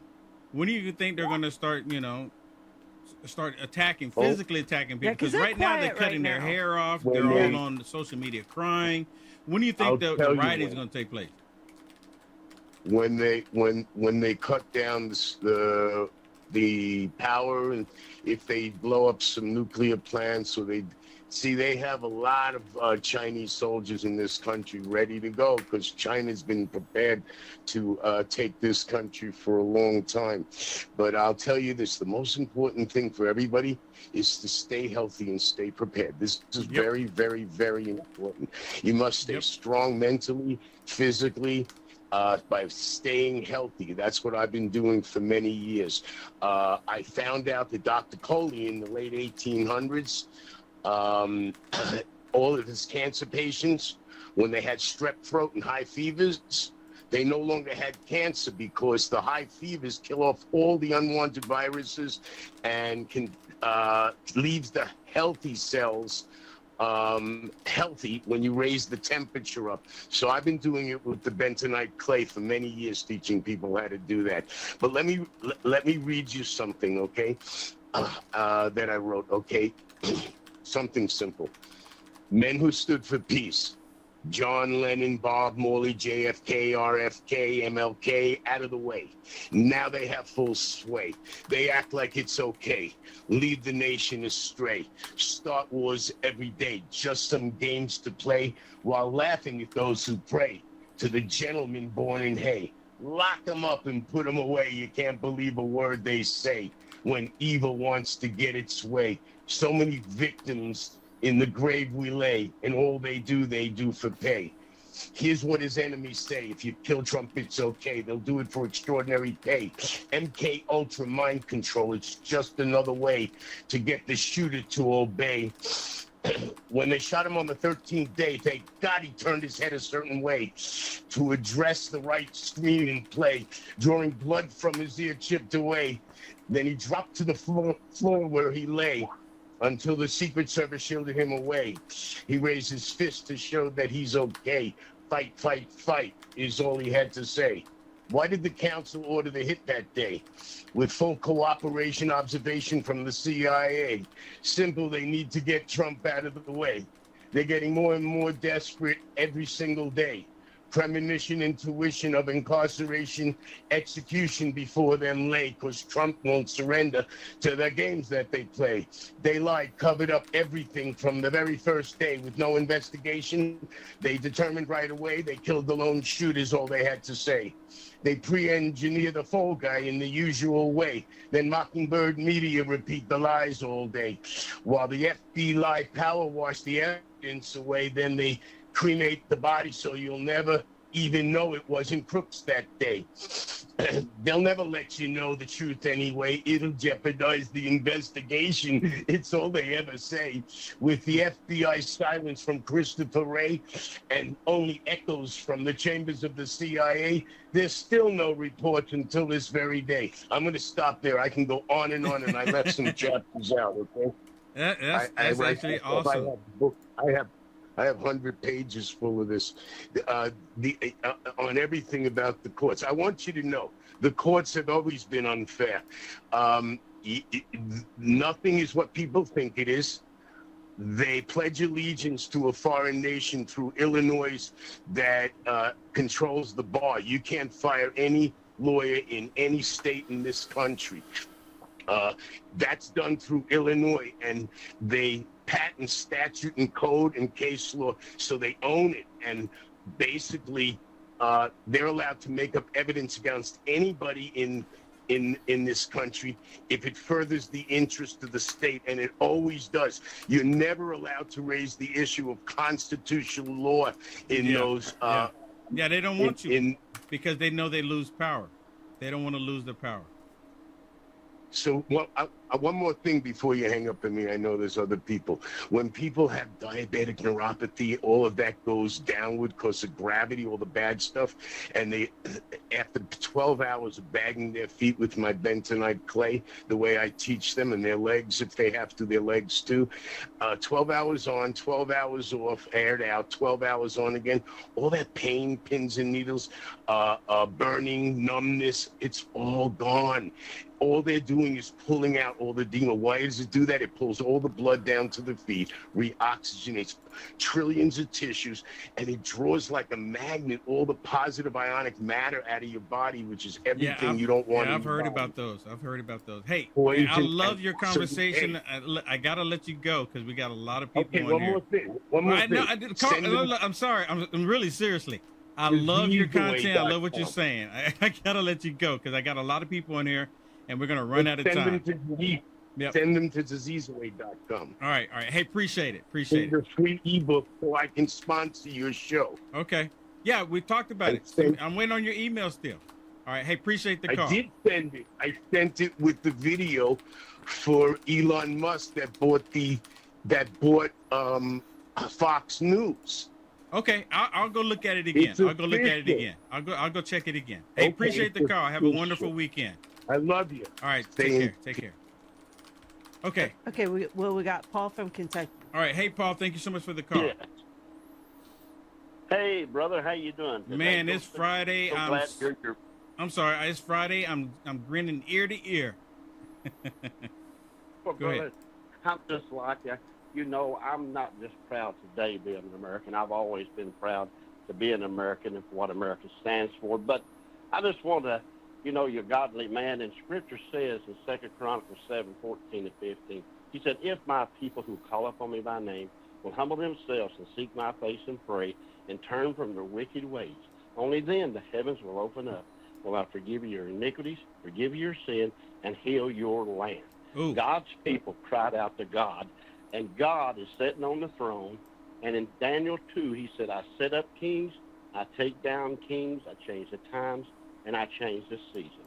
God's in control. He's let Donald Trump come back into office to help turn America back to godly values and morality and government morality from God. Yeah. And I thank you, brother, for all you do. But how does Joy Reid go on MSNBC today and say she got 77% of the black vote? Who's she fooling? They're lying to themselves. Right now, they're constantly lying to themselves. You know what, Paul? I was just talking to my producer about 2 Chronicles 7:14 yesterday. I was just talking to her about that yesterday because, you know, I've been saying this for the longest, that President Trump had to be set aside. And because of the people in America, I truly believe we had a lot of people in America no longer paying attention to God. We allowed the government to tell us that we shouldn't go to church. That happened in America. They said you're not allowed to go to church for their own sinister reasons. And people were turning away from God, and God said, okay, here you go. And we, in the American people, a lot of people here, the Christians, they actually saw what was bad. They started praying out, and and God, I'm with you. God, He heard our prayers, put Trump back to heal our land, 100%. Amen, brother. You know, in Hebrews plainly states, do not forsake yourself among the assembly of God, as some others had you, to see the day approaching, but to lift up. You know, Jesus is coming soon, and these people need to let the church, the Bible, override the government when it's contrary to God's word. I love you. Keep up the good work. God bless. Thank you. Thank you. Thank you. Okay, we're going to go to a quick break, and when we come back, I have something I want to share with you, because the Democrats are losing their mind because President Trump made history. We'll be right back. Caught unprepared. We don't know when the next disaster will take place. Prep Gear Plus has what you need. The portable power station from EcoFlow is a solution for any scenario. Ever run out of gas for your generator or the power in your neighborhood go out? These power stations can be charged with solar panels using the light from the sun. As long as we have sunlight, you'll have power. Visit PrepGearPlus.com today. That is PrepGearPlus.com. So Bill, My Pillow 2.0, and your promo code is Will or Unite One. Unite One. Unite One. It could be Will too, you know. Yeah. Unite One. Use that promo code. You buy one of the My Pillow 2.0s, you get a second one absolutely free. And then say, well, Mike, how could you improve on the best pillow ever? The technology that this has in it, I didn't have 20 years ago. It's a temperature-regulated thread made here in the USA that I had made into the most amazing fabric ever. So you combine height, adjustable height, with temperature, and you get the best sleep in history. Just got even better. Yes, for the best night's sleep ever, use promo code UNITES1 at MyPillow.com. Promo code UNITES1, the MyPillow 2.0, the Giza sheets, the slippers, and also up to 80% off MyPillow.com using promo code UNITES1.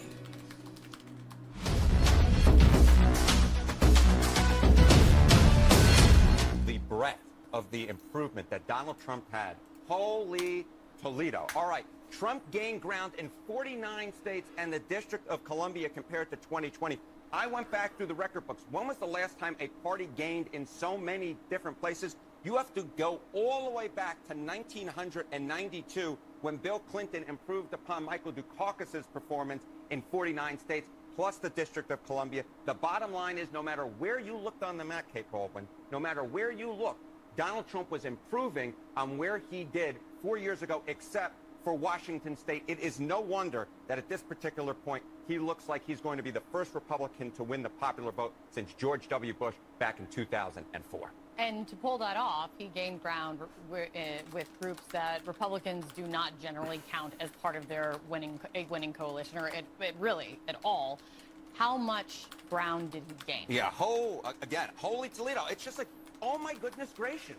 These are the types of groups that you would never have thought that Donald Trump would have gained so much support among 8 years ago when he first won against Hillary Clinton. Trump's was the best GOP showing among 18 to 29-year-olds in 20 years. You have to go all the way back to 2004. How about among black voters? It was the best performance for a Republican candidate for president in 48 years since Gerald Ford back in 1976. And among Hispanic voters, the exit polls only go back since 1972. But Donald Trump's performance on Tuesday was the best for a Republican presidential candidate in exit poll history. He literally goes all the way back through history and breaks history. This is what we're talking about, Kate Baldwin. Groups that you never thought that Donald Trump would do well among, even for a Republican candidate, that is what he did. If the 2016 election was about Donald Trump breaking through with white working class voters, this election was about breaking through and going to that Democratic coalition and tearing it apart. And it wasn't just this, what he did for his own support.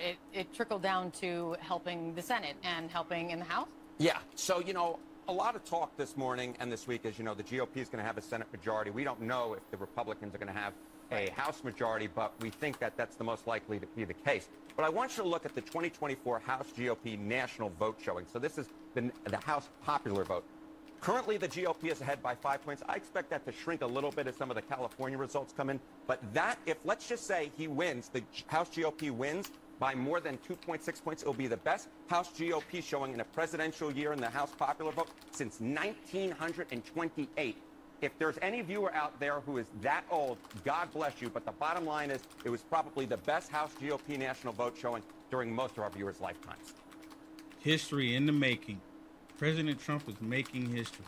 So amazing. It is absolutely You know what, Will? We thought it was phenomenal. a great night anyways, but now that we're starting to get analysis and they're bringing in all these numbers, we see what an even greater night it truly was. Right? Oh, absolutely. And again, it's still, for me, it had the feeling of 2016 all over again. And it just so happened to be a woman that he was running against. And they both had the same attitude. They were both angry. I was up until almost 3 o'clock. It was, you know, early in the morning the next day, waiting for the results. And then, you know what, Shannon? I said I cannot go to sleep. I couldn't either. I said I can't go to sleep. I said because I'm afraid if I go to sleep and I wake up, we're gonna have they get a big dump to come in, and all of a sudden she goes up 20 million votes. Right. All of a sudden. I think a lot of people felt that way though, because I was in a chat with a whole bunch of people, and we were all sitting there anxiously waiting. We kept saying, we can't sleep until we hear. But as soon as Pennsylvania came across, we were like, oh my gosh, today we make history. But now we know, Will, that Trump has won, you know, certain districts that haven't been won by a Republican in decades. Yes. In California, New Jersey, New York. Didn't he take all the swing states? He took all the swing states. All the swing states, not some all of 7. them. All of them. Yep, and they didn't think he was going to do that. They thought, maybe 1 or 2. Nope, he took all of them. He took all of them. And he sweeped them. He got the Senate, and it looks like we're at 216 for the House right now. He just needs 2 more, and we're over that threshold. So Just 2 more. just 2 more. Yeah, and there's at 216 right now. Yeah, and I see 3 seats out there that it looks like it's gonna at least 3 more that's gonna When you come look our at way. the map, and right below it, it says they're on the pathway of getting 222. Right, I think that's yeah. Yeah, I if you mean, look at it. So if okay. they get that number, if they Yeah. actually achieve that number, it's game on. Because Yeah. even the rhinocrats that are in the House, even the rhinocrats would not be able to stop the MAGA Republicans from actually doing positive things for this country. Would not be able to stop it. Okay, I got some more stuff I want to share with you. Let me remind you, the phone line is open, 319-527-3453. If you want to give me a call. Are you happy? Are you happy? I'm really excited. We got another call. I'm really excited. I'm so excited right now. I can't even contain it. Can y'all tell? Can you tell how happy I am? Yeah, let me share this, and then we're gonna go right to the phone calls. Look at this.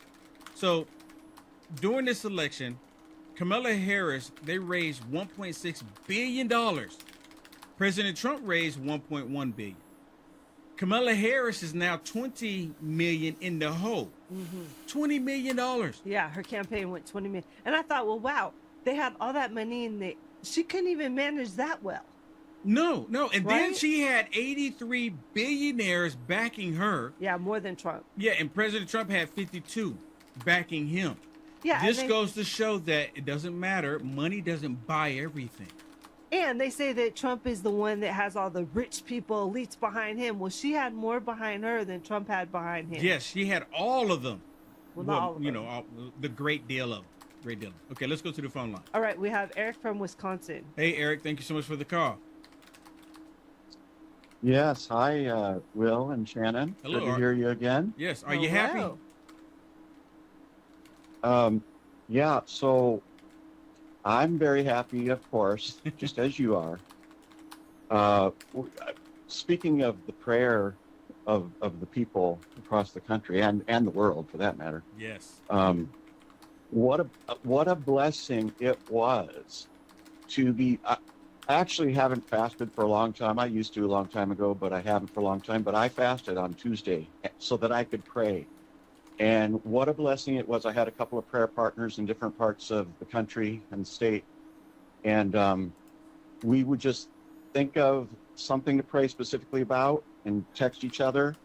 And then we'd stop and pray immediately for that specific need. You know, just a couple minutes, but just reach out in faith to the Lord.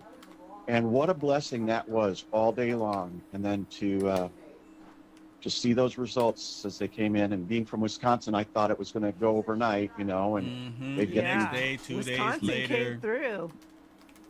Yeah, because I Barely, thought they'd have but they came through. dumps of mail-in votes or whatever. Yeah. Yeah. Did you see the video? Did you see the video with the trucks pulling up in Pennsylvania with the police escort? There was like two or three work trucks with police escort, and people just automatically said these are ballots that they're bringing in out of nowhere. And I said, we don't know that they're ballots, but come to find out, doesn't look like they were ballots. I still don't know what was in them, but it doesn't matter at this point. But my point on bringing that up is, you know, we thought they were going to cheat. We just saw, because it had a lot of similarities to 2020. There was some cheating, absolutely. Right? We know. Well, I thought they were going to cheat like they did in 2020 at that scale. Yeah. But they were not able to do it. They even did a bomb threat in Georgia. They were preventing people from voting. You notice that the Democrats are not talking about voter suppression. You notice that? None of them are talking about voter suppression. Right, yeah. Well, yes, all those are good things. And this time around, we did things right. Yes. In a lot of places. And I, like Shannon just said, that no doubt that there has been some cheating, and I hope that all gets investigated. And I hope Mike Lindell's team is all over that, because we've got to identify that and expose it. Yes, got to expose it. I think we caught them off guard with the early voting, and I hesitated on that. But so many were saying, encouraging to do it, including President Trump himself in some cases. It's like I went ahead and did it so that I did some phone calling, door knocking, right up to the time of the election. Yeah. And I think, as I heard someone say yesterday, I think it was, that overwhelmed them to where just on election day processing all those early votes kept them so busy that they didn't have a chance or time to figure out what was needed to be able to cheat. It was so that it could be called yet that night.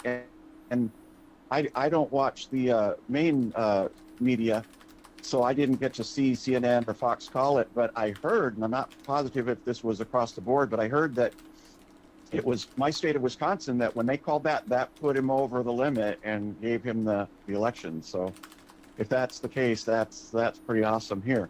Yeah, absolutely. But actually, my main purpose for calling, though, is that, okay, we've had our couple of days of happiness and celebration, but we got to keep in prayer diligently right now, because 100%. we've got to pray for him as he makes all these cabinet and agency and appointed selections for these, and we've got to pray for apparently the Senate does a secret ballot for majority leader, Yeah, And we're next getting rid of Wednesday. Mitch McConnell. It's Wednesday. Well, Mitch McConnell's out. Yeah, he's out. He's stepping aside. That's Right, why. right. Yeah. He's out. Yeah. But we've got to get an America First Yes. person that's going to 100%. support President Trump's agenda. Yes, 100%. I think that's going to happen. I think Trump's going to have a lot of whispering in the background, although they said that they hope Trump stays out of it.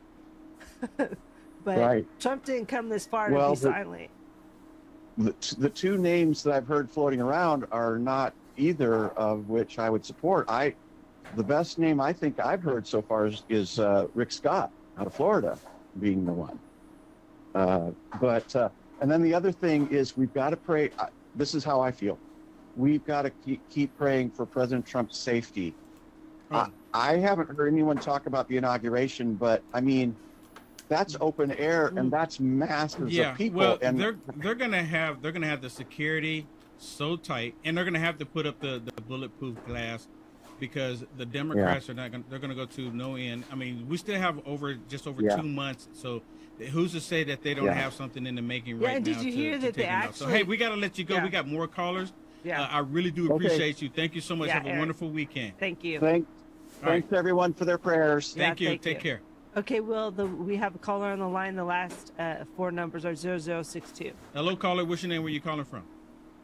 Hey, Will, it's Matt from Fort Myers, Florida. I Hey. just want to say that Trump, I mean, it's a godsend that Trump is in office. Yes. We're going to get back to work. Yes. We are going to turn this country around. Yes. And, you know, I am just so happy. And let's get to work.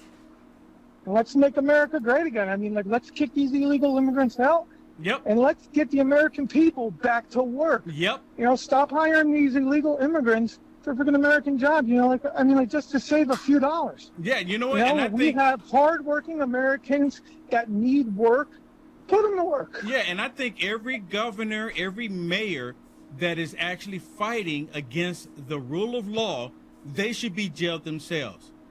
Personally, Yeah, they should be jailed absolutely. themselves, because they're actually causing Absolutely. treason by allowing illegals, allowing people, non-citizens, to invade our country. They're assisting them. Absolutely. Jail them all. Absolutely. Jail them all. Yep. Now listen, I lost, or me and my boss, we lost three humongous jobs to these illegals. Gonna do it cheaper, and guess what? Once they're done, you're never gonna find them to replace the work that they did. Yeah. You know? Yeah. Yep. It's Absolutely. crazy. And now one more thing. All of this Whoopi Goldberg, this Robert De Niro, this freaking Oprah Winfrey. When the hell are they leaving? Because I mean, like, they threatened to I leave mean, when Trump. I think maybe we should do a GoFundMe to help them out, because apparently they don't have Yeah. the money to get out. All of them seem like they're rich, right? Let's help them get out. Michael Cohen made a whole You want to know video. what I say? Yeah. You want to know what I say? Go hire Elon Musk, get a rocket, and go shoot him to Mars. Make Hollywood and Mars. Let them colonize Mars. Yeah. God bless you. I like it. I appreciate it. I'll let you go. Thanks for the call. God bless you. God bless you. All right, let's go. Okay, we have Ida from Texas. Hello, Ida. Thank you so much for the call. Hi, Will. Hi, Will. I am so happy, bless the Lord, hallelujah, Yes. that our president, our legitimate president, I mean, we can see it by the extra 26 millions that happened in 2020, that Joe Biden is illegitimate. 100%. And our legitimate president is going to be back in the White House. But I want to exhort everybody to keep praying for his safety. Yes. I am very concerned. They sound very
All right.